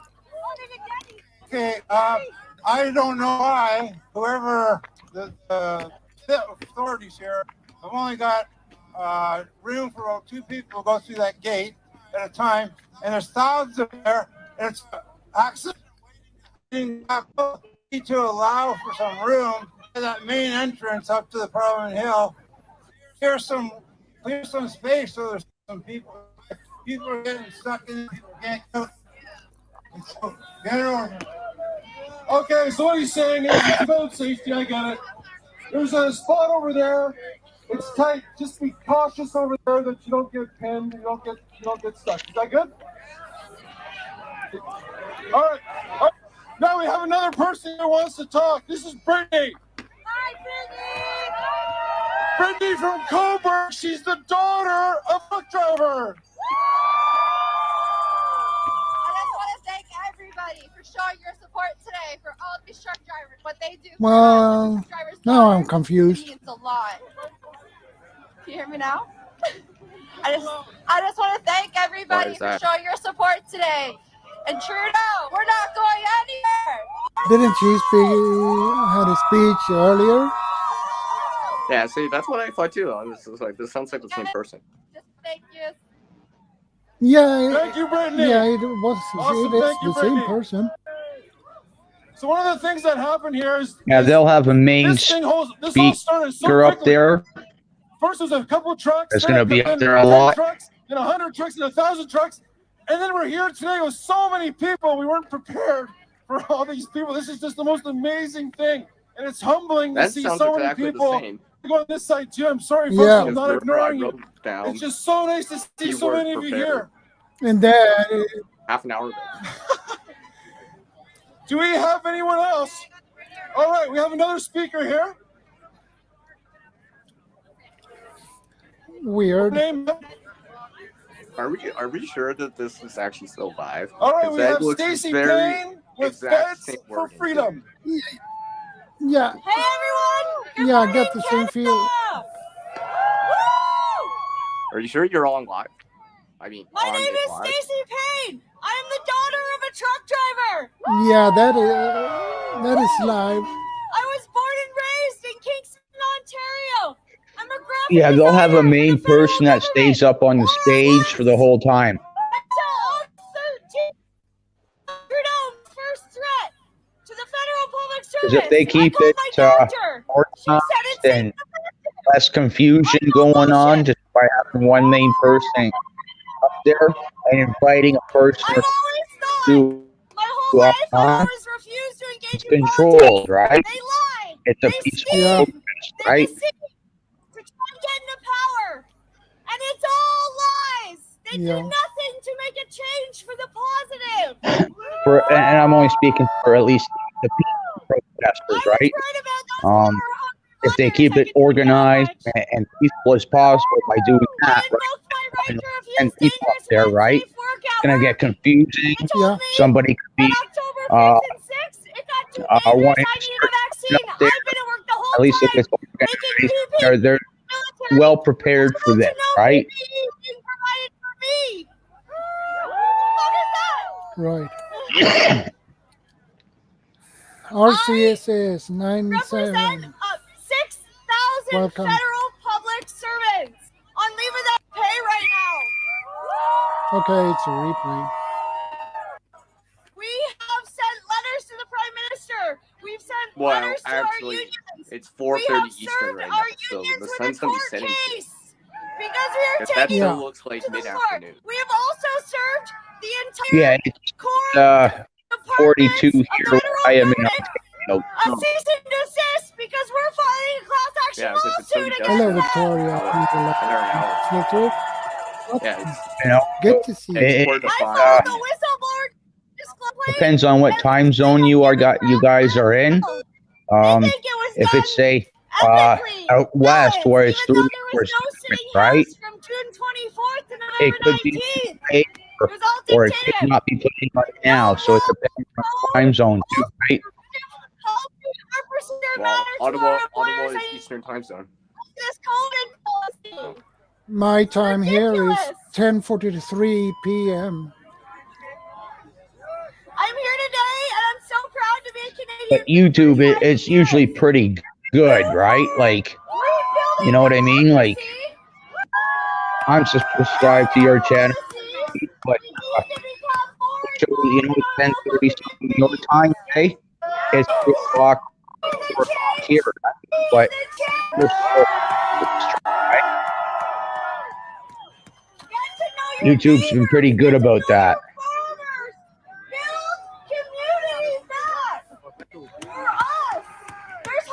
Yeah. We need to make it through here, guys. Throw back to 4-H clubs and learn valuable knowledge. Yep. And as the great Dwight Yoakam Just like the person who said earlier. He sounds like a pranker. Together we stand, divided we fall. Yeah. Thank you so much for showing up. We've been fighting for 5 months and it feels good to have some backup. Thank you. Thank you very much.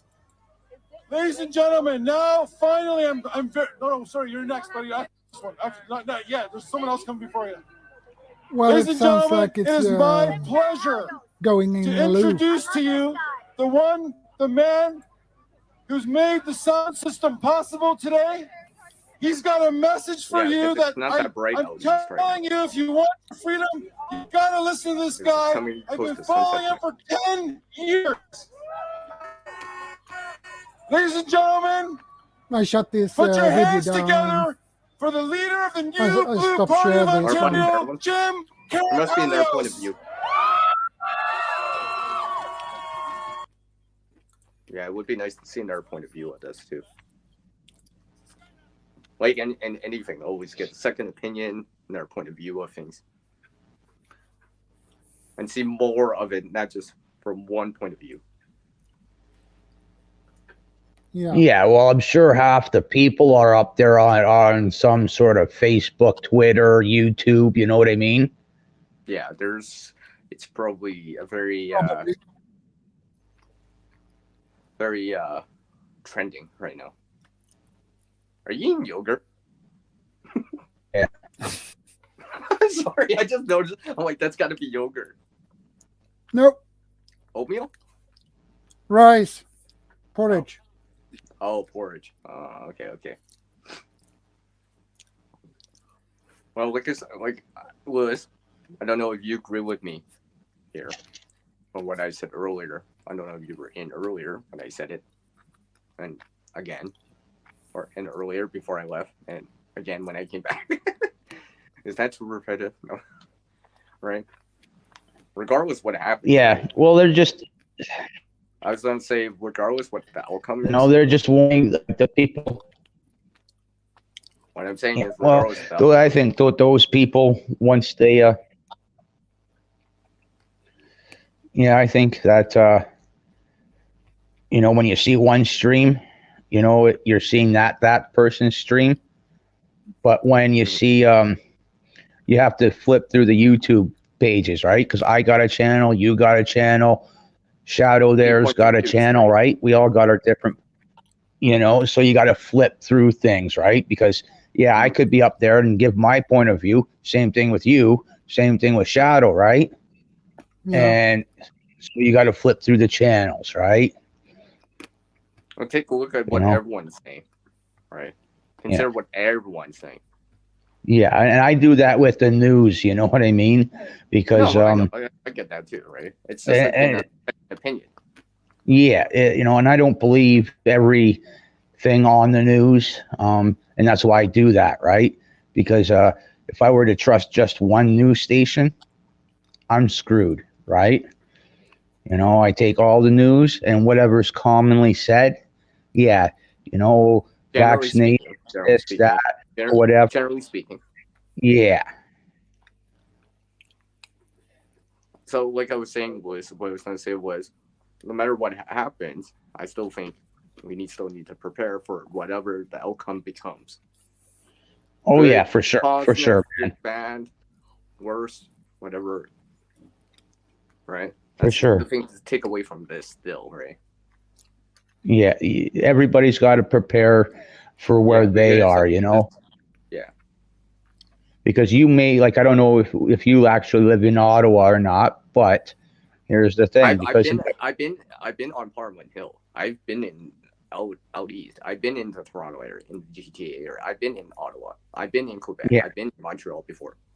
Yeah, but I'm just saying, if you're in Ottawa, say, right, and I'm down here in Ontario, say, I live in the North Wellington County area, right? You got to prepare for having food in your place, water in your place, whatever you need, right? And having your whole house or your place reinforced because of what's going on down there, right? You'll want to try to stay away from that stuff, because if it goes sideways, right, you can be just a simple bystander, peaceful protester, but if it goes sideways, man, God, look at the insurrection or whatever they're calling it in the States. People got killed there. Well, look what happened in our places, right? Just because it's here in Canada doesn't mean we're immune to that kind of stuff, right? Things would easily turn sideways, go south real fast. Oh yeah, all it just takes is just someone else to do something else. Yeah, something else to happen. Yeah, one small little action, and that's it. Right. If anything, I've learned anything for the last 2 years of seeing our things from our places, from our countries. Right. Most of it always starts out peaceful, then something else happens. Yeah, you get that one unruly person that says a comment, and everybody looks at that person, and boom, it's off to the races. Yep. Right. So you got to prepare for that. It's just like in any situation, right? You hope for the best, plan for the worst. Yeah. Always have that contingency plan in the back of your mind. If this turns south or this doesn't work, to have another plan, right? It's just like in any situation, right? It's just like in a survival situation. If you're lost, if you go north. If it's a dead end or whatever, then what's my backup plan? Do I have an airplane? Yeah, All right, take it's care, Harvey. you know, Take care, Harvey. that's putting aside the general preparedness of any weather related thing, you know. Well, yeah, I mean, literally we're in, per se, a storm, metaphorically speaking, right now. I'm just saying. Yeah, saying, metaphorically, we are, right? I mean, so, like, any storm, weather condition, or gonna prepare for it. Yeah, like here living in Canada, right? You know, Van City's got to prepare for floods and whatever else, the fires. You know, they got to prepare for that stuff, right? As to where I got to prepare, pretty much from say, I don't know, mid-October to early November till about mid-April, late April for ice storms, right? Take out the power. You know what I mean? Or for highways to be shut down because of You know what's snowstorm. actually the worst? It's the freezing rain. Of all precipitation, it's always that freezing rain. It's more concerning over time. It's because freezing rain affects everything, right? Snow is one thing, right? But freezing rain it affects pretty much every last thing, right? As soon as you go outside, kind of deal, right? Anything that hasn't been sanded or salted or anything, it's slick, right? And lots of things happen from that freezing rain. Power lines can get drooped down because of the excess weight. I know that's happened in Montreal before. I mean, I've already gotten like three times that we had freezing rain here. So it's not pretty. It's not pretty, that's for sure. And probably now is not the time to get hurt. Yeah. I don't want to get hurt. All right. Yeah, nobody does. Whatever, right? because You know what I mean? it's just an inconvenience, anyways, right? It's an inconvenience because ice-related injuries is a big thing. It happens. It happens, and freezing rain just makes it worse because everywhere's slick. It's not just that spotty ice patch that you didn't see. It's everywhere. And that's that freezing rain stuff. It's nasty stuff. Oh yeah, it is. It's nasty stuff. Just coats everything. I mean, like, you know, let alone So 5 or 6 years ago, truck or whatever, and it covers it in sheet of ice that you got to break open on font just to get the door open. well, it's not even so much the ice, right? But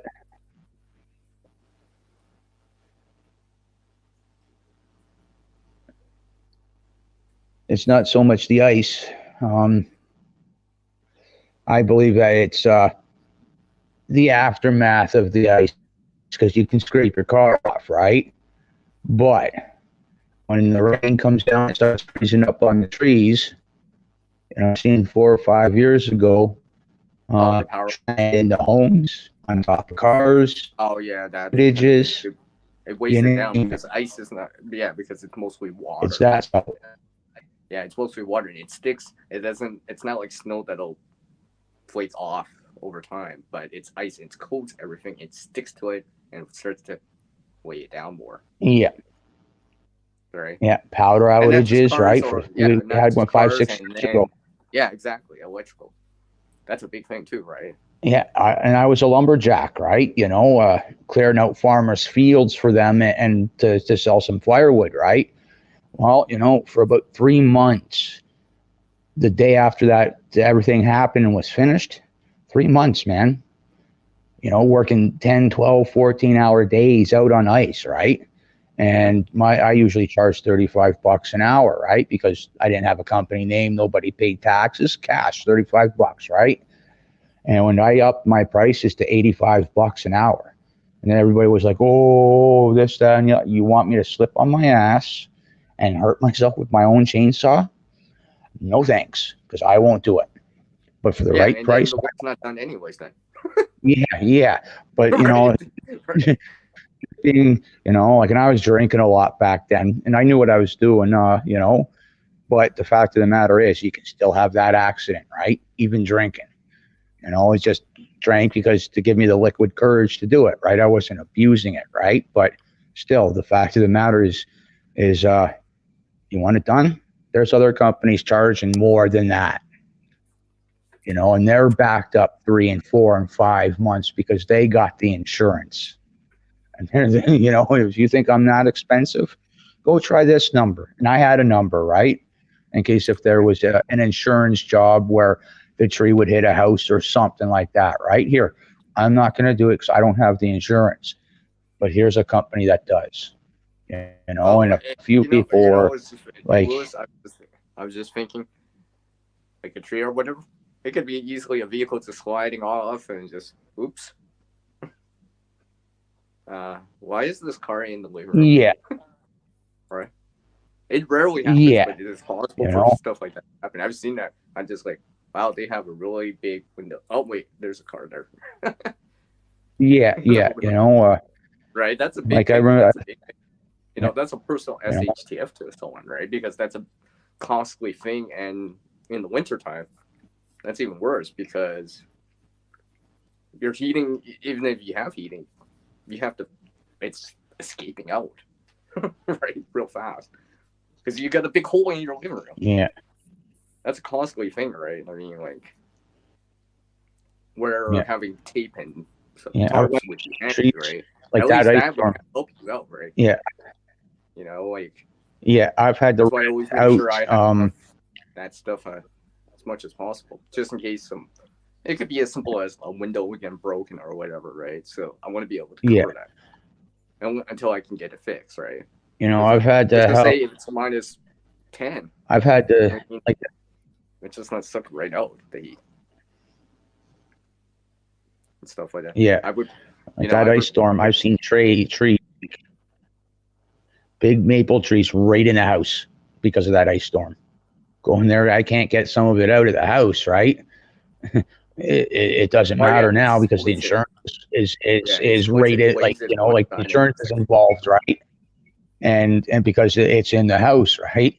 And so got to go get some sort of an excavator of some sort, you know, to help me lift the tree up and out of that house.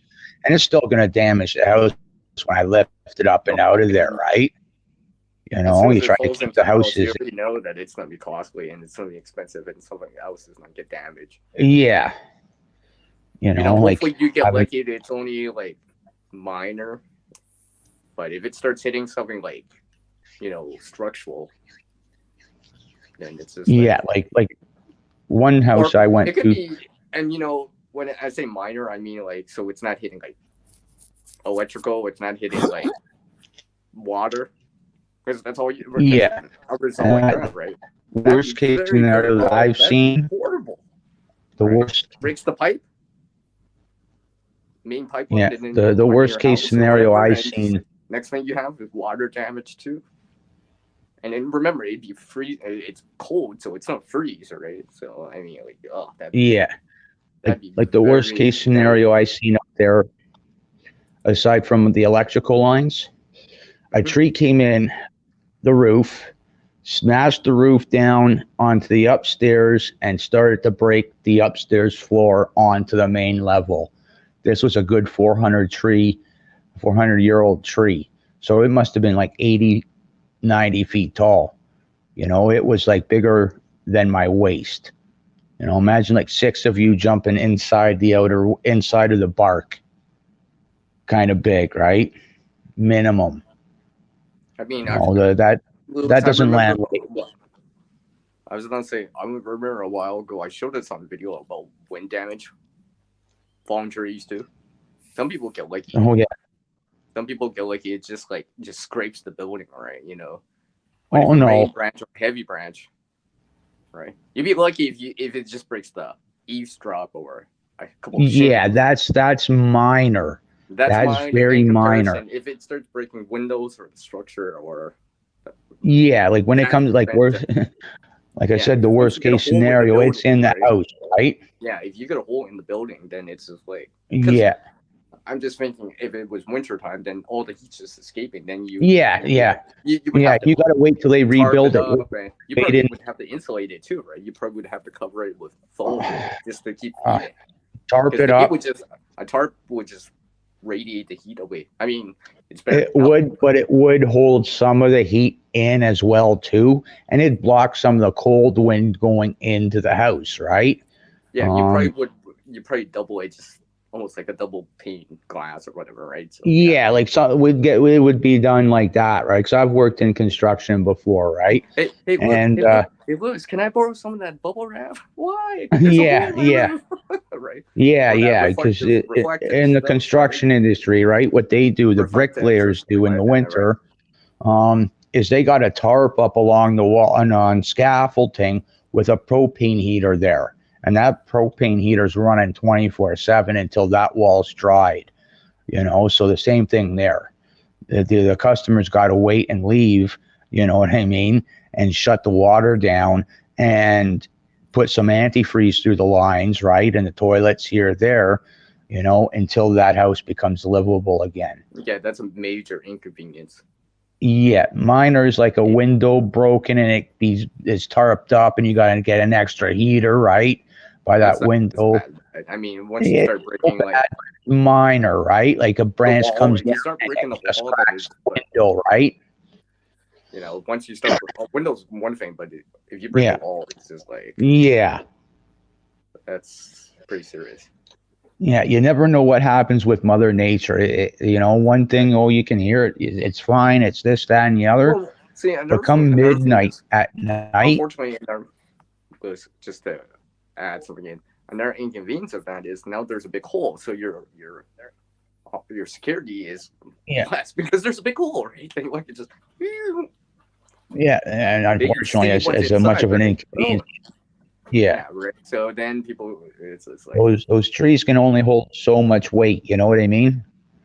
Mm-hmm. And they're pretty strong. But the older the tree is, if it's diseased, if it's starting to dry out, or die off because of a disease or something, that's when it becomes more and more, because that wood isn't as strong as if it didn't have it all, right? But still, even at that, it only holds so much, man. I remember one windstorm. I'm like, oh look, Mother Nature got me some fat wood, real easily. I'm looking on the bright side. Yeah. You want to chime in here? Yeah, that's something I have. Look forward to, is because I got a few trees in place. They go the right way. They're in the neighbor's place, right? Oh yeah.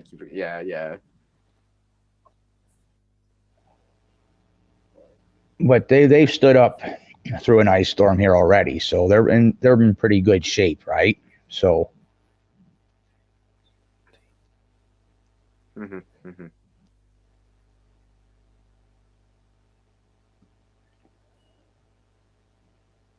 If I absolutely had to cut them down, all I'd need is a backhoe of some sort to push it just the right way, and that's it.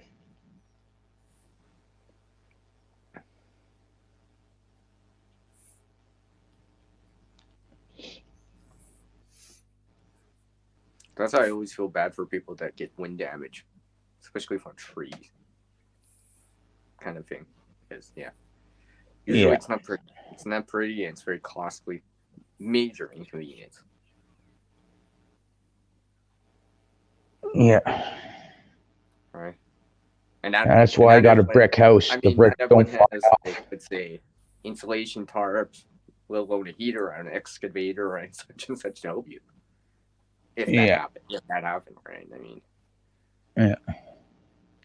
it's funny when people say to me, it's just like, why do you got that, CR? What? It's just flooring insulation. Like that foam type. I actually keep that around. Yeah. I've actually used that before for campouts. For insulation off the ground and stuff like that.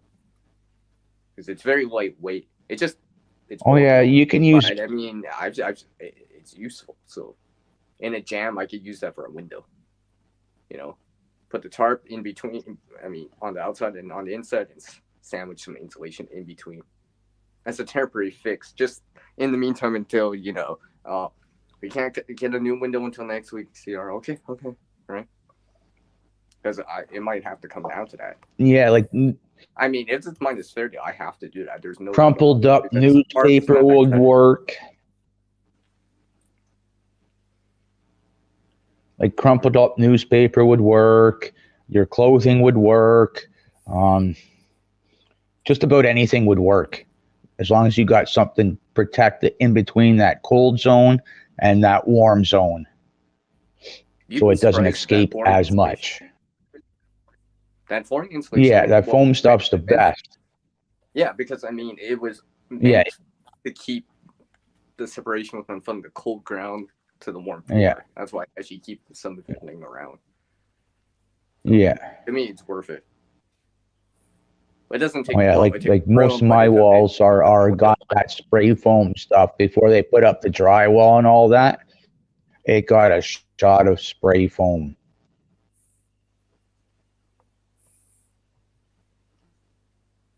Mm-hmm. Yeah, because I keep forgetting it's the end of January. We're coming up to the year anniversary of the snow apocalypse in Texas. I keep forgetting that happened in February last year. We're coming up to it. Yeah, that freaking nature for Texas. Well, I mean, like I said, not a lot of people were ready for that. I mean, some people were more adaptive to it, maybe had some prior experience in it because they moved from colder climates, or I'm keeping the snow gear. Why? It's hot here in Texas because I might want to go skiing somewhere over there, right? So they kept it in storage. My dad lives out in. I was gonna say they're probably My really dad lucky that they had it, right? They're like, oh my goodness, let this side have it. It's coming in handy right now. Yeah, my dad lives in Arizona, and he says it gets cold out there at night. And he's got a wood stove. You know what I mean? He's got a few bush cords sitting in a shed, right? Okay. And just because he's got a replaced shoulder and a hip, that's why he lives down there. It's dry heat down there, right? So, when it gets too cold for him, he just gets the wood stove going for a couple hours, few hours, gets some nice hot coals going, and close the windows, and he's warm all night and lets it go out. All right. I think like I said, once from what happened on the I-95, the snow apocalypse in Texas. Well, even here in Canada, out east, it actually snowed quite a bit. When I say snow quite a bit, I mean like feet. Yeah.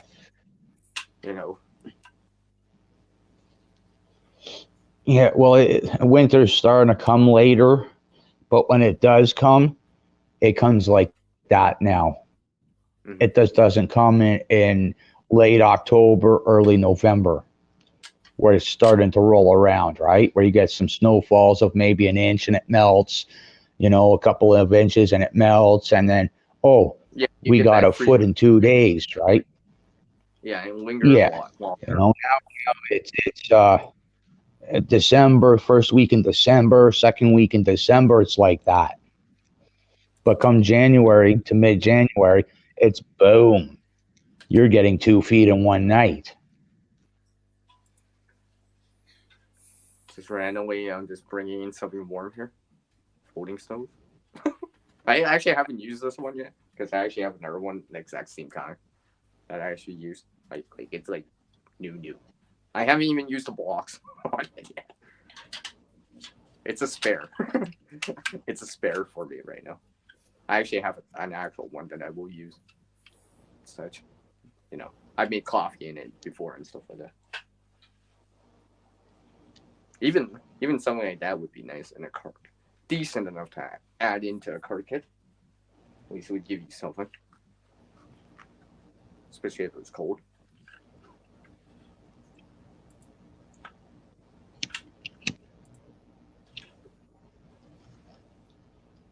I have a story for you, Lewis, and for the side chat here. I haven't even really mentioned this much on my own channel, but one of my friends, buddies, suddenly became homeless and basically had to live in their car for a while. So yeah, I had to provide some support for them. Oh yeah, and Mental like support and he's your stuff like that. friend. So this is why, because you know what happened? No power, no water. Yeah. Right? So I was just like, I was offering as much as I could, right? I mean, Yeah. doing what I can and stuff like that. You know, it's funny how some people won't use some common sense in a situation like that at times, where it's just like, Yeah, like that you know, like ice storm clothing, 5 or right? 6 Like clothing, years right? ago. Like clothing, right? It's just like, Yeah. to me, am I cold? I'll put extra layers on. I actually have to tell my friend to put extra layers on. Maybe you should put extra layers on. All right. Because right now you have a place with no heat, no water. So yeah. Yeah. You're in survival mode now. You know, right? You're in emergency mode now, right? Because you're gonna take this seriously, man. Yeah, No offense, that's right? I tried to exactly help what it them out, but I mean, I can only do so much. You know, yeah, that's what it was like. Sleeping bags, right? Sleeping bags and stuff like that. Useful, but Yeah, that's what it was like for me. Yeah. That's what it was like for me during that 3 or 4 day that ice storm, because we were out without power for 3 or 4 days straight.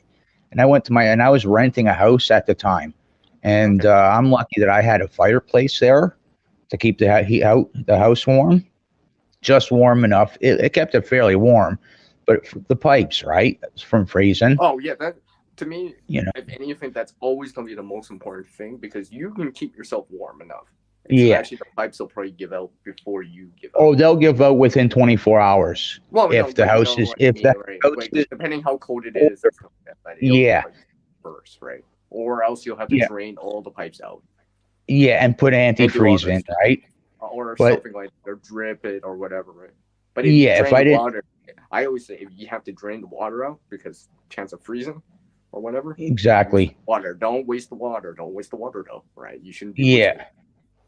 You know, you yeah, bring it and into your kind of microclimate shelter tent, couch fort, bed fort, whatever, right? You bring it in Yeah. and use that water, right? yeah. In that house I lived in, it had lath and plaster, and that means it hadn't been insulated all that great. And so that's why I say 24 hours, right, for a house like that.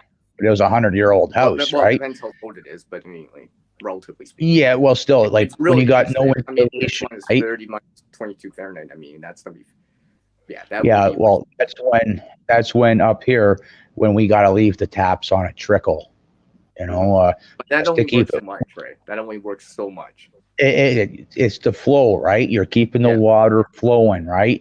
And when water flows, it doesn't freeze. The only thing you got to worry about is making sure the toilets get flushed every so often. That's it.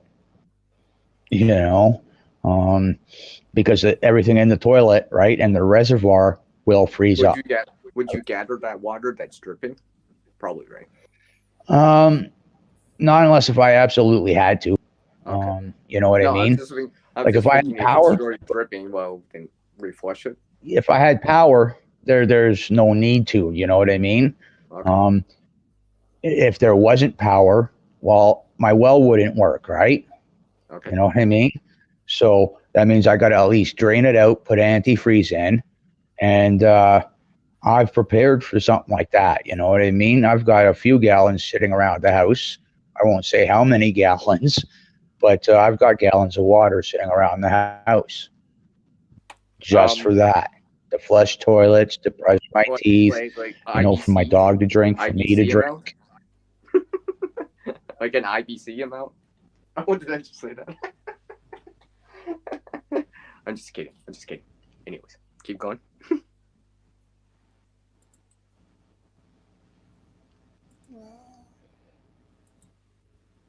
You know, so and that's a big thing, the power failure up here, right?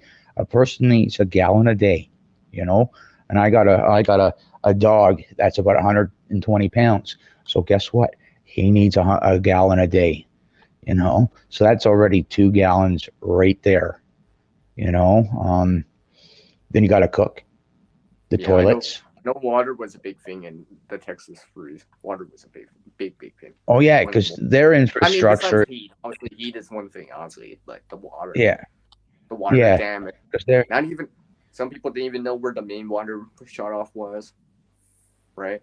Yeah. So, you know, they bug out or whatever, evacuate out, and come back to like a mess. Yeah, and In still even at hindsight, that, all that stuff. Instead they're- before leaving, maybe consider I should drain all the pipes before I leave so they don't bust. Right? Because the home can stay cold. If there's no water in your place, it'll probably be fine. It'll be fine. Yeah, and even at that, their pipes wouldn't be as deep as us in here in Canada. You know what I mean? Theirs might be, and I don't know, you know what I mean? But because they don't get snow, say, or it's warmer there year round, their pipes might be because of the frost line going down. It might only go down 2 feet, so their water pipes might be 2.5 feet. You know what I mean? And here in Canada, it's very rare. It is very rare that the frost line goes down 4 feet or past 4 feet. It's only when we don't have the snow cover and it's minus 30, minus 35, minus 40 for a solid month with very You know little. what's funny? Shadow's showing us here. I see more people than snow. Yeah, yeah. I'm just saying. So that shows a another lot right thing- there. If you're saying more people than snow. Yeah, and another thing, funny thing is, people don't realize, our pipes are down 4 feet, but with the winters being the way they are at the beginning, and there's very little snow cover, and we get a cold snap for, say, a week. Oh yeah, because snow will actually insulate the ground and just keep it exactly. at a more moderate. Yeah. Just around the freezing mark, right? Yeah. Instead of being penetrating that cold all the way down. Yeah, it'll still go 4 feet down, give or take, come the end of the winter, right? But you take away the snow, it's going to be like 6 or 7 feet, and it's going to put a squeeze on those pipes outside. Mm-hmm. And that's another reason why, when it's minus 30, minus 40 out, that's why it's on a trickle, right? Because that well is going down that far. Because my well house, I've got a big cement casing there where I can take a ladder and go to the well, right? That well pump and everything, it's going to go straight down that well casing, straight down the pipe, because it's all opened, right? And that cold gets down into that casing and it's going to go down the pipe and everything. So that water going on a trickle is going to help the wells out too. Especially the wells, right? Because when you're talking about wells, you're in the middle of nowhere in country land. Not some city where you got the jungle, concrete, everything protecting everything, this, that, and the other, right? You got hundreds of acres, where at night, it's going to be, the weatherman says, it's going to be minus 12 out, at night. But when that sun goes down, it's probably minus 14, minus 16, right? You add some wind to there, it can get up to minus 27 easily. Oh yeah, the windshield was it's one of those things. Yeah. Well, the people in Texas were probably not comfortable, let's just say, with that. It's cold is cold, but the windshield is one of those things. Because if you're not ready for it, with proper clothing and stuff like that to block wind and stuff like that, it just penetrates right through you. And for anyone that doesn't know, windshield actually blows the heat that all of us, we have a little layer of heat right next to our body, but the wind just blows it right off. Yeah, it sucks the life rate out of anyone or anything. That's why another thing is to stay dry in the winter, because if it's windy, it'll blow it off, and your clothes are wet, and water's gonna pull the heat away even faster than you think. It'll be like, it could be like 0 or the freezing mark, but you could actually be really cold because you're wet and it's windy. Oh yeah. Yeah, I mean, I've experienced one time being wet. It wasn't even winter, but because I got wet, it was windy. I felt cold. Oh yeah. That was the worst cold in terms of not being in winter, right? Because another thing is because I'm not wearing a winter jacket or layering as much because it's not actually winter, right? You know, it was like in the single digits. Or for everyone else in the US, it'd be in that under 50 Fahrenheit range to 40 range.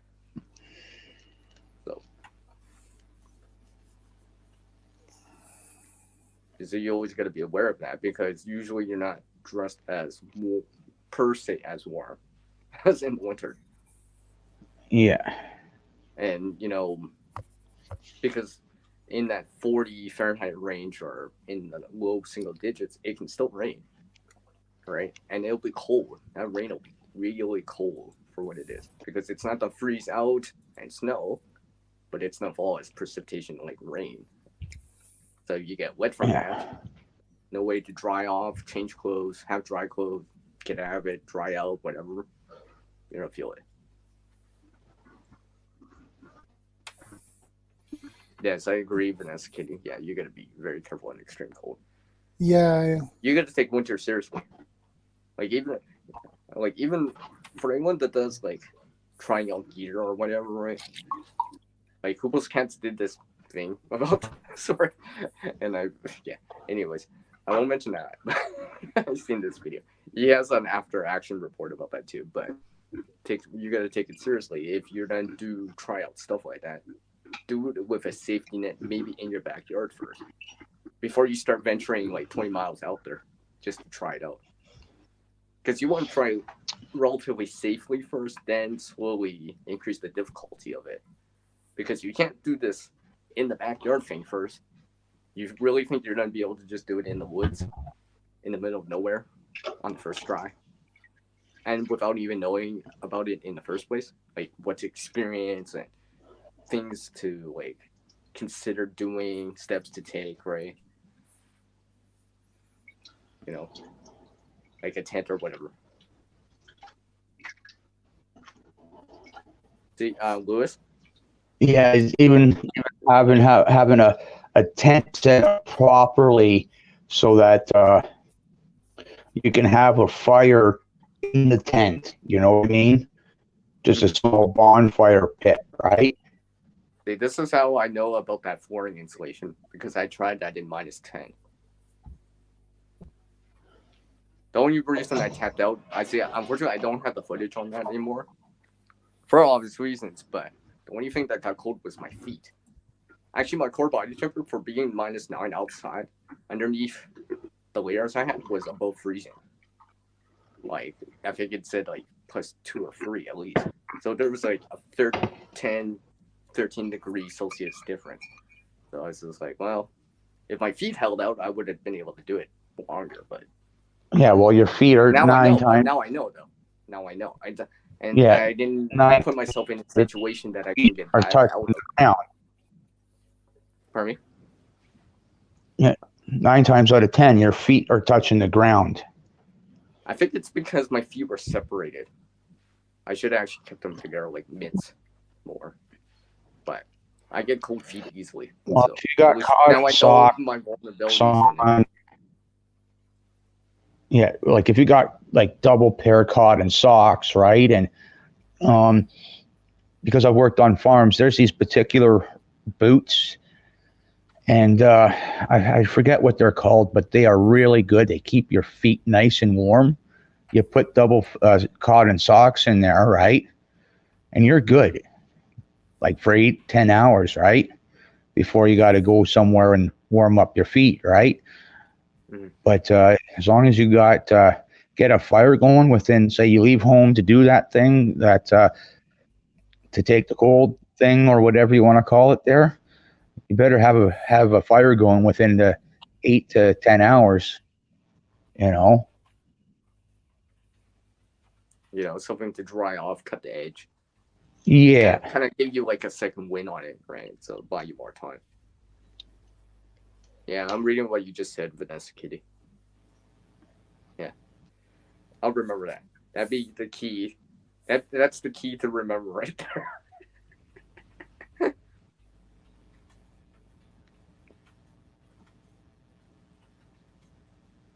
Well, yeah, metal pulls heat even faster away than water does. Right? That's why you don't lick a pole in the winter. That kind of stuff.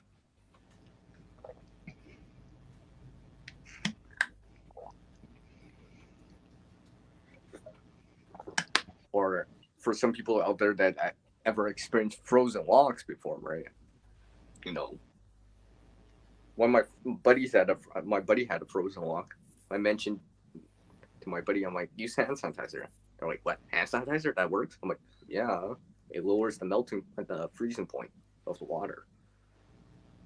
Yeah, because the alcohol. He used like a little glob in terms of like a single personal use that you would use, for example, and it's just like, oh yeah, CR, it worked like a charm. I'm like, yeah. And the thing is, more of us have hand sanitizer. It's a pretty more common, right? So Yeah, well, it's got that alcohol in it. It's not just for fire or for your hands or whatever, right? It can actually help you with everything.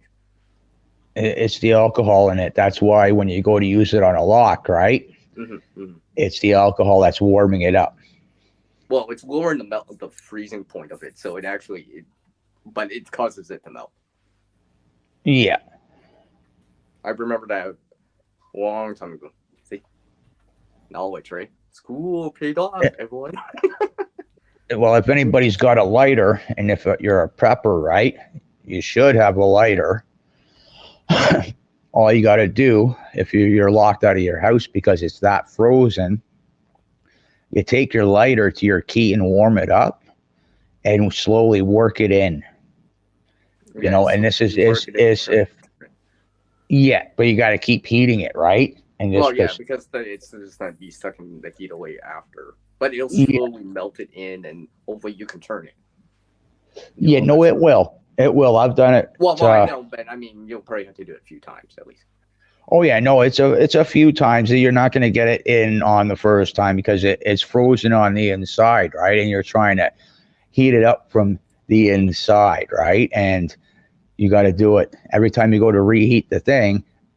It's just frozen up a little bit again, right? So you got to keep doing it. I've done it on padlocks. These kind of things is just like people just assume certain things about it. No, these things can help you in the winter too, right? Lighter, hand sanitizer. It's not just for fire or light or whatever, right? These things can help you out in situations where you need it. You know.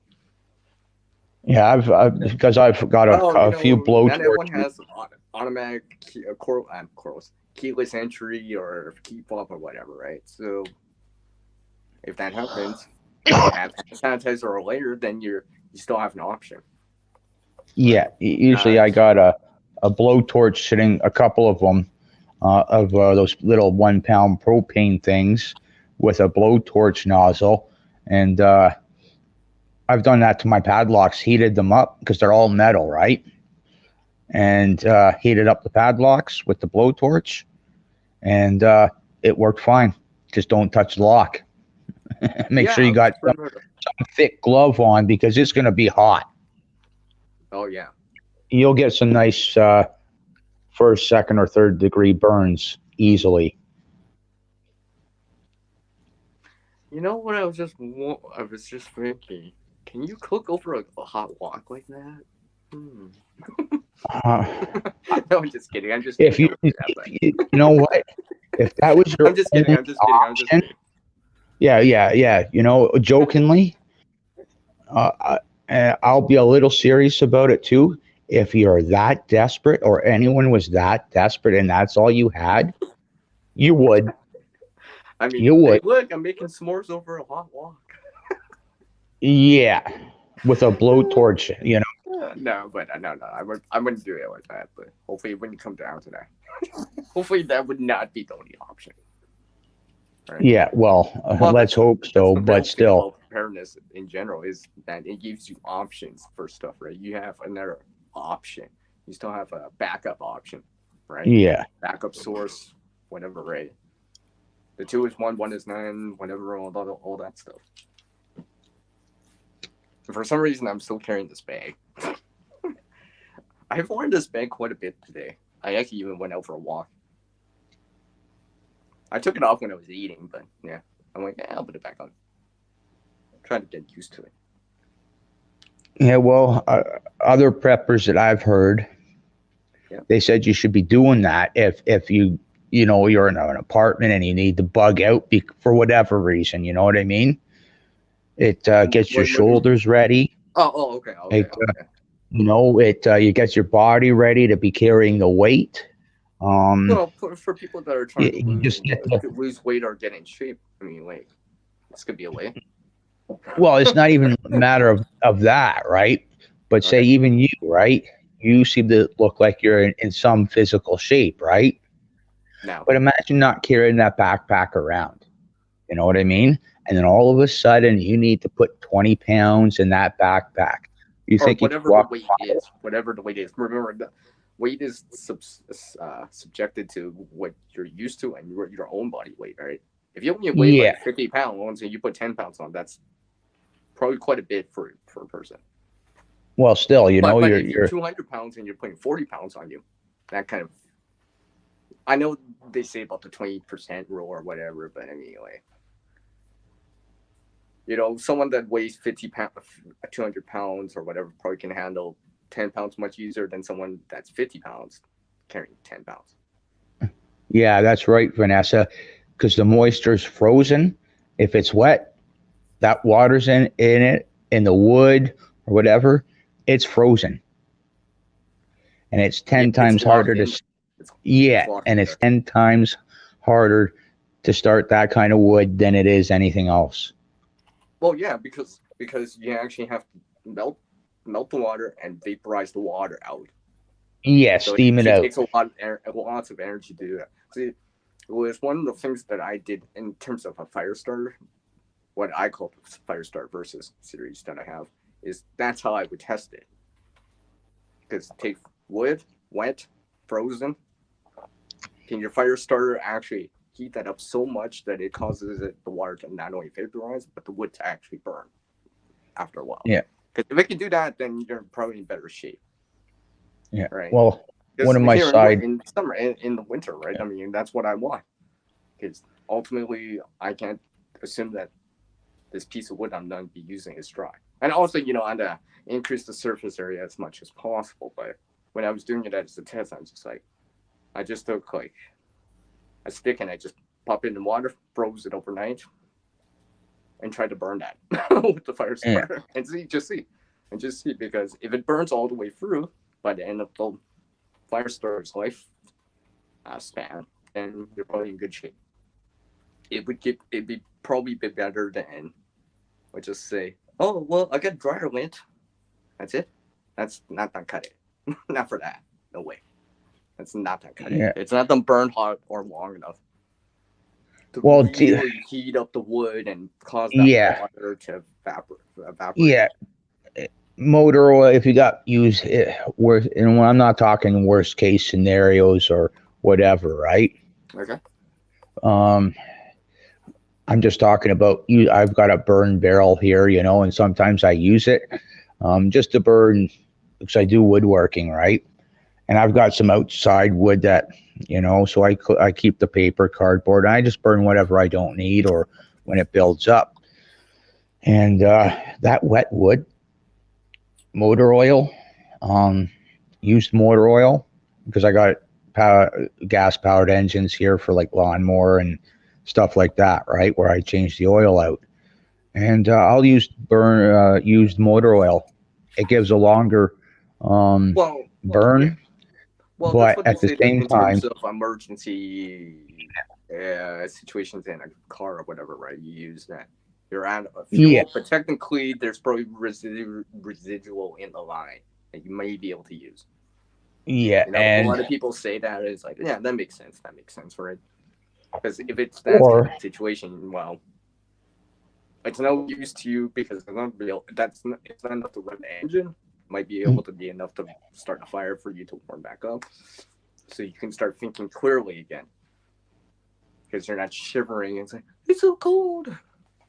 Yeah, and then, but even at that, it's always good. I've got a kerosene heater, and the kerosene I think is a Type 1 diesel.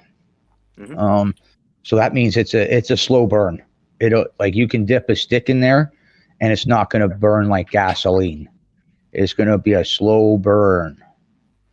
And, you know, if I had to use that, I could use it. You know, worst case scenario, if I was out of gas, gas is the last thing I'd use to make a fire in my burn barrel or my smoker or my wood barbecue, right? In the winter.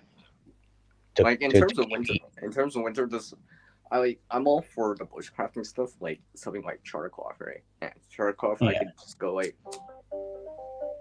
that, right?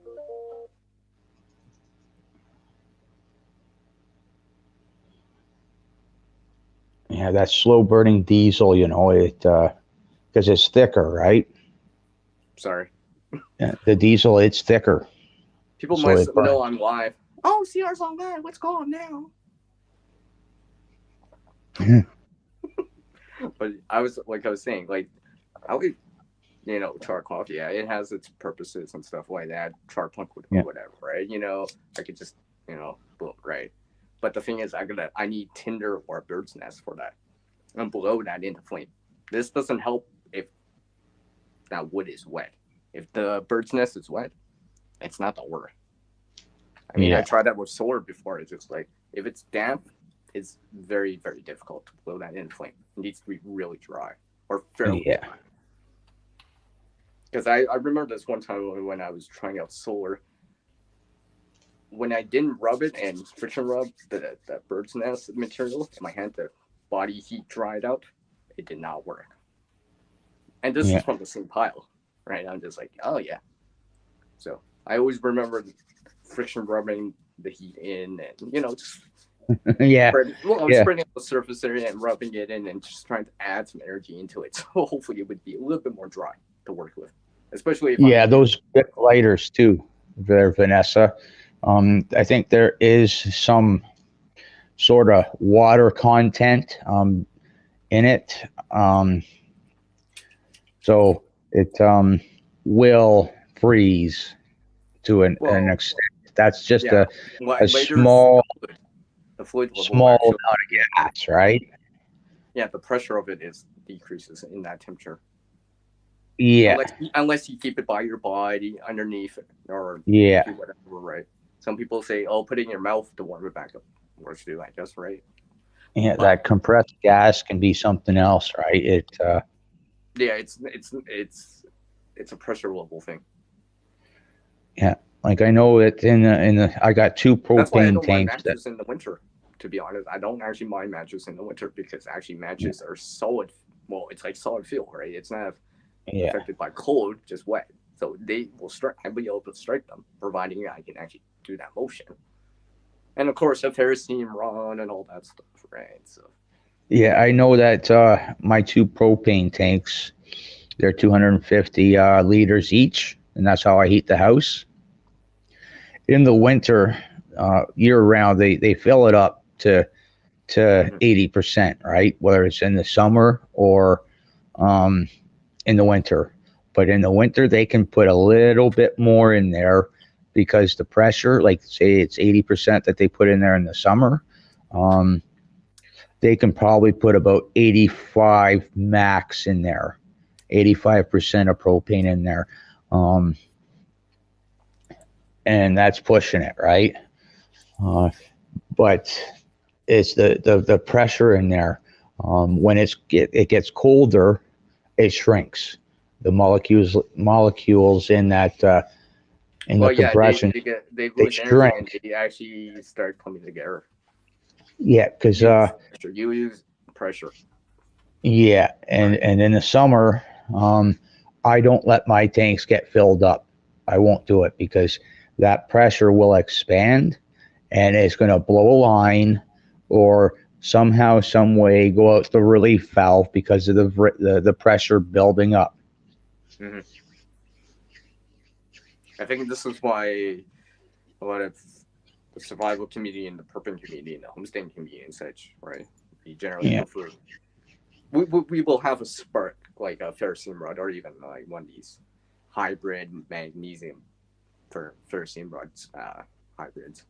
with a striker off screen or something along the lines of that.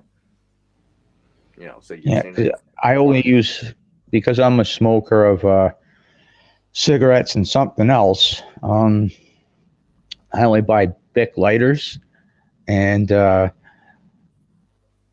got a Zippo, a broken Zippo, but the flint thing on it can still work, and that's what I use. Is that I take out the flints of the Bic lighters, and they're still good, in good condition, and I'll stick them into the Zippo thing and use the spark from that.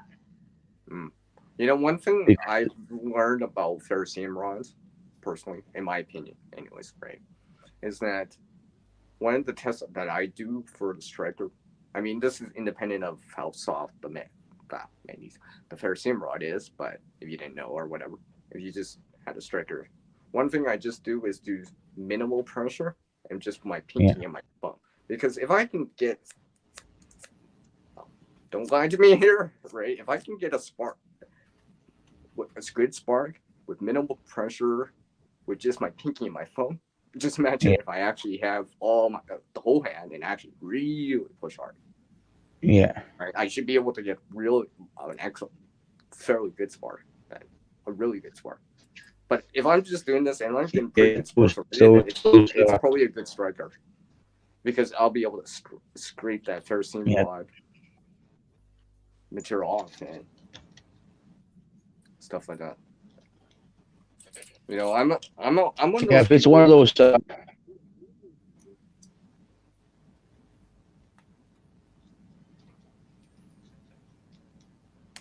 Vanessa, Kitty, we're guys. I think I get that. I'm sorry, did I just say that?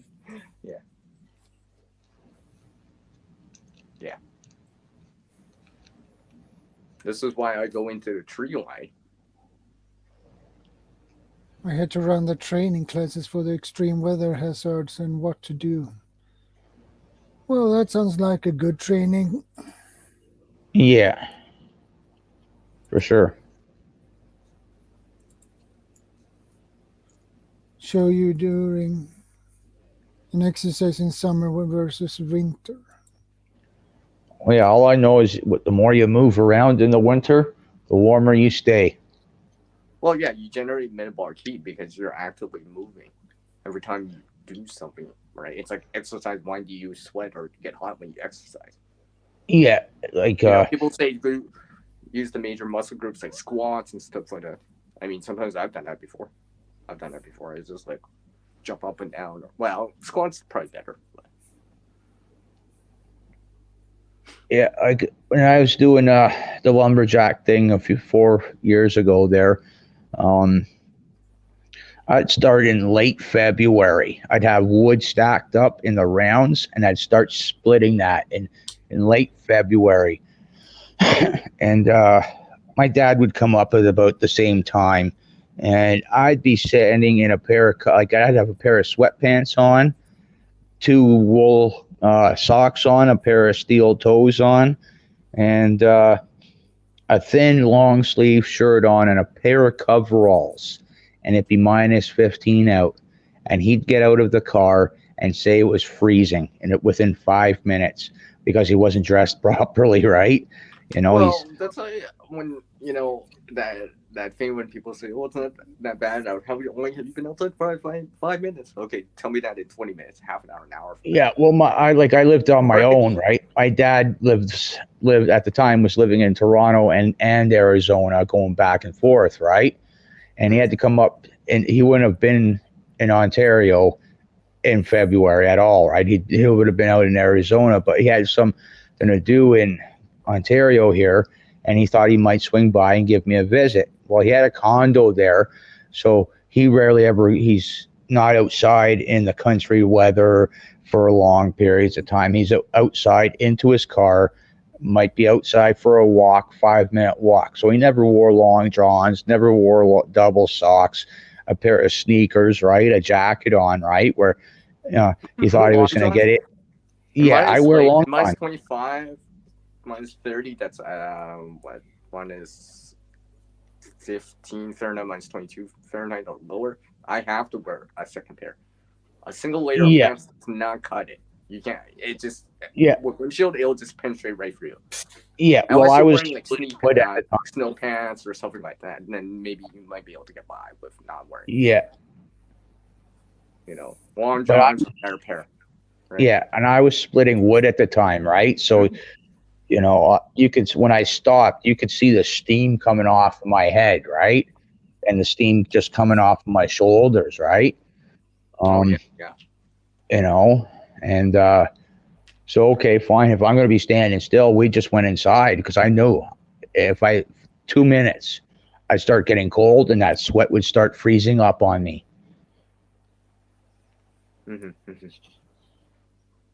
So I just left the log splitter running and run in the house by a warm fire. Yeah. Can you pop up that comment, Shadow? The last one Vanessa put out. Yeah, that one. Yeah. Shelter and heat source, right? Exposure and core body temperature. Regardless if it's obviously we're talking about cold, but this could apply in the heat too, or shade. For example, right? Keeping your core body temperature cooler with like something like water, right? Those are the important things. Because you ain't gonna make it long without maintaining that. And it's more comfortable. If you're warm or cool, you can maintain it for a lot longer. You know, oh yeah, that's for sure. You know, you're not gonna get annoyed by it, you know, or upset or uncomfortable, right? But as soon as you start feeling heat exhaustion or shivering or frostbite, then it becomes uncomfortable.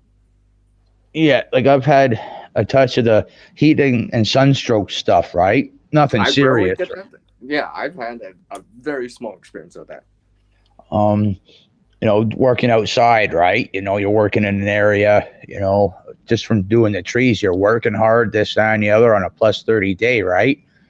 You know, call it quits at a certain time because you know, right? Like after you do it for a while, you get that feeling once or twice, right? Even in the heat, you know, you know when you're starting to feel it, right? Where you're starting to get tired, you're starting to feel a little pukey, this, that, and the other. It's time to stop. You're not thinking straight. And go.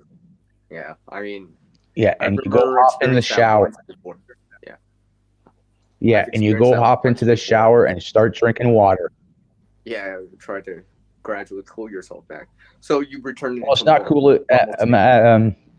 Gradually cooling you are, but you know how when your mom said, oh, "Get out of the pool before because your fingers are wrinkly."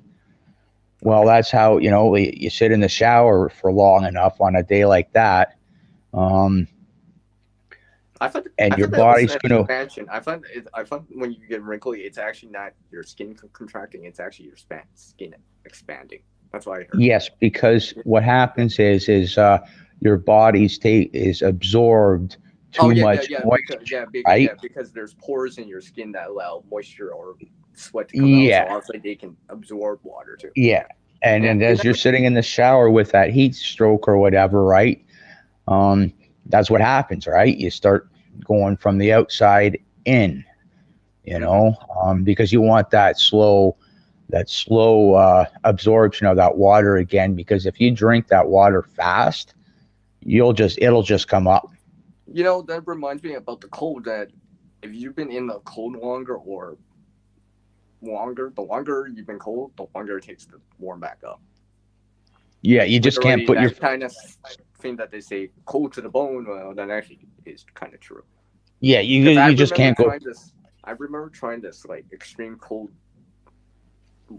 fire lighting challenge in minus 20, minus 11 Fahrenheit, right? With cold hands wet too, right? And just like it took me another hour after recording to get back to a normal state, like right now, right? Where I might do all this stuff. You just can't go put your hands, you know, underneath hot water. Yeah, it doesn't cut it. I mean, it's one thing if it was just a few minutes, but if it's not, then to me, it'd probably be better to put your hand underneath someone else's armpit. I actually had to do that before. I'm like, I don't care because this is important enough. Yeah, go put your hands underneath your armpit. All right. Because I have this one story. Can I share this one story too? Because the reason why metaphorically and like literally speaking exposed to it is because when I was very young, and I mentioned this story before on the channel, is when I was attending school, there was an immigrant, someone new that just came in the country first winter, right? It was minus, let's say, it was probably minus 20 or lower, minus 11 Fahrenheit or lower. They had a sweater, no gloves. We were out at recess time. They came back very upset because it was the first time they experienced frostbite or frostnip, right? Yeah. Right, and then one of my teachers did the hot water thing under the tap. If I knew better, I probably wouldn't have done that personally. But I think she was trying to warm his hands with her own body temperature, right? Yeah. That's like, yeah. That was the first experience I had of seeing that in terms of from other people, right? Because I was used to into this kind of environment, so I had gloves and stuff like that, warm jacket, right? So I'm just like, Oh yeah, so that's yeah. That's the biggest thing when first. Yeah, I always feel for people when the exposure thing, right? Because I know better, right? The people in Texas, right? Some people didn't make it because of exposure, unfortunately. So I always feel for people like that. I've experienced frostbite, and I know it hurts. I know it hurts. Yeah, well, the thing with that there, Vanessa, is because your hands are already burning, and I find like I've done it with warm water where the temperature, like if I ever had to, right, is in the middle, on the taps, because I got those taps where you got to swing around to go to cold or to hot, and the middle's like warm, right? Mm-hmm. So I know where the warm is. But if you got that frostbite, your hands are frozen, your fingers are burning, and you go to put it on the hot water, that's you're burning yourself, and you can go to the hospital, right? You'll get blisters, and they'll have to treat you for that, and Well, about the frostbite, right? It's because literally the water in your body is expanding out. It's actually causing it to burst, right? Yeah, I think that's the reason why you actually feel that burn sensation, because actually it's your skin pulling apart. That's why it hurts. Yeah. Right. I mean, I guess that's why eventually, if you don't treat it or warm back up, it turns black. I guess that's the reason. I guess that's the reason. Yeah, because everything's dying off. That's why. Mm-hmm. Right. And I worked in meat factories. That whiteness in the skin yet, but I know I've had at least mild frostbite. So I if that hurts, I can't imagine something else. That'd be even more painful. So I always feel for people. This is why in my bags I always keep at least an extra pair of socks or gloves now. Year round too, because it doesn't really matter. I'm sure it does. I can use for everything too, right? If necessary. Yeah, I'm sure it does. Yeah, exactly. Yeah, that's Vanessa's case. Like I've worked in the meat industry, in refrigerators, working with meat, right? Slaughtering them or packaging them up or butchering them, right? Your hands get cold, your feet get cold, right? To this day, my fingers, because of that and some of the scar tissues from cutting my fingers the odd time, it takes even longer for my hands to warm up if I don't wear gloves outside. And it hurts. It hurts something fierce when I can't, like I go outside for say 5 minutes and it's minus 20 out, and I come back in, my hands will hurt. My fingertips will hurt. My hands get wet, they'll hurt even more. Like that wet outside and come back in, they'll hurt even more. I mean, I know everyone has tolerances and stuff like that. Some people are a little warmer or a little colder, but eventually you'll need to warm back up or bundle back up more eventually, right? It just depends. Some people My hands get cold fast too. So our people, it's like we're outside. We both don't have gloves on. My hands will be freezing before, and their hands will be so much warmer. I'm like, feel my hands, how cold they are. They're like, see how your hands are cold. I'm like, yeah, see, this is what I have to deal with. Right? That's why, people will like see me wearing gloves first, because actually I need them. Or I would like to have them on. Because it's that cold. Or it feels that cold to me. Yeah, it's like picking up and grabbing a frozen piece of meat, Vanessa.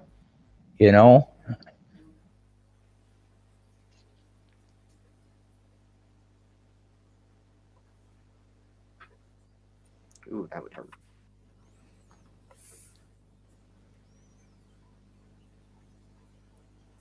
Hey, Shadow, you want to chime in here on anything you want to experience in terms of cold?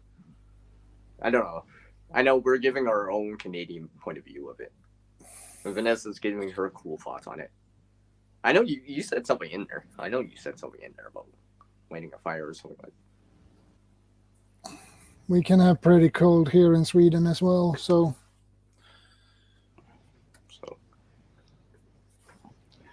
that's why I always take exposure and shelter at least important enough. Clothing aspects, right? I'm all for having fire and stuff like that, but fire is usually active. Shelter, clothing, and cover are passive. As long as they're dry and stuff like that, they'll keep you warm. They won't dry you out like fire or a heat source will, or sunlight, right? But they're passive. You don't have to actually work at them so much. Stay in the sun, tend to the fire. Yeah. Make sure the propane's still up, right? Yeah, that's cold. That's like Antarctica, Vanessa. Yeah, okay. I mean, I've walked outside in -40 too. So just to get used, just to experience it and realize, this is how cold it get here, for example. Yeah. Yeah, I got a mustache, and I don't think it's ever gotten any colder than say -45 here where I live in North Wellington County, Ontario. And my mustache within 2 minutes will start to freeze up, I suppose. And break too, right? Just because of the moisture from my nose. Yeah, you'll actually be able to snap the hairs off. Yeah. Yeah, that's when you know it's getting cold. Just from the moisture. Yeah, and that's just from the moisture from my nose.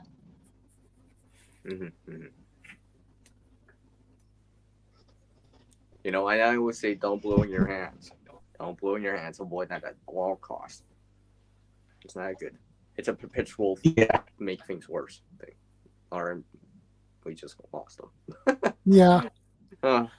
Like I said, don't blow in your hands, all right? You blow moisture in your hands. That's why. That's why you don't do that. It's perpetually making it worse. Yeah. Yeah, I agree. Because once you start doing that, you have to keep doing it then. Yeah. That's why I'm not a big fan of. I avoid that at all costs. Welcome back.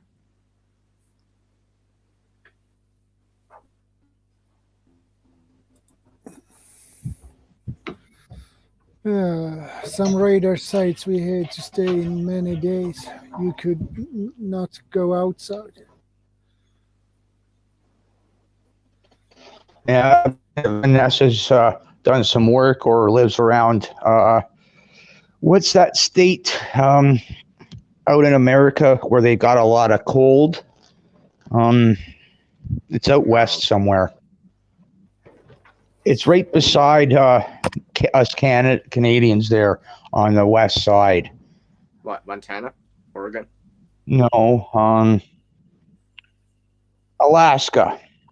Well, I was going to say that. I thought you meant down south more. I'm just like... No. They're nice and warm down south. No, I'm talking about like Alaska. Yeah. Because by the sounds of the way she's talking, it doesn't get that cold out there, and everybody, you get banned from being outside, or you just don't go outside for days. You know, they make our extreme cold weather here in Canada look like a walk in the park. I'm taking a bathroom break. All right, all right. I'll be back. Oh, Vanessa, if it's that cold for me, like let's say -3, I'll actually, especially if I'm walking, right, in extreme windshield, I'll actually put on glove, a mitt, maybe an air mitt, and maybe the jumbo mitts over top of that, just so, because I can always remove layers if I don't have those layers on. Wow. Yeah, and I bet you in the Arctic there, Vanessa, it's even colder than Alaska. Mm-hmm.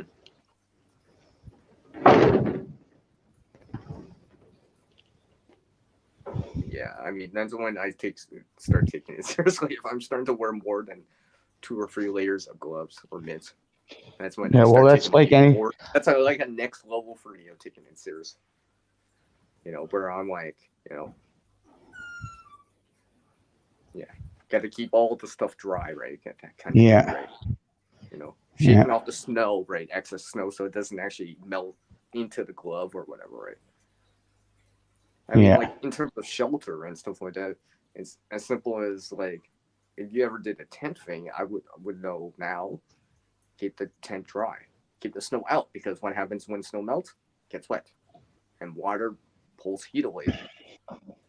Yeah, and I'm sure you'll agree to the radar starter sites being on mountain tops is because they got the best line of sight for other things and phone calls or stuff like that. Vanessa?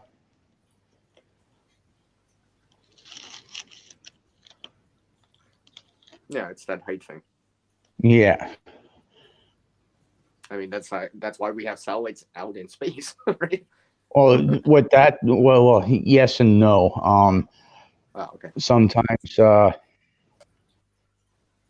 everything down here on Earth needs to go up to the satellite so we can see somewhere else. You know what I mean? Mm-hmm. Sometimes, like say cell phones, even too, right? They need to bounce off a certain cell tower, go up to the satellite, and then come back down to go somewhere that cell tower doesn't have a line of sight to. Mm-hmm.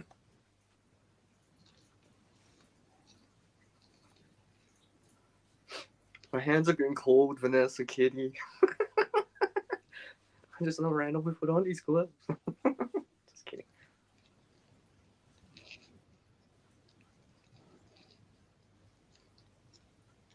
Yeah, it's probably because everything's so far away there, Vanessa. Yeah.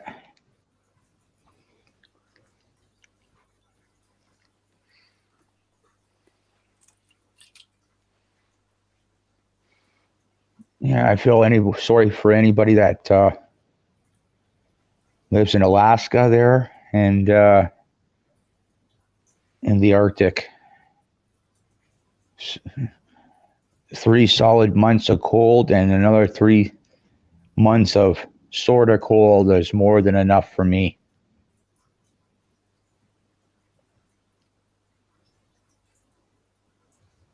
Oh, that's cool. Yeah, that must have been cool. I bet you that. I mean warm. I should say. Yeah, warm. I should say we should say warm, right?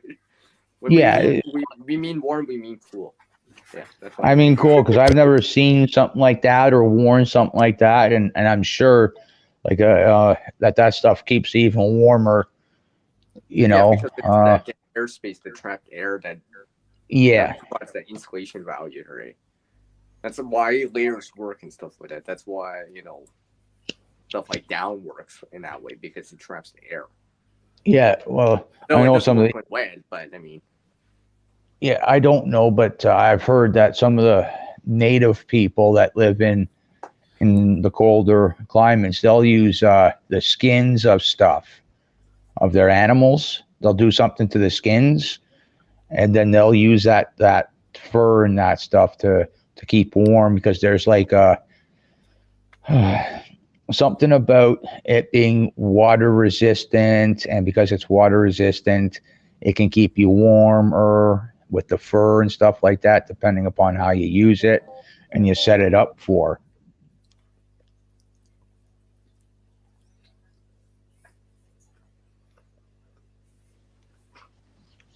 People still call me. Sorry.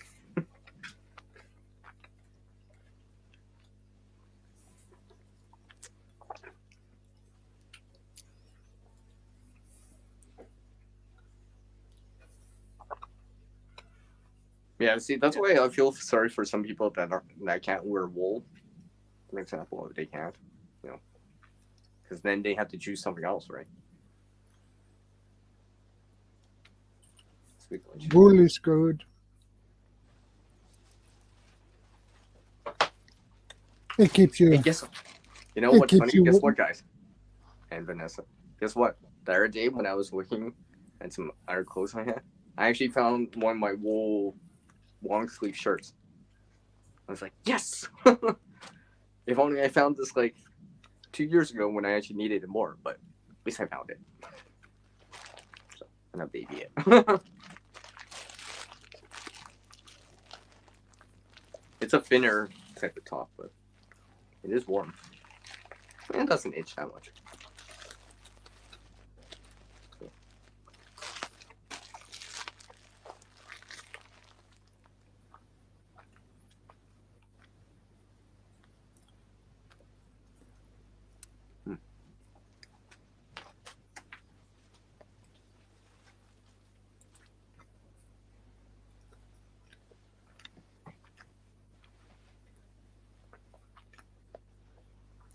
Hey, Lewis.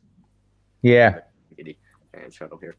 Did I tell you guys how I actually reused a sweater? A wool sweater? No. Well, okay, I was just thinking to myself. So, let's say you find a wool sweater, for example, but it's too small for you. What do you do with it then? All right? Because you know the value of wool, right? You know, you're like, okay. Yeah. It's warm, it'll keep me warm. It has... Even if it's wet. Well, it's warmer when it's wet than compared to like synthetic or cotton, obviously. Obviously, something dry is obviously going to be warmer than anything. Right? A piece of wool that's dry is probably going to be warmer than one that's wet. I'm just saying. Right? It's just not going to be as cold compared to synthetic or cotton or something else, right? Or down or whatever, right? Well, one of the things I did was, because the sweater was too small for me, I just made it into sleeves instead for me to use. Use the sleeves instead. At least it'll buy me some insulation value in terms of for something. Right? Yeah, and you can reuse if you know how to because it would sew. add You can more. reuse the rest of the sweater somewhere else. Yeah, because like even like the torso part of it, I actually made it so it's actually like not quite long johns, but it covers some of my leg. I actually tried it in minus 30, minus 35 Celsius. I was just like, oh yeah. You know? I was just like, when can't even penetrate it. And I'm just like, my legs are warm, super warm. I'm like, yes. So, because unfortunately, sometimes, you know, things I find are too small or don't fit even me, right? So, then what, right? So I'm like, because I was just thinking to myself, oh, I don't want to just waste this. It's a good resource. It's not that bad, right? It's because there's holes at the bottom, too small, right? Most people would be like, if they couldn't give it away to someone to just toss it, right? I'm like, nah, there's got to be something I can do. Because this thing, if I just toss this thing, put this in a landfill, it'd be such a waste. I could put this into good use, right? I could make socks, I guess, or whatever, right? Something to even hat, gloves, something like that. Yeah, exactly. Well, I already had hats. I wasn't worried about hat, but I was just thinking, wait a second, my legs get cold. And I'm like, yeah, right. So my extremities would be warmer because I'm using them to cover my arms and my legs, right? So hopefully it would help. Yeah, it's really cold, eh? Why not, Vanessa?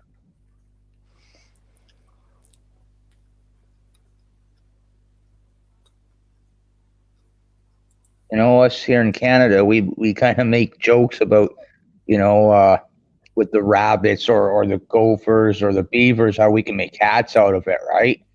And stuff like that. But it's the truth, it really is the truth. The Besides, skin you should be doing that anyways. If you're gonna consume the animal, you use the whole thing, right?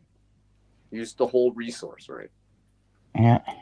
Right. I mean, this is why I like to reuse stuff, because I don't like seeing stuff go to waste, especially if I can get some value out of it, or it's not even that bad. I just have to alter it, right? In some form or fashion. I mean, that sweater I found was Lana wool. It's an off color for me, but it's warm. It's really warm. I mean, like, when I wear them, I might actually feel that much warm. Yeah, I know when you skin sheep, when you slaughter them and then you skin them, all that can be reused too. You just got to make sure it's washed and cleaned properly.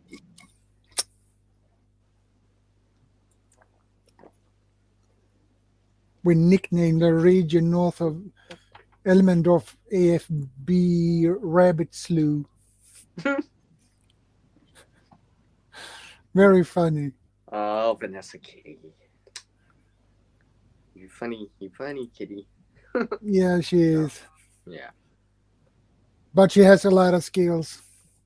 Oh yeah, I've heard many stories from her now. Many stories.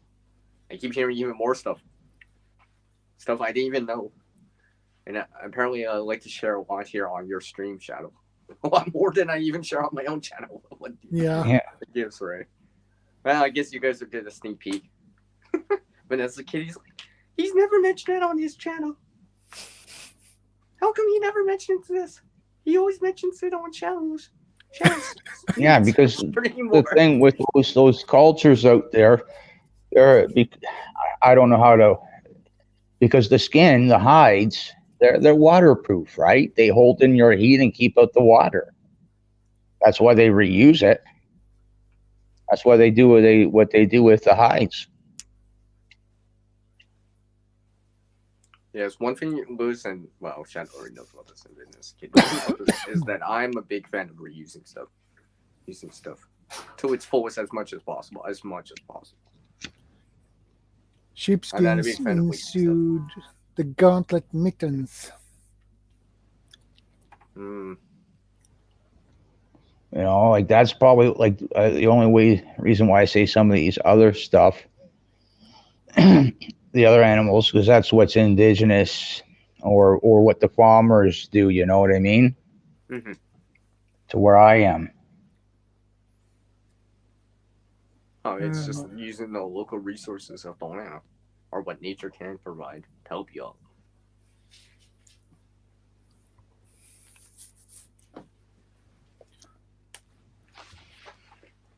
You know what's happening to me, Shadow? Remember that week that you were having an itchy back? I don't know why I'm having that right now. This is like twice.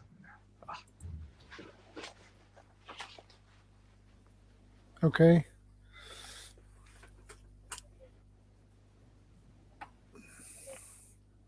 I'm making a chair with folding leather stools at the moment. That's cool. Yeah. Actually, Vanessa Kitty. Those tripod folding leather stools are really practical stools.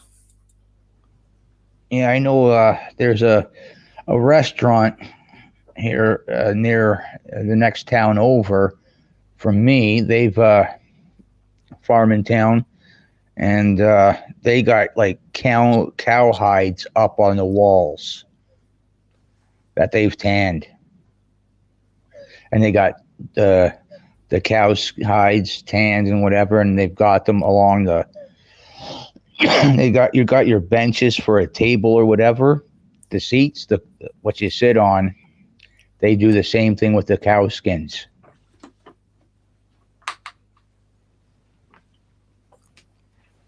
This 36-inch oak dowel gives you a seat height close to 30-inch bar height. Yeah, that's going to be nice. Yeah. Really nice. That's cool. You could probably get it a good, if you were to sell that, you'd probably get a good price of it because of the yoke and the leather stuff. Yeah. Well, I mean, like for people up here in Toronto, right? They'll buy stuff like that, and because Toronto's a big city, right? People down there will buy rustic stuff and stuff like that for a nice penny. If you say $4,000 for a bar and some stools, they'll pay it. If you said $6,000, they'll pay it easily. Easily. Because there's some. Yeah, well, it's a lot of money to you or I, right? But because Toronto people, they're up there, a lot of business up there. The pay's much better up there. You know what I mean? Yeah. People that live in Toronto, they got money. Some of them got a second property to go to on the weekend. You know? Oh, that's a nice weekend bar. I want to have that in my house, you know? Or even rustic furniture, right? I worked for a rustic furniture guy, made stuff out of barns and stuff like that. And his biggest harvest table, okay, and we're just talking like the kitchen harvest table, right, where you get your whole family sit down. He sold one for like $7,000 once because it was all live edge and it had been done in epoxy. And this thing was a brute of a table. It was like 14 feet long by like 5 feet wide. And sold it for $7,000. You know, that's what people will pay for just the table alone. You imagine adding chairs to that, 16 chairs, easily $12,000 right there. Vanessa Kitty, you're making me want to. She's making me want to make something now. Just like she keeps talking about making something, I'm like, oh, she's making Sierra crave it. If I make enough stools, I will sell some. Oh yeah, and then you just keep taking that money, Vanessa, and putting it back into it. You know, I know you can only kill so many animals up there, right? You know, to do the hide work and stuff like that, but still, trades are number one, man. If we're, you know, if the financial stuff goes down, trades and barter will be. Well, if you have to find someone to barter with, though. Bartering only If works I buy if the fancy both tribal, I could sell them for at least 200 plus each. Yeah, and that's with if you got the hides on them, you know what I mean? Because that's handwork. You got to tan them. You know, it takes as long as it takes to tan those hides, right, for a cushion.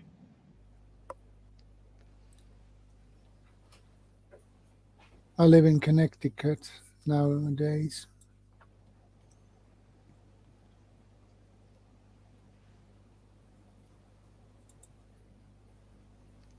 I have been making leather can holds for beer and cans and bottles. That's cool. I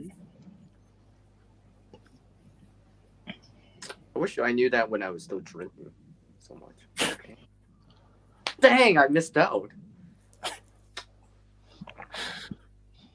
That would have been really cozy. I get it. Yeah, cozy. Or moosey. Or what I say that right. But that's the kiddies probably like, are they saying all this stuff now? Yeah, we are. Let's say. Oh, do you? Oh, that's cool, Vanessa. Yeah. Yeah, Vanessa Kitty is one cool cat. Oh yeah. Just saying. Just saying.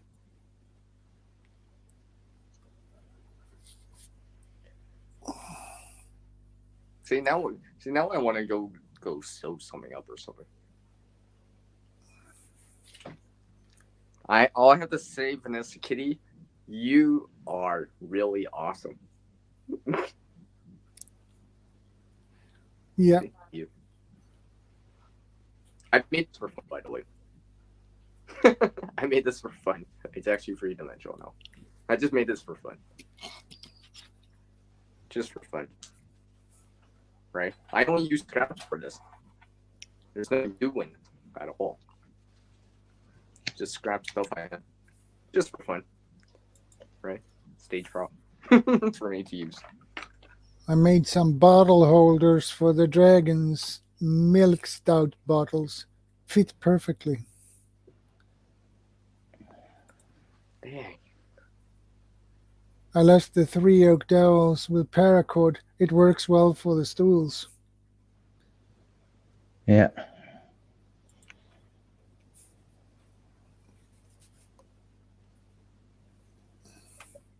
Yeah, paracord is useful.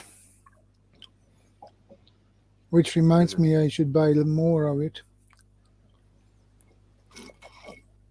You know, speak of paracord, that reminds me of something here.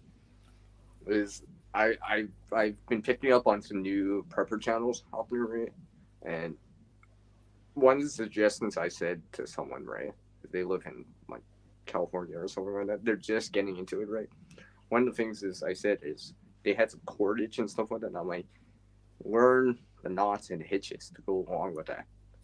That cordage. Well, they had paracord, right? Because paracord's nice.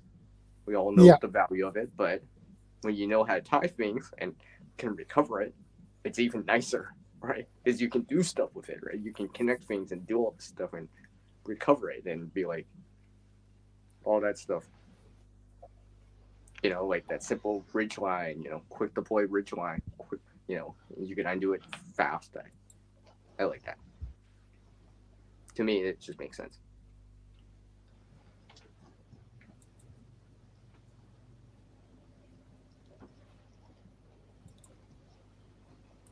I think you mentioned that purple plasma rope before, haven't you? But I'm pretty sure this is the second time I've heard about this.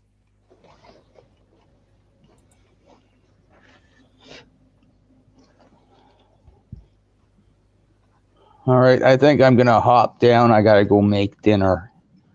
Okay, buddy. Take care. All right, I'll talk to you guys soon. Yeah. Will do. Yeah. I mean, well, he needs to eat. Yeah, I know. It's all good. It's all good. It's all good. Yeah. Yeah, I mean, like I said, I've been following along some other channels out there, some newer channel, showing some encouragement to the people out there, right? There's a lot of more people. I've noticed that, hey, at least in terms of channels out there where they just started the channel, you can tell because they actually have prepping in the channel, in the name. So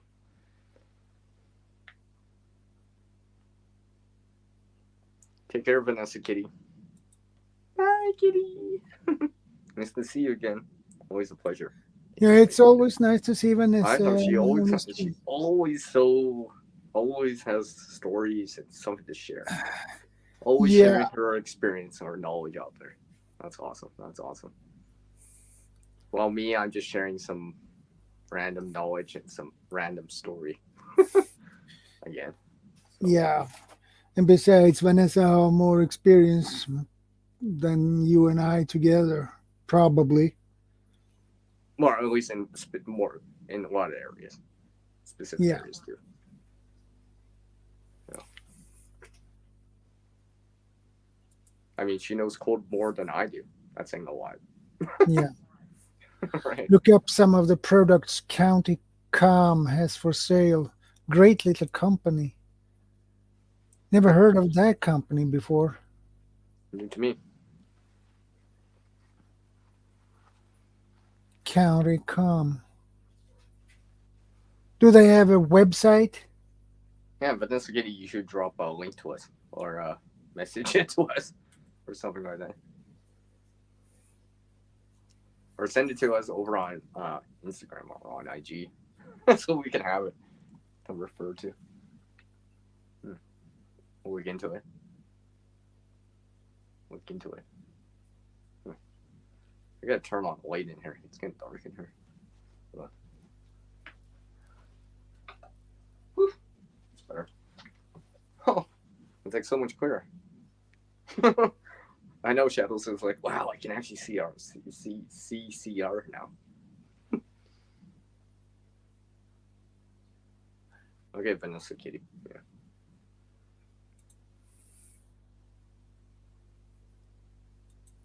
Well, okay, she deserves to be a mod. Yeah, I was like wondering when you're gonna. Pretty sure I already have Vanessa Kitty as mod. I was like, you need to catch up here, Shadow. Just kidding. Just kidding. Well, the reason for that is Vanessa is always on my streams and she always pop up, and so always adding to the conversation, right? Yeah, Add she to the do. conversation. Yeah, exactly.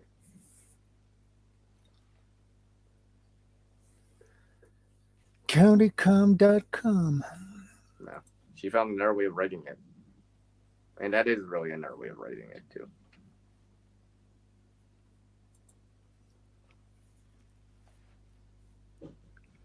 Countycom.com. Countycom. Now I got interested. Now Chef's gonna be like, I gotta take a look now. Now I'm interested in more.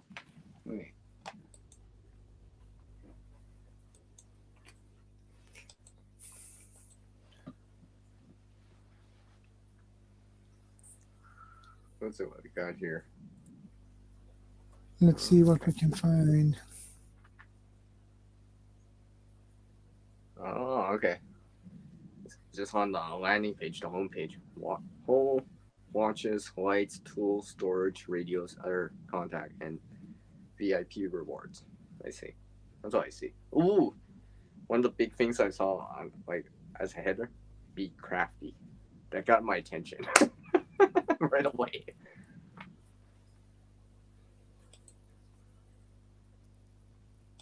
Oh yeah. I see the. I'm clicking on the cordage one right now. Just to take a look. Just to take a look. See what's out there. It's always nice to know what's out there. The options that are out there. Yeah. I mean, Shadow, I think this is why I like to look at the kits randomly out there. Even the pre-mades and stuff like that. Just to see what's out there, really. Yeah. To know what's actually out there. Just in case if any random time I come across it, at least then I'd be like, oh, I know what this is. Right? And I won't be so foreign to what it is. Because it's just like knowing the gear, right? Maybe I haven't played around with this type of cordage, but at least I've known, hey, I've seen it before. And that's the kid he pointed me to that site, and it was kind of like that stuff.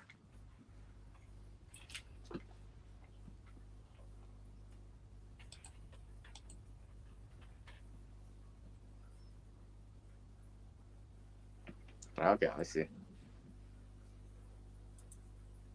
Oh, the Ferrocene run? Okay.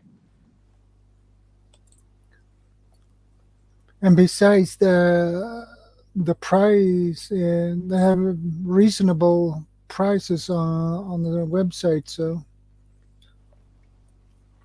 yeah, you could definitely put something together if you wanted to. Well, it's affordable. So yeah, and they have a lot of stuff. Oh yeah, I see the Ferrocene ones. Some of the stuff are in the higher range of the prices tag, but most of them are on an affordable. Yeah, I mean, You know, I don't always agree with every item or piece of gear out there. To me, sometimes it's just like when I think about it, I'm like, does that actually work? I don't know how this works. Or something like that. Yeah, just looking at the massive ferrocene rod with plus striker with storage vault. Let's see. Oh, brass flint wheel, yeah, sparkler. Yeah, okay. We found out. Just seen that little anime gif. It's just like back and forth. Glow marker. Glow marker. Yeah. UGM square. 1x1. Tough patch universal glow marker. Ooh, EDC kits. What do we got here? Yeah. First aid. Their original use was as emergency markers marking survival equipment on board submarines. The Navy required them to be non-powered, rugged, reusable, and non-nuclear. We use them everywhere, including hanging them from the inside doorknobs at hotels to help us find our way out. Finding and tagging your gear out of a dark cargo hold has never been easier. Well, and that costs $3.75. And it has Velcro on the back. Yeah, it's with Velcro. Yeah. Hey, Sharon, you know what else is really awesome about Vanessa Kitty? She told us that she was leaving 5 minutes ago, and she's still with us. I'm just saying. Just saying. That's commitment right there. Vanessa Kitty's still with us. Yeah. No, thanks for sharing that, Vanessa Kitty. Yeah, thanks, Vanessa. Much appreciated. Yeah. And the replay gang checking this out, you know. Yeah, we're just checking it out too. Actually, I'm gonna bookmark that.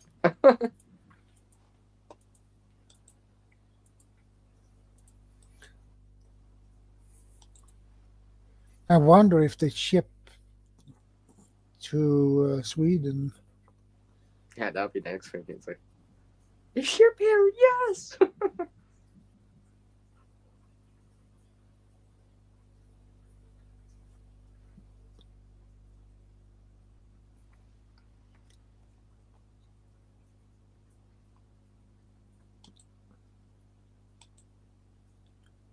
Yeah, they have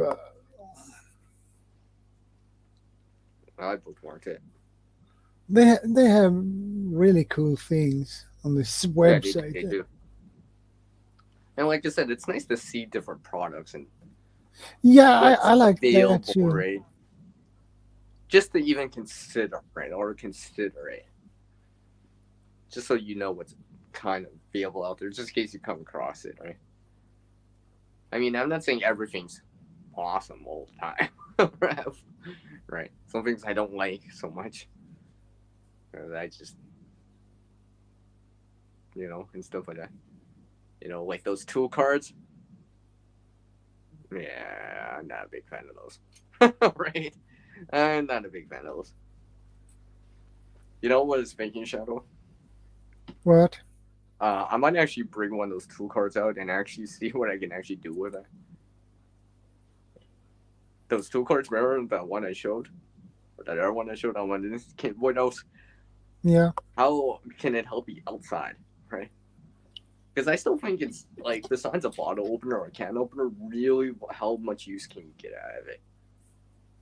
Because it's not, it's only, it's, well, one side's flat and the other side's at a 45, so I know it's one single piece of metal, but it's not a fixed blade. It's not a wedge.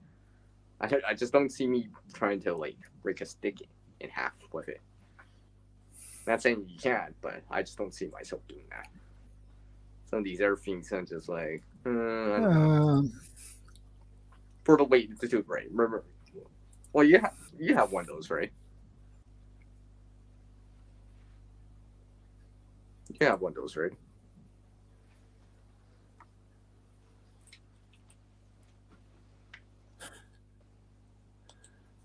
Uh-huh.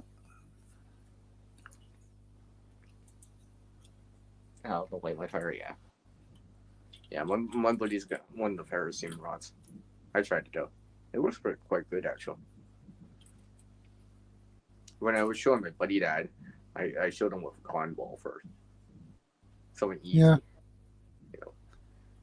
Before well, to me, it would be like charcloth, Convoy, dryer lint, and maybe something like, let's say, jute twine or sisal twine, and like foul wood, then wood shavings. Wood shavings and that kind of stuff is probably, it's much harder than it looks. I'm not saying it's easy. It's in comparison to like foul wood or a Convoy. But sometimes you actually have to shower it, not just whoosh, one strike. Yeah. Yeah.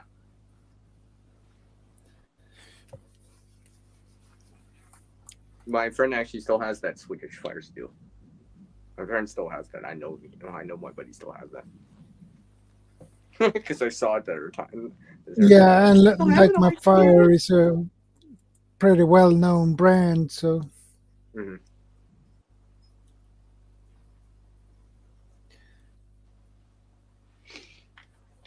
Yeah. You know what's reminding me of now? That is correct. You know what's reminding me of? That how light your candle thing. It's reminding me of it right now.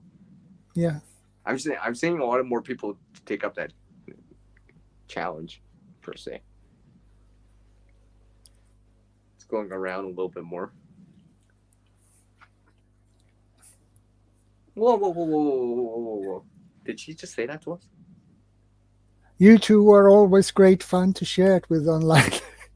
What? For real? For She's real. exaggerating, everyone. She really means that Shadow's the awesome one here. I'm just like the kind of sidekick on the side. That's what she means. Yeah. Sorry, something in my eye.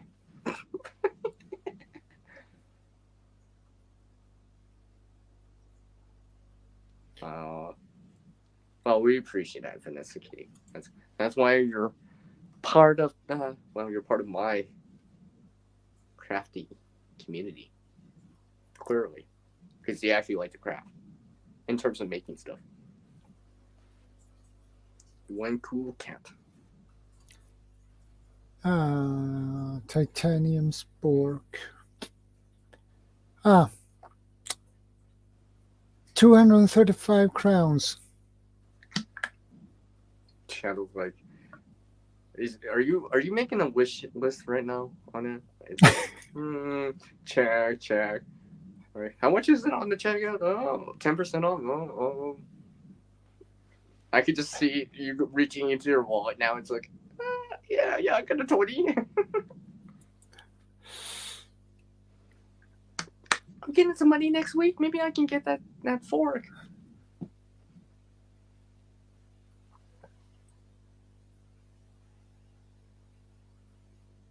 Oh, thanks. You awesome, kitty. I try to give my ideas to you both. Enjoy these weekend shows. Oh, I have my own ideas too. Thank you, Vanessa. I always I have my own looking ideas forward too. to these streams. That's far.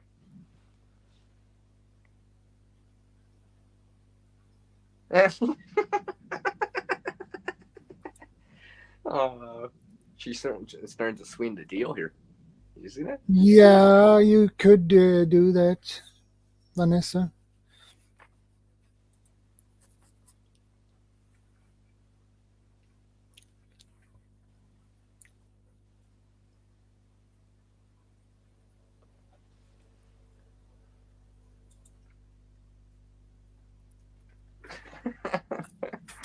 22 US dollars, and the best $22.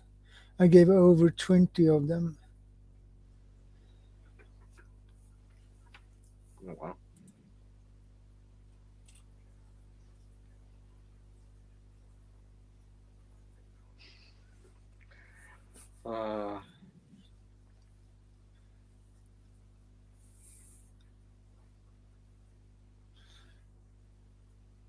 I already know what I'm gonna be doing tonight, Shadow. I can already tell. I can already tell what I'm gonna be doing tonight now. There's no doubt about it. There's no doubt about it now. No doubt about it now. Vanessa says, I will buy some and ship a couple to you both as a gift. You can never have enough sporks. Well, you got that right, Vanessa. You can't have enough sporks. And titanium sporks will last. Hey, Vanessa Kitty, can you pick me up a cork too? Since it has CR in it. Just kidding. Just kidding. Just kidding. Just kidding. Are you going to... Well, a word I can't even pronounce, but... Are you going to... Browse websites? Yeah, that's a typo. Remember, I is next to the O. Making shopping lists? I told you, Vanessa Kitty. He's making a wish list up on that site right now. It's just like, I'm just seeing how much it would be on the checkout with shipping or whatever, right? With the discount. I was like, oh yeah, I can afford that. That's not that bad. That's pretty reasonable, right? For what it is, right?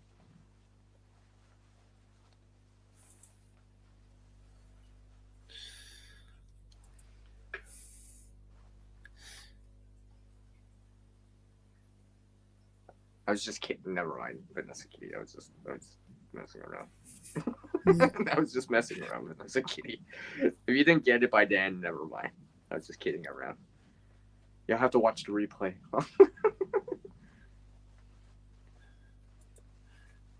Well, I guess your wish list on Amazon is pretty long. Showing your screen, it's just like, oh, she just shared the site with you. How the hell did you get your wish list like 2 pages already? What?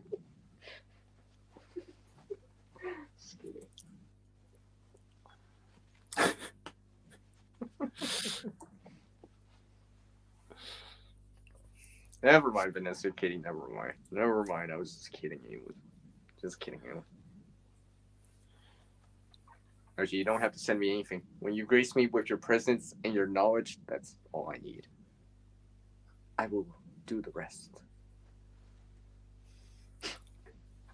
And besides, Vanessa, send me an email so I can get back to you with my address.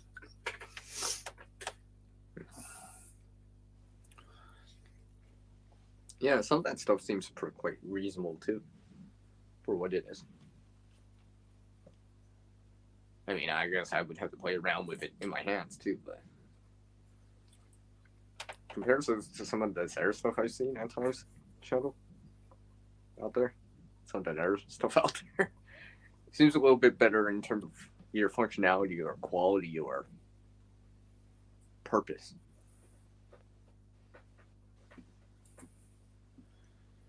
I bought a large divider, a large aluminum 30-60-90 triangle, and a new compass for drawing large stuff. Wow, Vanessa Kitty, you're on the right angle there. Come on, that was funny. I had to put that in. I had to put that in there. Well, that is good to have, at least.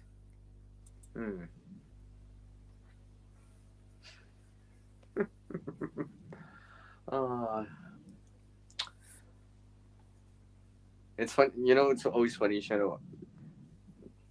I always get these ideas from watching videos or from what people say. I always get these ideas. I'm like,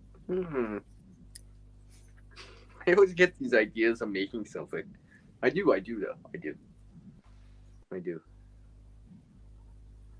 Sometimes these ideas just come out of nowhere.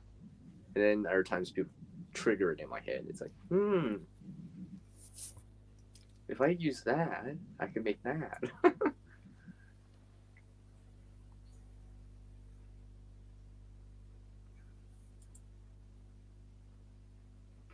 Oh, yeah.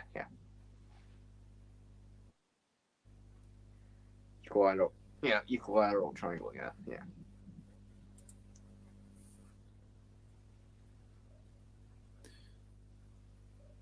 Oh, yeah. Well, if I remember right, an equilateral triangle has what? Each angle on the inside of the triangle is 60 degrees to make up the 180. See, I paid attention to math. I paid attention to math.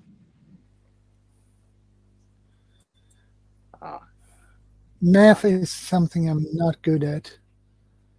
I remember back in like middle school and stuff like that. I still remember that.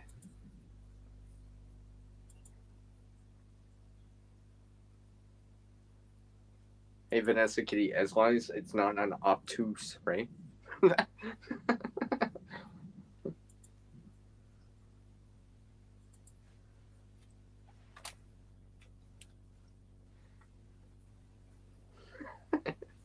Right. I was trying to come up with a nice pun there, but that didn't. Never mind. Forget what I think. Never mind. Yeah. Well, that is. You Shadow. Yeah. I want to bring up something here. Yeah. Okay. I sent this to Guardian Prepping. Let me just get the link here. No,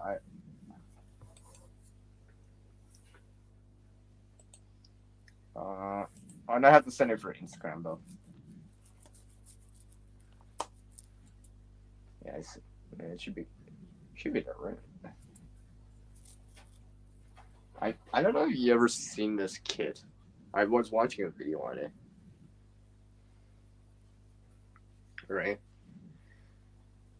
And remember what you said about how on the site it seemed like it was reasonably priced, right? Yeah. How much is this? Would you think this is reasonably priced? I mean, for what you're paying, whatever the currency is. Because we won't say what it is, but we'll just say right now it would cost me like over $170 Canadian for this kit. Now this is supposed to be a pre-made kit, a bag, right? Right. I don't know, because I was just looking at it. I'm like, that's a sale price too, a discounted price. It's usually even more expensive than that. And I was just like, I don't know. How many crowns is that for you? Does it show you an exchange rate? How much would that be for you? I don't know if it's for a kit. Yeah, pre-made. For this one. Yeah, for something like this, what does it say for you? How many crowns would that be? For a pre-made kit. Yeah, like something like you can pay well from the cheapest one, maybe 2,500 and up. Yeah. Well, Vanessa, can you message me on Instagram? I'll send you a link to this one. Yeah, because when I looked at it, I'm just like, because I watched the video on it, then I checked back online on it, and I was just like, in my opinion, anyways, right? It was just, there's some lacking things that I didn't particularly enjoy too much in terms of how things work together, right? Because, like, I don't know if you agree with me, but your survival kit or bag or whatever, right? Go bag, whatever, right? it should all work together somehow, right? To help you out, right? Yeah. Right. You don't want to be guessing or second guessing yourself too much, right? You want to be able to use it, deploy it, use it fairly easily, right? So if you're tired or whatever, like I always say, it's if it's not good, it should be so easy that a child can use it. Anyone can use it, right? And when a newbie or a new person that doesn't know much can use it and be quite effective with it, right? Even without prior knowledge and stuff like that, right? Yeah. Because one of the big things about this kit that I didn't like is that you have water purification, or as you say, water treatment, right? Yeah. But usually water treatment needs a specific amount of water, right? For each tablet or whatever, right? There's a certain ratio, right, to tablet or water purification to how much water, right? You're usually supposed to get that pretty close, right?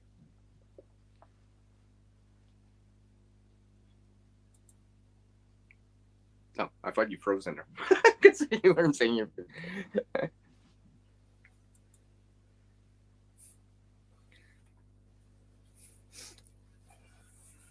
Yeah. Yeah, Vanessa.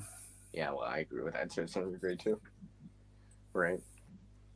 Because when I was seeing this, I'm like, how do you know if your water treatment is, if you're guessing 1 liter for this water treatment, right? Unless it's, but if I was just thinking to myself, wouldn't it just be, how hard would it be just to add some measurement lines in there, even on the baggies or whatever, right? Or the container? How hard would that be? But hopefully that R&D department will actually get on top of that, right? Because to me, it would just help, right? Because it takes the guesswork out, right? You don't have to, you don't have to guess it.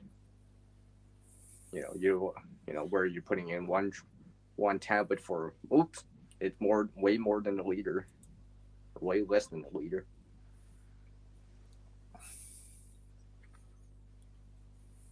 Yeah, okay, Vanessa Kitty, yeah. Yeah, I have a bottle with chlorine.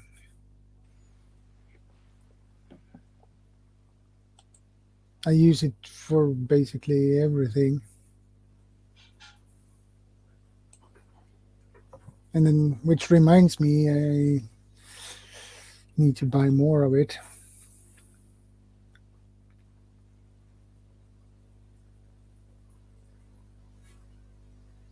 Yeah, Vanessa, can you message me on Instagram? I'll send you a link to this what I was looking at.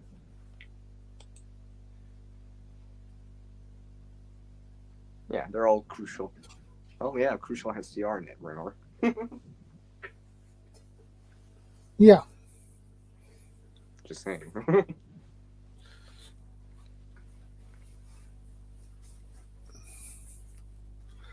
Yeah, that is what I use it for too.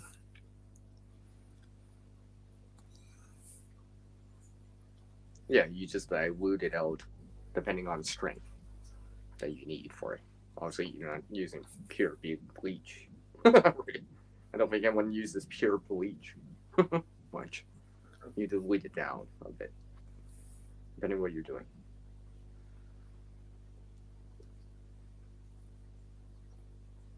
She really likes those sports, eh? You notice that? She really likes those sports. She was always gonna mention the sports again. Well, sports are I know she's useful like, too. I can't get enough of the sports, guys. I love the sports. They're so awesome.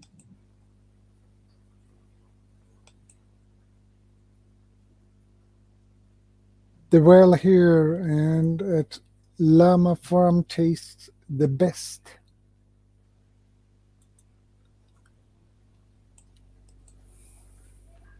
Huh.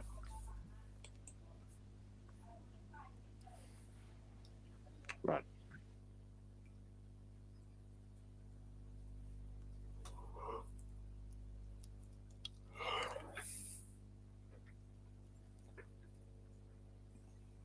Okay, Vanessa Kitty, I sent you a link to that when I was looking at.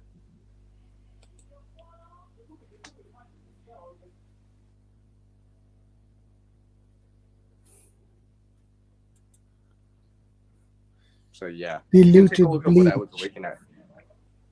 I have my qualms about that one kid.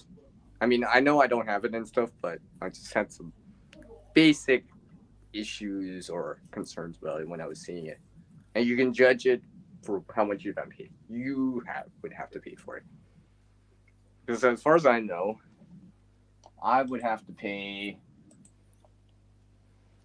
Drum roll. Let's see here. Just checking on it again. Thank you, I would have to Vanessa. pay. Much appreciated.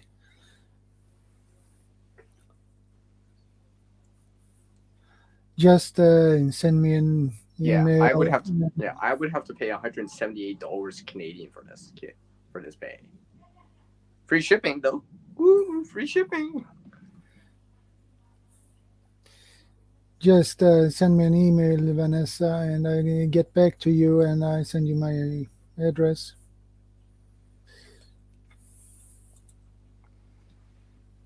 But yeah, Shadow, when you saw the price on that, is that on the high side for you?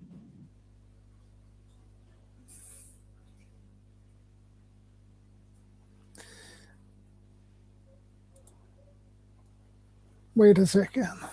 Okay.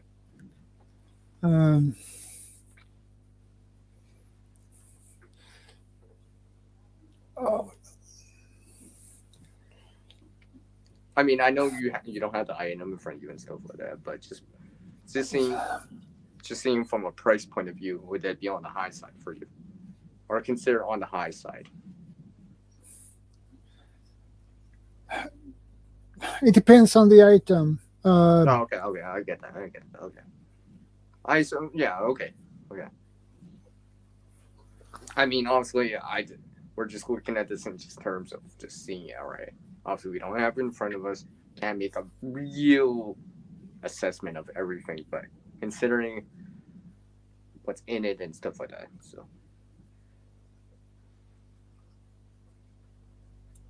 yeah. I don't know. There was just this one thing I just didn't like about it. As soon as I saw Thanks, it, Vanessa.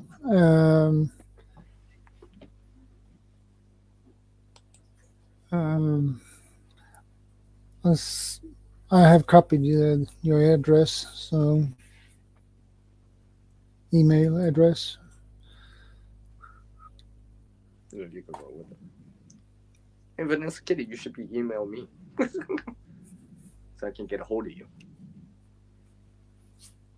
I mean, so I can get a hold of you, so I can ask questions like, "How do you do this? You know how to sew this, Vanessa Kitty? I don't know how to do this. Help see out here." I promise not to spam and bug you and bother you all the time. So I'll keep my questions short and concise.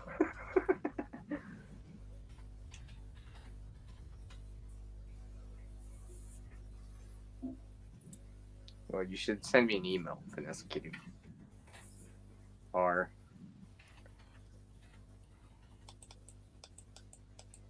come on.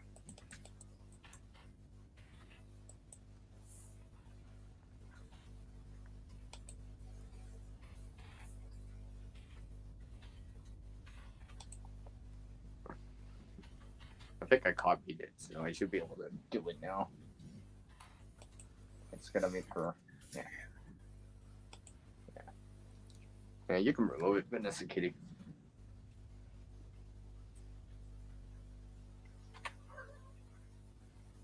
Oh, okay. Sweet.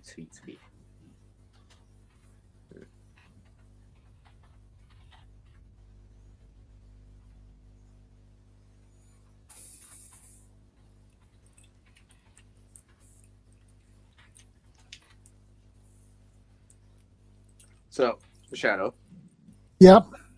I was gonna ask you here. I'm thinking of doing. Well, I'll let you know, but it may be on Sunday. I might do a panel, but not tomorrow, Sunday, but on Sunday, relatively short. Maybe within the next month or so. If you wanna, I'll send you a message anyways. Yeah, send me a message. Yeah, I'll send you a message. Yeah, for once, and actually have you on. For once, the Shadow would be like, "Oh, see, I don't have to do anything. This ain't my stream. CR stream. I'll just let him do all the talking. I'll just be like, yeah, CR, yeah. Gotcha. Answer the occasional question. Yes, no, yeah. I think so. Maybe. That's a good idea."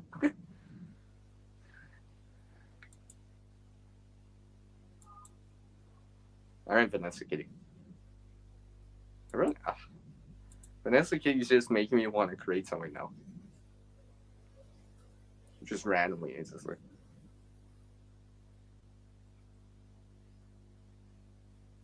Yeah. Yeah, like I said, I just made this for fun. Just scraps. Like literally, I just put scraps in it just to fill it up. I need to practice that ladder stitch a little bit better. I tried to ladder stitch it at the top, but it didn't work. But Vanessa, most of it's backstitched. I just sent the email with my address. I did it just now.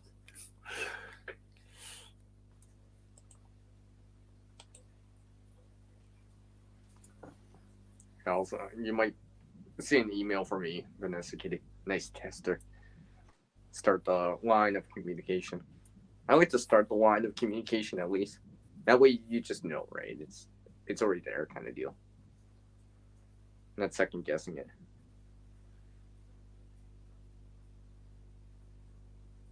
Huh.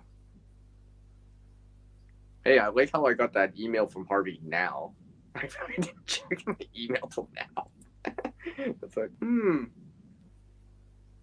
you should come on channel stream CR from Harvey. Yeah, I've been here the whole time. I didn't realize that. Well, I mean, I got your message obviously, but honestly, I know sometimes I don't always check email, but speak which. I better compose this one. Yeah, that would be great if you could post some pics of the chair when you have assembled it.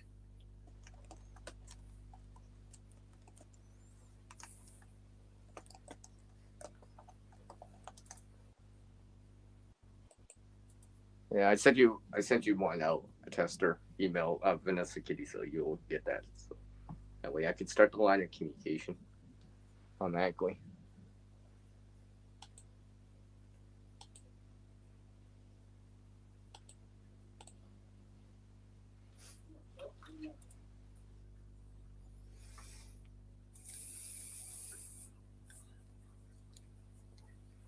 So yeah.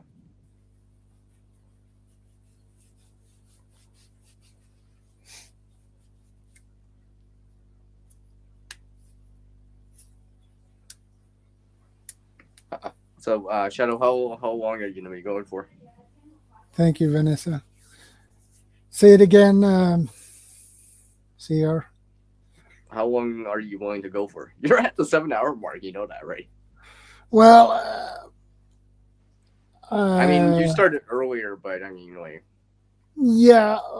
I'm surprised you're still going because you said you didn't feel so good earlier. Oh, I'm not feeling good now. He's active, and I'm like, he's not even young. Well, I'm feeling good, but except for my stomach, that is messed up. So I think I get back my second win. Yeah. Second win, yeah. Well, I gotta. It's not fun. It hurts, but. No, I know. Sometimes I'm a weak person when it comes to my stomach too. It's just one of those things, right? I can handle some other things at times, a headache or whatever, but it's like, oh my tummy, right? It's just the way I am. Right? Strengths and weaknesses. So. Okay. Thanks, Vanessa.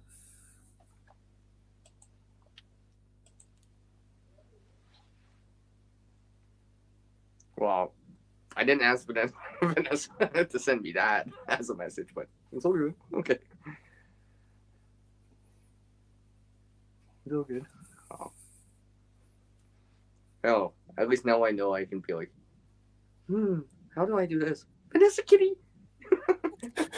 She'll, 2 hours later, she'll get like an email at like 2 o'clock in the morning. Oh, yeah. Then the next day. That is good, Vanessa.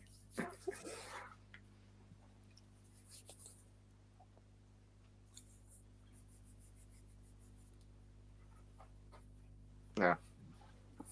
Hey, Vanessa Kitty, if you ever start a secondary channel, we should name it Stools and Sporks.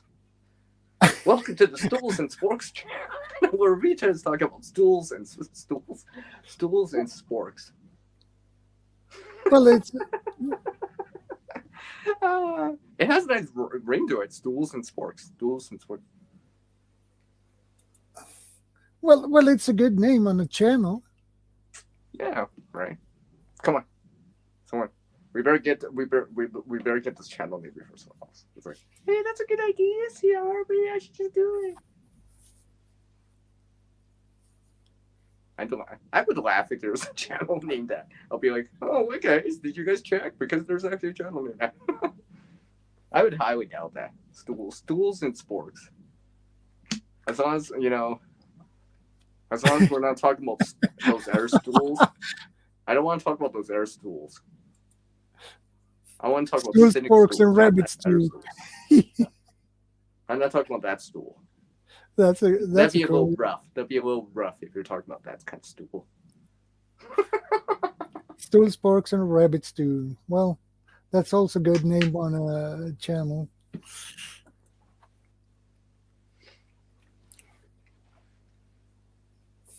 Around the campfire.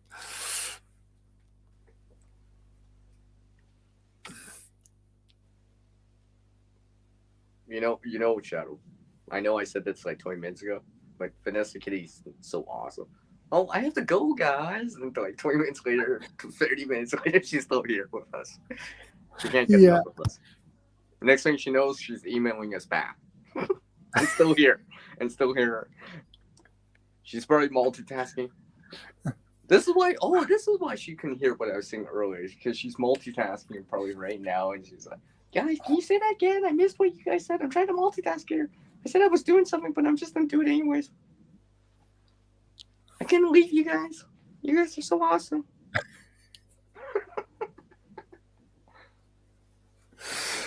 Well, Vanessa is awesome. She's really wonderful lady. So, and I really enjoy her company when she pops up on my streams. It's always nice to have her here.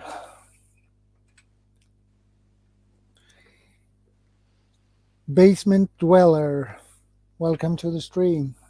Hello.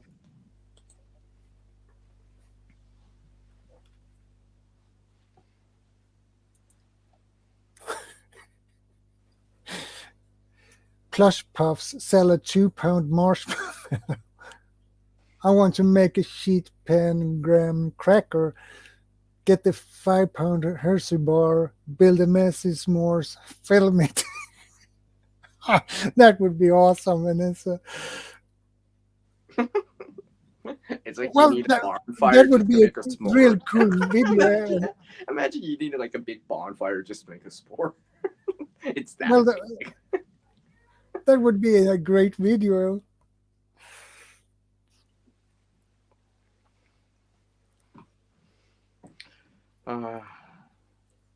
There's a lot of things and names coming to my head, but I won't say them.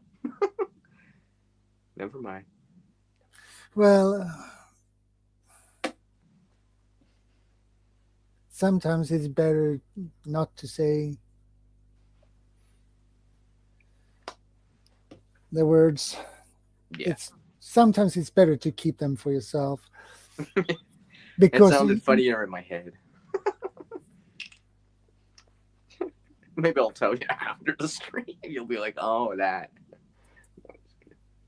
I could roast it over my fire pit sitting on my beach bench, swings around the said fire pit.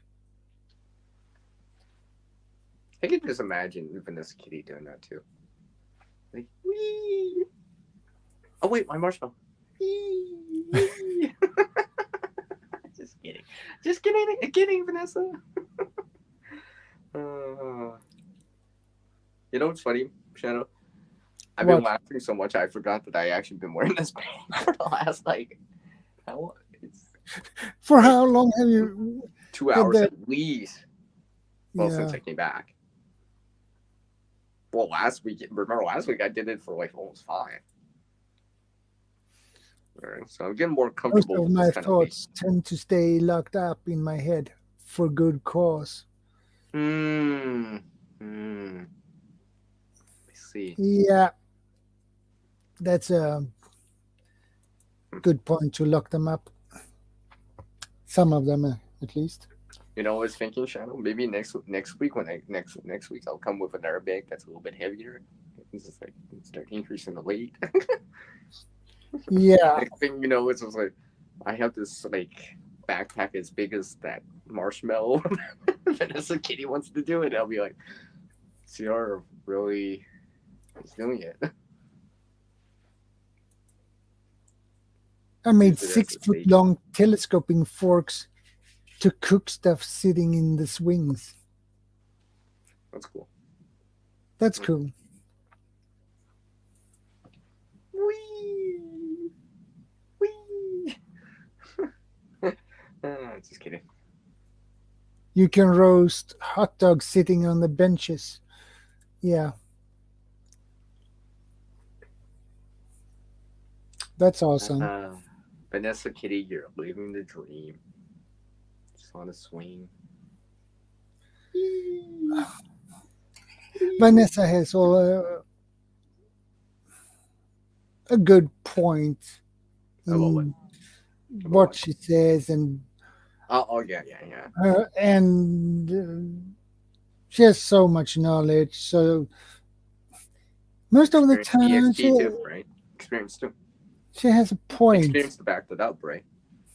Knowledge is one thing, right? Knowledge is like book smarts. Street smarts is like experience itself, right? They go hand in hand. They work in tangent with each other. These wings are heavy duty, 5.5 feet long. Oh, I imagine.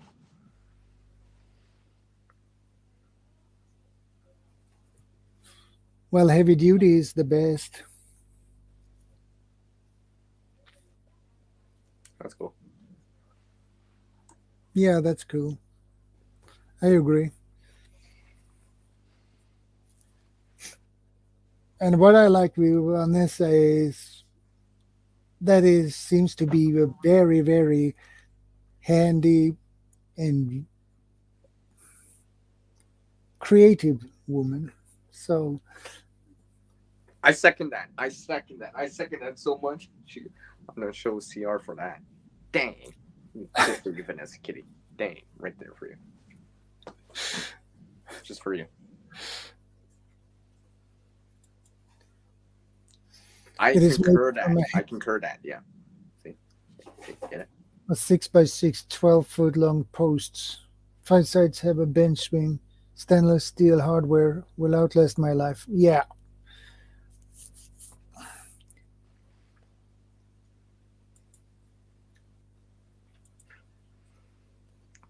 Yeah, so 50 years from now, it'd be like someone else would be like, wee! Yeah. Wee!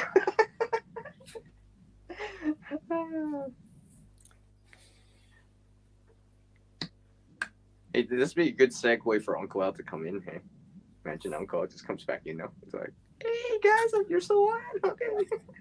Coming back.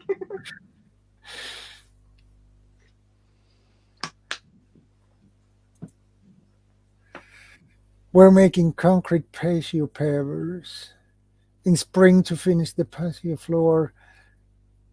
1,100 square feet of blocks.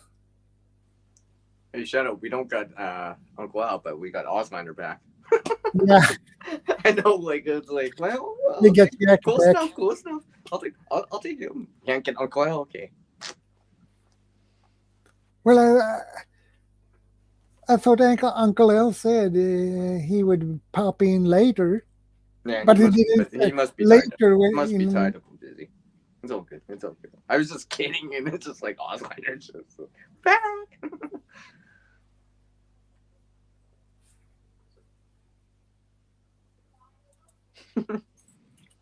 It would have been very funny though. It would have been funny. It's just funny. It was like, oh, Oslider heard that stuff. When we are gone, using the fire pit, swingist should be having a heck of a party. Yeah, it would.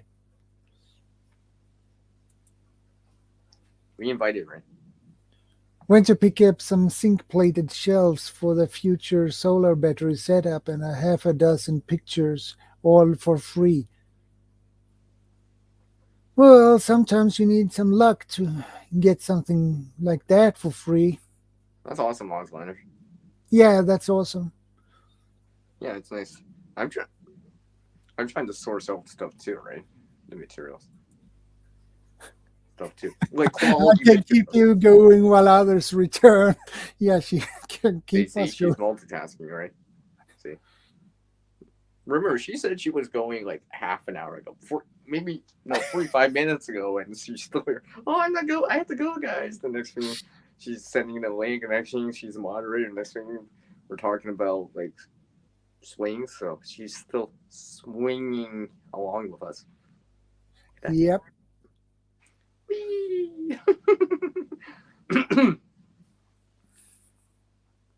But yeah, I'm trying to source out stuff myself. In a way.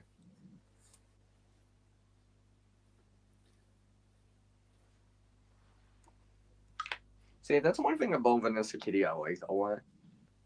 Alright. She can do this all sorts of different things. She enjoys it too, right? If that makes sense. It's just in the same way that I might say I'm grinding something or using a grinding wheel or something. I like using that as much as I like sewing. It's all in their form of creating for me. Right? And Vanessa Kitty likes to do all of this kind of stuff.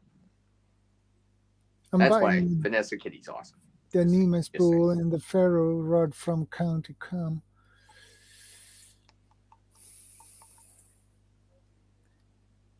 Does that technically make you swing? Wee! Not we. I mean, we. W-E-E, not W-E. I'm just saying. I just want to clarify that I meant we, not it's we. Yeah, okay. I just want to clarify that, just in case Oslider's just like, does he mean that? No, I don't mean that. Everyone should have bench swings around a fire pit. I can tell you how. Yeah, when I said that would be a nice. I bet you have blueprints. It's like, oh yeah, it's just like this here. It's as easy as this. Oh, that's cool. Built it over 2 days. Too late, you said it. You know, I could just picture Vanessa Kitty multitasking. She'll be welding something, have a welding mask, then it's just like, next thing you know, she'll put the apron on, back in the kitchen, takes off the welding mask. Okay, back into the. I can just picture that. Hexagon is nothing but 6 equilateral triangles. Oh yeah. Yeah, I remember that too. Because aren't the angles? The angle should be 135, right? In there? No, wait. Is it 135? No. No, 6. No, yeah, 60. What am I thinking? A circle is 360. So yeah, 6 times 6. Yeah, never mind. Never mind. Oh, see, Vanessa Kitty. Oh, see, now for sure I want to make something.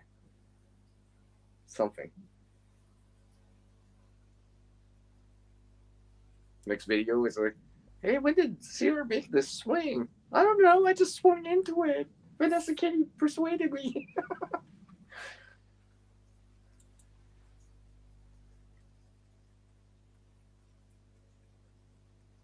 These wings are posted 8 feet apart, 8 feet from fire pit. Fire center. Yeah. I'm getting better at reading between the letters now. I'm context of the conversation. It takes some time before you figure it out, but its outer edge angle is 120. Center angle is yeah. See, well, yeah, 120. Yeah. I'm always thinking 155. I mean, Vanessa Kitty's math's better than mine. And probably like a lot of things.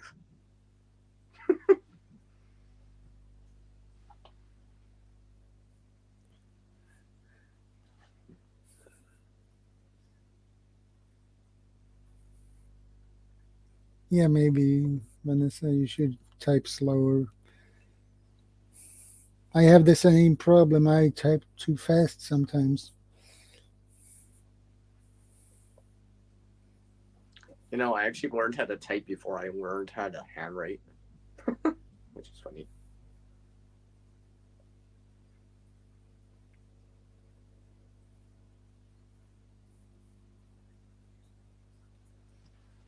Hey everyone, put your hands on home row now.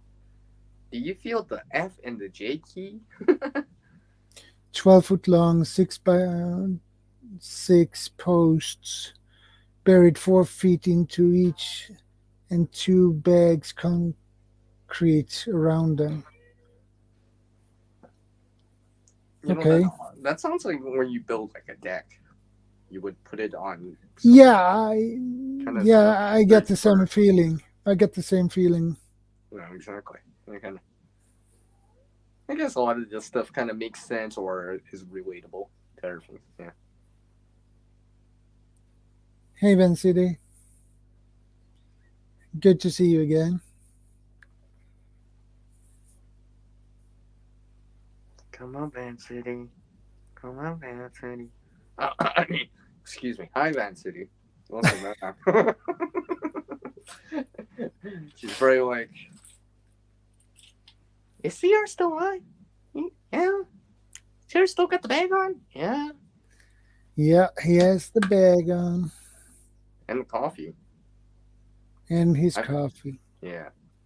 Actually, you know what? I think I can handle this kind of weight probably for a very long time. It's not even that bad. So.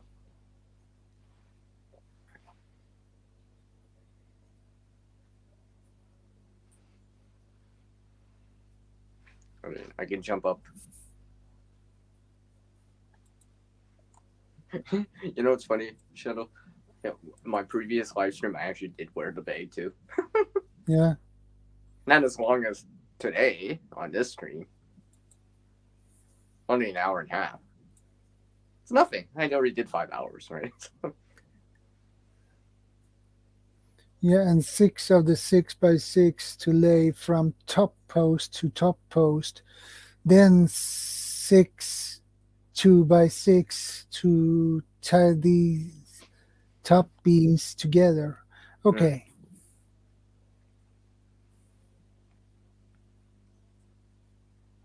I see. IG Instagram. Yeah.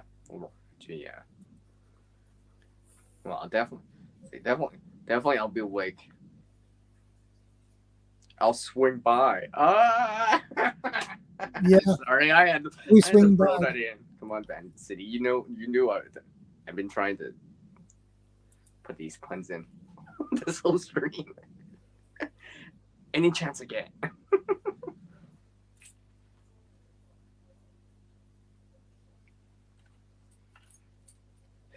Yeah.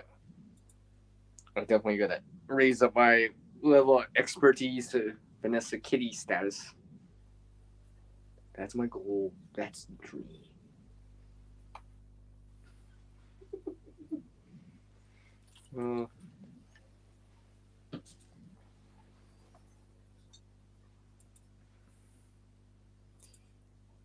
Yeah. Okay, Vanessa Kitty.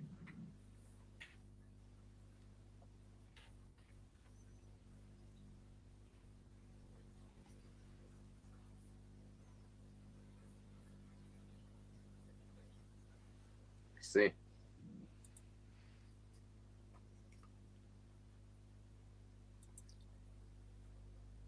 Patio walks got finished by the freeze.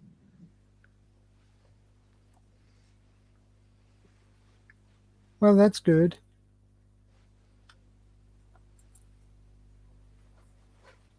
It's always nice when Mother Nature actually helps you out.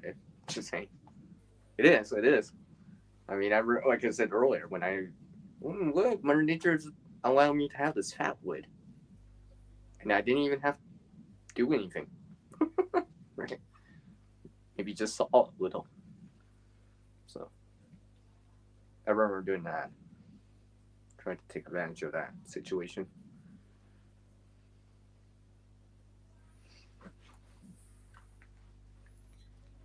Well, yeah, I found Vanessa on Instagram, so I'll just be looking at the pictures while I read. I'll be like, ooh, maybe I can do that like Vanessa Kitty. We use polymeric joint sand in between the blocks of the pavers. Oh, okay. I don't think I'm familiar with that. I mean, also I'm familiar with like tongue and groove kind of thing. It's very easy to. It has held up quite well during this winter. That's awesome. Nice. Well, you know what, Shadow? Yeah. You might as well go to the 8-hour mark now. We're at 7 hours and 30 minutes almost. Might as well go up to the 8-hour mark. Might as well finish off at the 8-hour mark then. Might as well, right? Might as well round it up to the top of the hour. Yeah. You got it in you, don't you? Oh, I mean, it's up to you. It's not a big deal to me. But come on, Vanessa Kitty's just like sharing all this. Come on, Vanessa Kitty's still here with us too, and we got Van City in here. All right, we can't disappoint both of them. The show must go on. Yeah, exactly.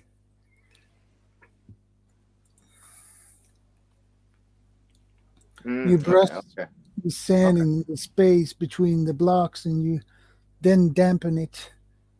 It is like epoxy mixed sand. Oh. Okay.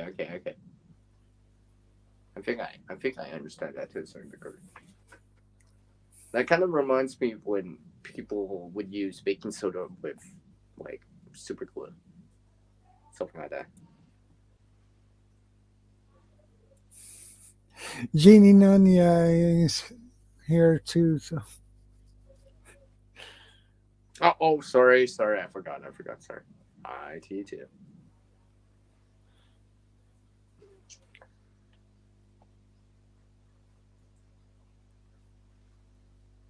See, you can't just can't leave them hanging. They'll be like, no, they're gone.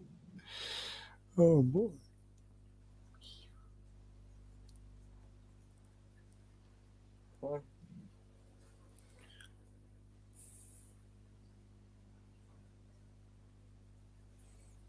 Yeah, because the roughness of it intertwines almost like fingers, so to speak. Friction based. Yeah. Gotcha.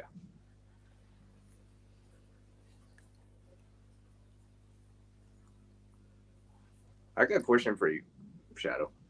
Okay. Because I have this out. I have this reflective stuff, and I say, well, everyone probably more familiar with it when you see it at certain things or whatever. This reflective type of stuff. It's a tape. Well, technically, it's a tape. I know people will see this kind of stuff and stuff like that for marketing purposes or whatever, right? Ooh, look at shit. Yeah, is there that reflective tape? Well, I mean, it's not foil tape, but it is reflective, right? So, I mean, I have some other ones and stuff like that. Which this is? I don't think it doesn't have a name on it. I got this a while ago. I've still been trying to put this to good use. I mean, I'm just not sure. I mean, edging along outer perimeter.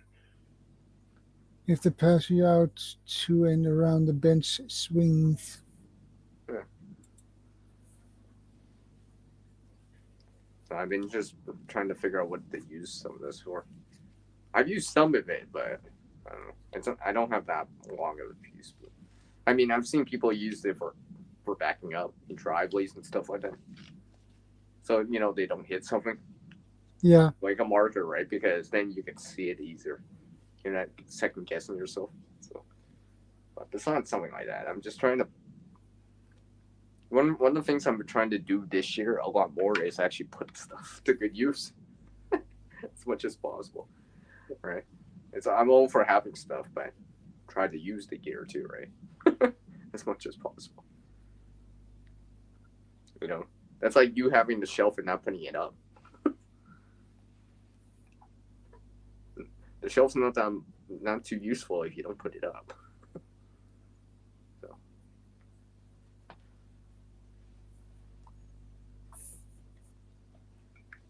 Well, I got my own coffee. I'm sorry, I don't do the virtual coffee because it's caffeine free and it doesn't fly with me. No, you prefer the coffee with caffeine.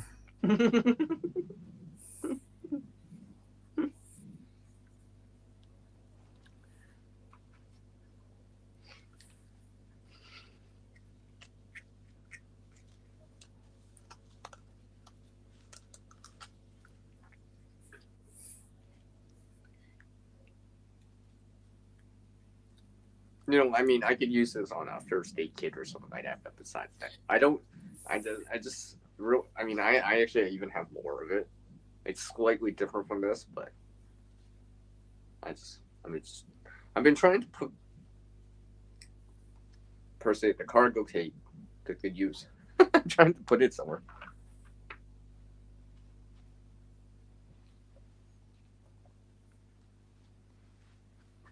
Oh. Do you guys want to hear? You guys want to hear something I did? I haven't even shared it with anyone yet. You want to hear it? Yeah, sure. I'll show you guys. Sneak peek on the bag here. I just did this the other day. It made sense. Guess what this is? This was actually in my bag, by the way. Guess what this is, everyone?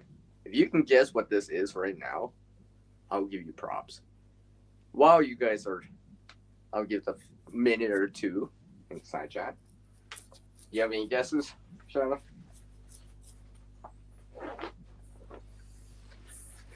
Do you have any guesses?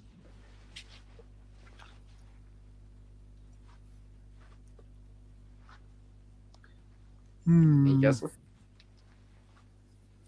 Difficult. What did I just say like 5 seconds ago?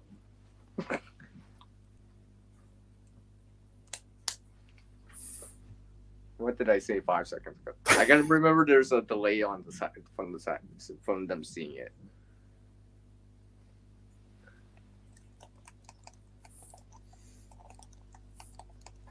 Electrical tape wallet. It says G. Well, someone's coming closer. Warmer. I'll give it another early minute or two. Let me see again. I know you ladies can guess too. Meatloaf muffins out of fridge. Oh, seriously, Vanessa Kitty. Oh, I need to see it again, Sierra. I didn't see it. See, what does it look like? Then you can see I can do stuff with it. Oh, it's flexible. It's got a really big paper clip on it. It's got one of the jumbo paper clips on it, for obvious reasons. I'll wait for that. I'll give it another minute. Someone's close, by the way. Like really warm, like hot warm, like not quite boiling warm, but hot warm. Just something I just kind of just figured would be a good thing. I've shown this before on the channel, right? And then I'm just like, why didn't I add it into the bag until now, right? Like I actually had more of it before, but I was just like, I should have added it like this way long time ago. Remember when I said about trying to use stuff and actually maybe putting it somewhere, like in your bag or something like that? Because I was watching a video and I was just like, And then this one morning I just did it. Next thing I know, I'm just like, I did it. Not only for this bag, for another bag too.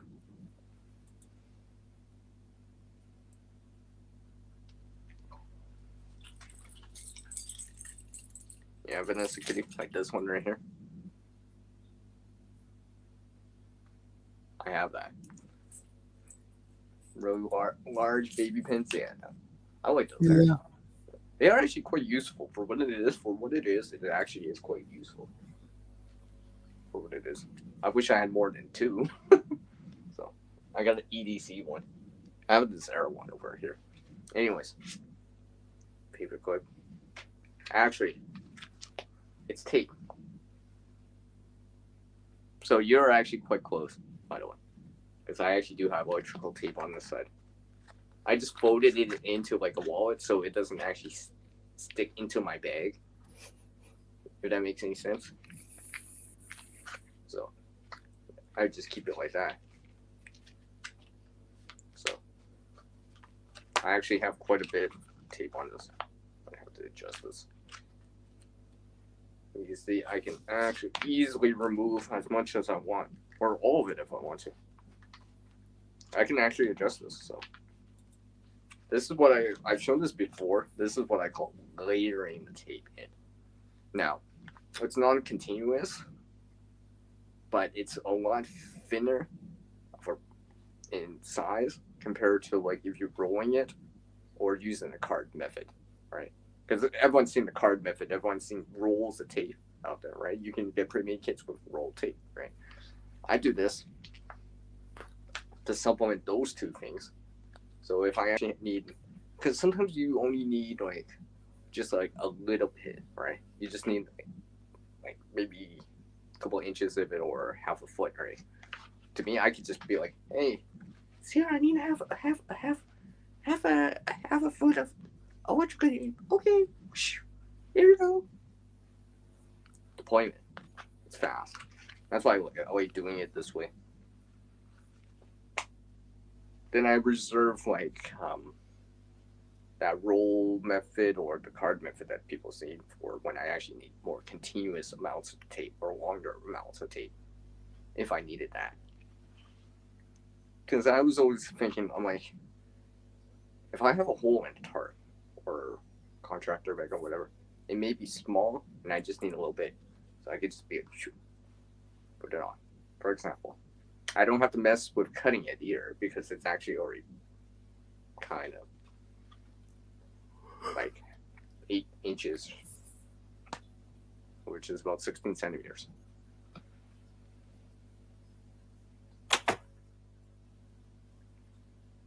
Yeah, it's all cool, Vancity. It's all cool. Yeah, of course, Vanessa got the Vanessa Kitty had to pop that back in here. It's just one of these things that I just started doing a lot more. And to me, Shadow, this actually has paid off for me in terms of views. It's someone actually had to borrow some tape and they're just like, wow, that's fast. You know, I'm like, yeah. And they look at it and they're like, what? right? Because before I did this, I only saw tape in two ways. Either on the rolled up in that little coil that you can do it around 10 tube or whatever, right? Or in the card method. Then I was just thinking to myself, what are usually the issues with tape? Sometimes I don't know about anyone else, but I can't rip electrical tape or duct tape or certain tapes. Not without a cutting tool. Not without, you know what I mean? Like electrical tape, I can't rip that without a cutting tool. Or make an incision to start ripping it because it just stretches too much. So I can actually use this stuff without a cutting tool or anything to cut it with. I can if I want to, but it's like, hey, CR, Pat, I need this little bit of tape. Okay, here you go. Is this good? No, okay, I'll put it back on it. It's because one of these times, I don't know if you saw that video on the show. I don't know if you were subscribed yet, but one of these stories I had was because I've always heard before people saying about wax paper and stuff like that. I've tried out this wax paper thing before with tape and doing it like that. I didn't like it because this one time when I needed it, maybe it was the wax paper I used, I don't know, but it was fused together. So basically when I tried to pull the tape off, the wax paper would peel apart. So the sticky side wouldn't be sticky anymore, but I would have a mess. It wouldn't stick. And what's the point in having tape that doesn't stick when you need it to stick? Because I had this little bandage on my finger because I had a cut. Because I was sweating. Yeah. It was out and I was just like, it failed on me. That's why I stopped doing that with the wax paper. And I started to use vinyl material instead. Like hey, Harvey. Good to see you again. Harvey's back. So yeah. Yeah, lol, bedtime. Yeah. That's why I started to do it like that in Shadow. Because to me, this has not failed me yet. Where, like I said, because I can take as much off as I want. I can take off nice and easy, nice and fast. Right? Nice and fast. So I'm actually going to be modifying and adding a few more of these into my art kits. Again. And it's easy too. Yeah. Because I'm taking the time to do this beforehand, right? So it takes time to set it up, but once it's set up, then it's like you can make. The funny thing is, I have 1, 2, 3, 4, 5. I have 4 feet of this type of tape. It's like a vinyl type of tape, non-continuous. Look how thin that is. That's not going to take up a lot of room in my bag, right? I can slip it, behind the shelter, behind the tarp, behind stuff like that. Add it in somewhere, right? Like if you have like a waterproof or rain and rain book, right? I could add that right onto the cover, so I can have tape on that, right? Yeah, because tape is useful, right? It is one of our 10, the bottom of the 10 CDs, right? Cargo tape, so yeah, tape is very useful. Yeah. Hey, Dobby. Good to see you. I got that in this kitty.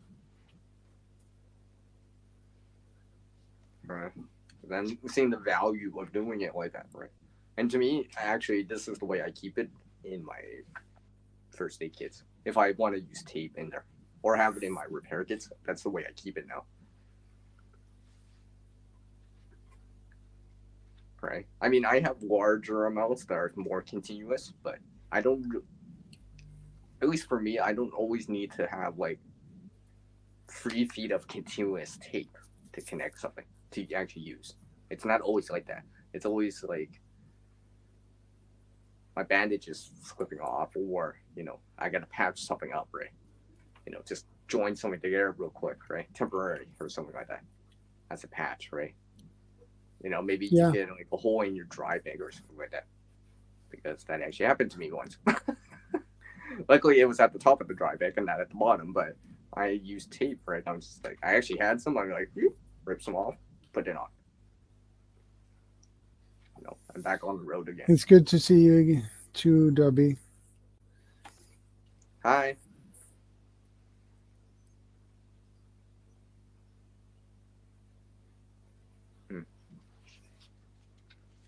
So I guess, what, 15 more minutes? I figured I'd add that little tidbit, little thing in. Oh, the little politician afraid of people voicing their displeasure.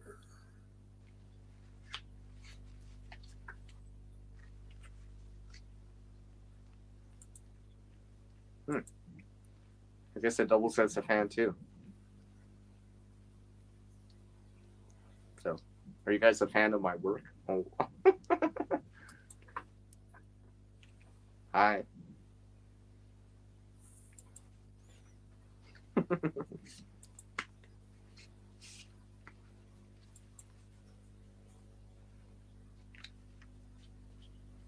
But yes, when I show the kids, you might actually see this. Let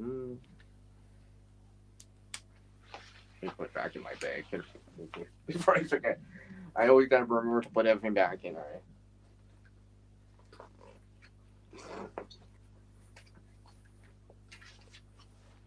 Hey Shadow, can I ask you a question? Yep. Like, I know it's hard to always have dedicated stuff for your bags, but when you do have dedicated stuff for your bags, do you actually try to keep it in that bag? Unless you're actually trying to permanently replace it or remove it. Like, you don't, like,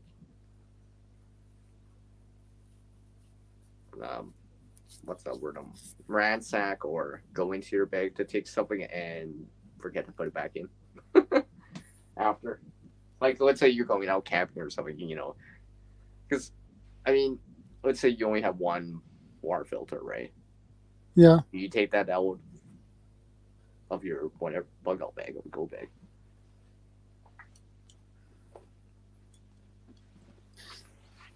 Because to me, I mean, I'm trying to have dedicated stuff whenever possible, but unfortunately, not everyone can do that. I get that, right? You can't always. Not everyone has 6 life water filters, right? Sometimes you only have 1 or 2, right? And how do you dedicate it at times, right? Now, here's one for my bug out bag, and here's the other one I use all the time. Yeah. You know, where you gotta put it back in that area, go back. Oh no, I gotta put it back in my camp bag. Now I gotta put it back in my EDC or whatever, right? So. Vanessa says, I must head out. Uncle Jim's chat is starting a reloading chat. Okay. Take care, Vanessa Kitty. Thanks for hanging out with us for an extra. Yeah, thanks, Vanessa, for 45 minutes. Maybe no one's an hour. Maybe. Take care. You're very welcome, Vanessa. Awesome. It's always fun to have you here, my friend. Mm-hmm.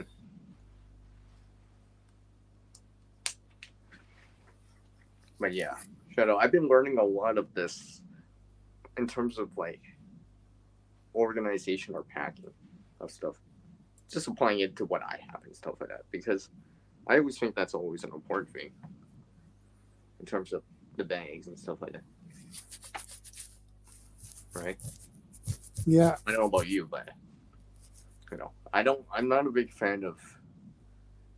If I want to use something, if it's that important, I want to be able to use it fairly fast. You know, not too much hassle about using it. Especially if it's important, right? You know, I don't want to have to get my bag wet just to get the poncho out whenever possible, right? You know, maybe it's more accessible on a side pouch or something like that. Side pocket for me. Stuff like that.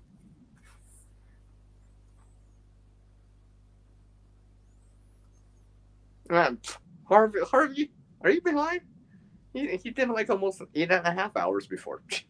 Sheesh, Harvey. Even I know that. Even I know that, Harvey. Even CR knows that. Come on, Harvey. Where you been? Where you been, man? I remember that. You came close to the 9-hour mark. I know you went over 8 hours before. I know you have. Wasn't it this month too? I think it was this month, wasn't it? I'm pretty sure it was this month. It could have been last month still. It may have been after Christmas, but before New Year's.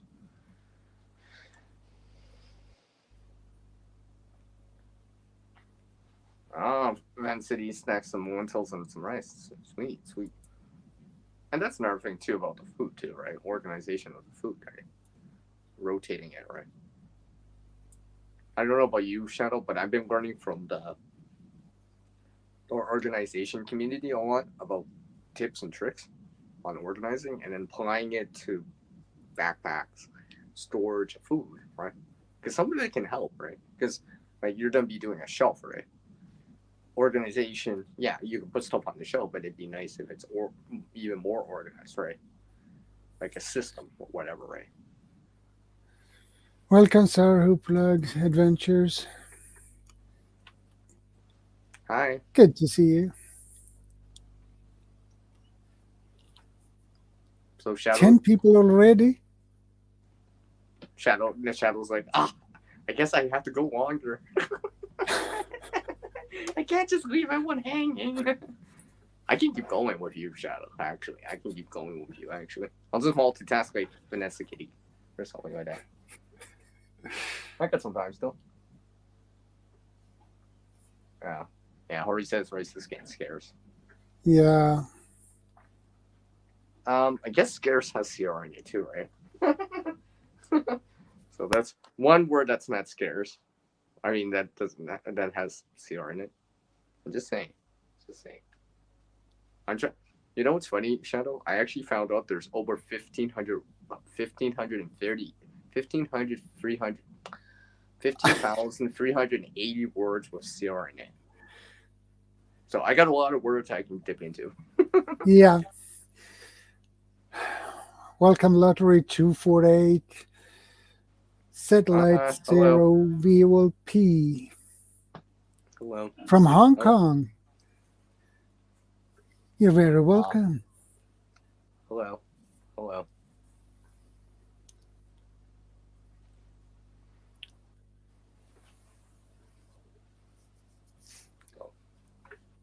It's always fun when people pop in and from different countries.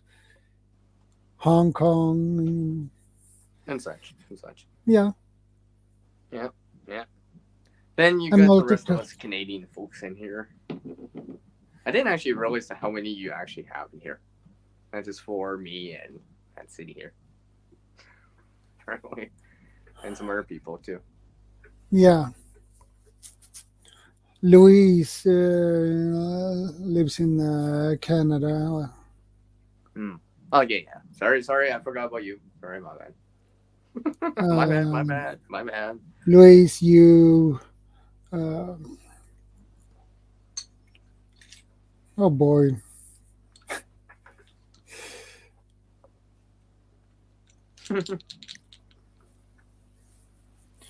And there is a couple more.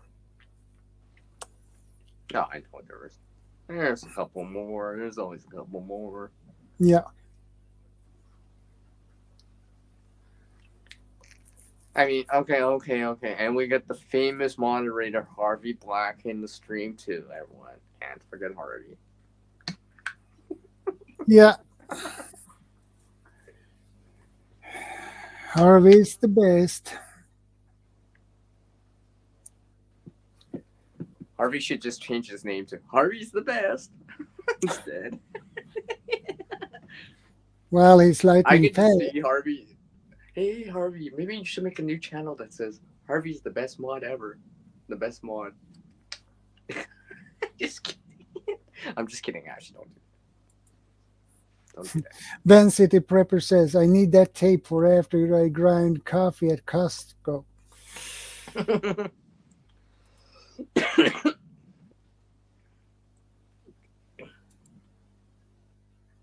At the front part of Costco.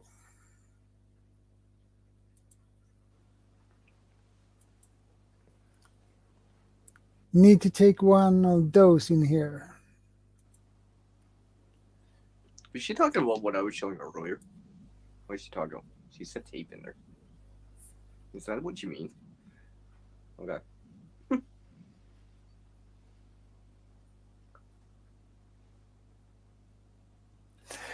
Lol.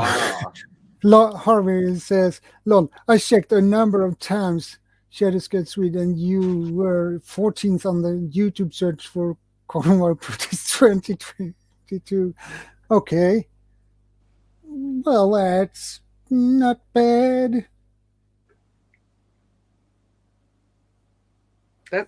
That's great because you actually have people coming in that are Canadian. And I almost forgot.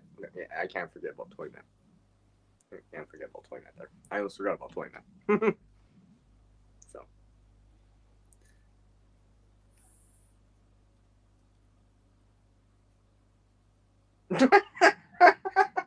No, Harvey's not Canadian. Right? They're not Canadian, right? No. Harvey's not Canadian. Harvey's from the U.S. Yeah, he's from US. Yeah, I was like, no, don't tell me I didn't get that memo. I'm pretty sure Harvey would have told me if he was Canadian. No, I am, though, on their hand. Unfortunately, I already put my flag away. I already rolled it up and put I it away. humped it. Must be the geese, right?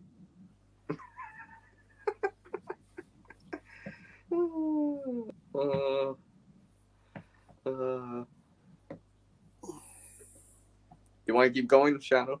It's up to you, man. We can go for a couple of minutes more. All right, fair enough. Yeah, I better return the call to my friend eventually. He's probably like, "Hey, Sierra, I thought you were gonna call me back. That was like 5 hours ago. I was still on the stream. I'm sorry. You know, you said you were just gonna be on for an hour. Well, an hour turned into 8-hour live stream. I'm sorry. I'm sorry. I'm just saying, right? I'm trying to be honest there. So if you see me slip out, it's because he had to do so.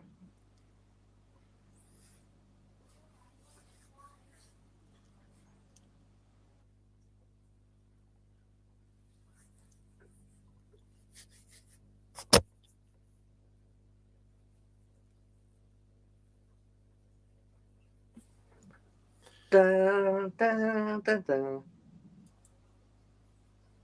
This is my stage prop for the stream. See? Jeannie says she's in Ontario. See? There's a lot of Canadian people here. Not just me. Enough said. I just represent all of them somehow.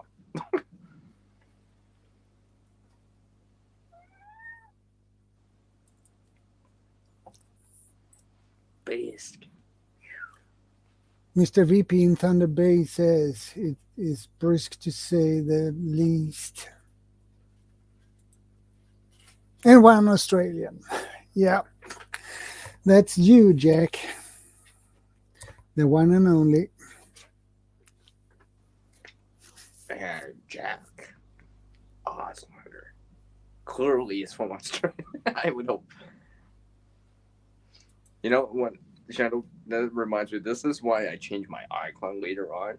This is why you'll, if I bring it up on the screen, this is why I put that little tiny maple leaf there. It's actually supposed to be someone holding a maple leaf.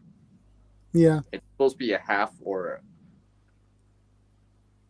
kind of like almost like a gingerbread person kind of thing, right? Holding it. It's supposed to represent a person. So just something very subtle in there that I put into the thing.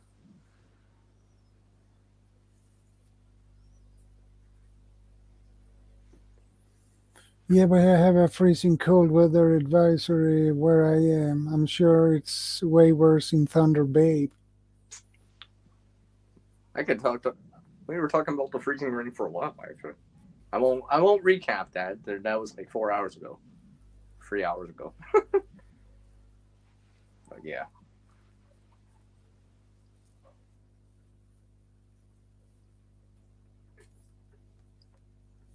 Yeah, I don't know really what we have for temperatures today, but I can check that up.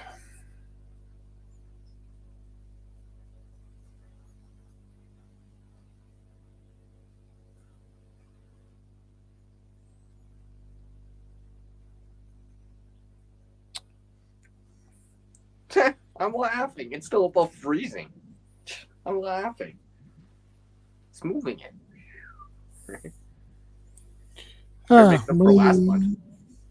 We have -3 degrees today. It's warmer here than for you are. It's warmer here, technically. It's above freezing. It's still above freezing here. That's how warm it is. Yeah.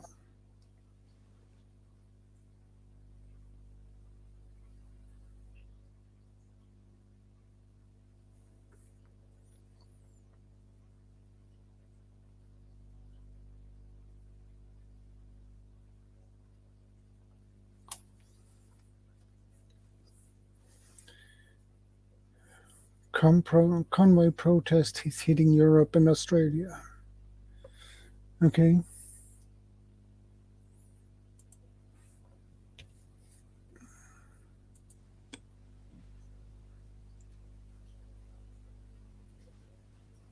Wait. Let me put this in a certain way here so you guys can see. You know what that is, right? It's the number 8.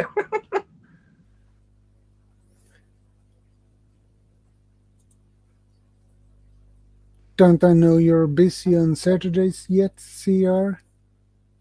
Says Jeannie. Oh, Jeannie. Really? Everyone knows I'm. Never mind. I seem to be here all the time now. I think this might be a reoccurring theme. You know, reoccurring has CR in it.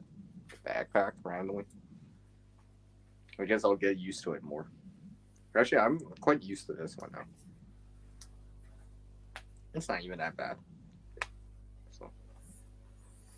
Well, as long as the backpack fits you well, so. And it's I guess it's comfortable. one thing if you don't like 10 pounds or less, but once you start increasing the weight, right? Then things like padding and stuff like that become more of an issue because the weight physically is heavier over time. Yeah. You know. I mean, really, to be honest, this is more like a, you know, in the realm of a get-home bag kind of deal, right? This is not meant for long-term use. You know, no simple inconvenient overnighter or something like that. So like I could just use in that. Yeah, for an overnighter, it's good. Maybe 2 days. Maybe 2 days. This would be under the 72-hour window for sure. Now without either resupply or knowledge or skill or resources out there, right? I mean, it's possible. I'm not saying it's not possible, but ideally, I wouldn't want to use this for more than a couple days if I didn't have to, right? Because then knowledge and skill would have to come involved, right? Because this bag's not that heavy, so there's not that much in here. But, yeah. And hopefully it's not -30 and 40 out when I use this bag. But I'm hoping to tweak it a little bit more. Yeah, that sounds like a good plan. That's why I've been trying to tweak this bag. Because one thing I've noticed is as soon as I start tweaking like one bag, I want to tweak another bag. Or let's say I've pulled something from one bag, I'd be like, maybe I can put it in this bag, right? And trying to almost like a hand-me-down kind of thing, right? So that way it gets used in a different bag and such, right?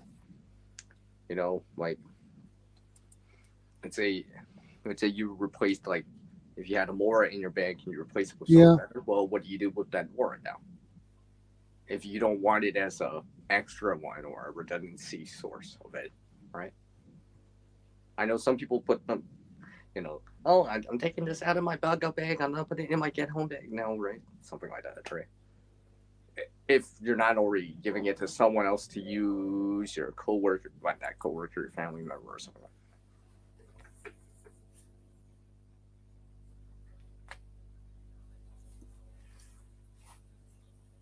Oh yeah, I keep forgetting it's cold out east.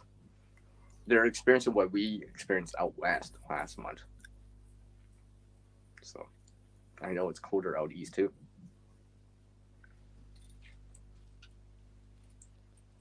I'm pretty sure, and I think I mentioned this to Uncle, that we're probably not get at least one more cold or major snow event.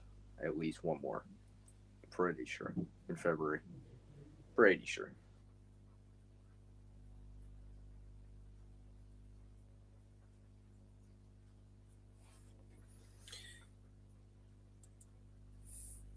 Happening now in Buffalo, New York. Plans for truckers to go to DC are in the works.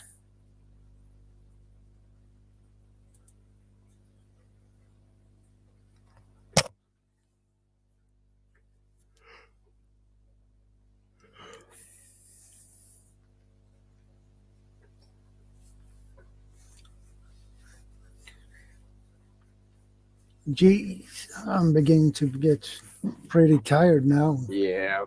And I realized my refill is done. So maybe in the next, I guess they're gonna give that 2-minute warning, I guess. Right here. I gotta return the call anyway, so. Yeah. Well, my time is here is 2:07 a.m. in the morning. Mm-hmm. Sunday morning.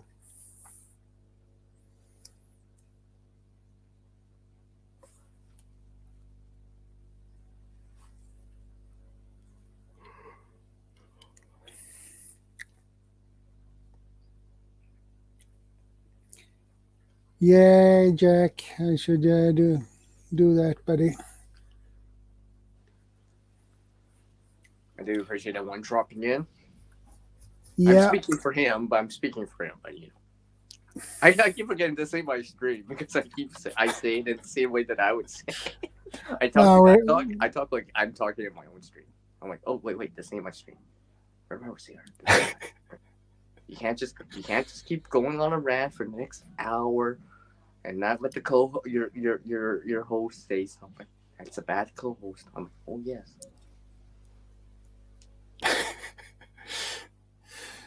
Well, I think we wrap things up now. So, guys, thanks for stopping by. Take care. You're awesome. Stay safe. Take care. God bless. Long live the Queen. Long live the King. And I will see you guys in the next one. And we are out.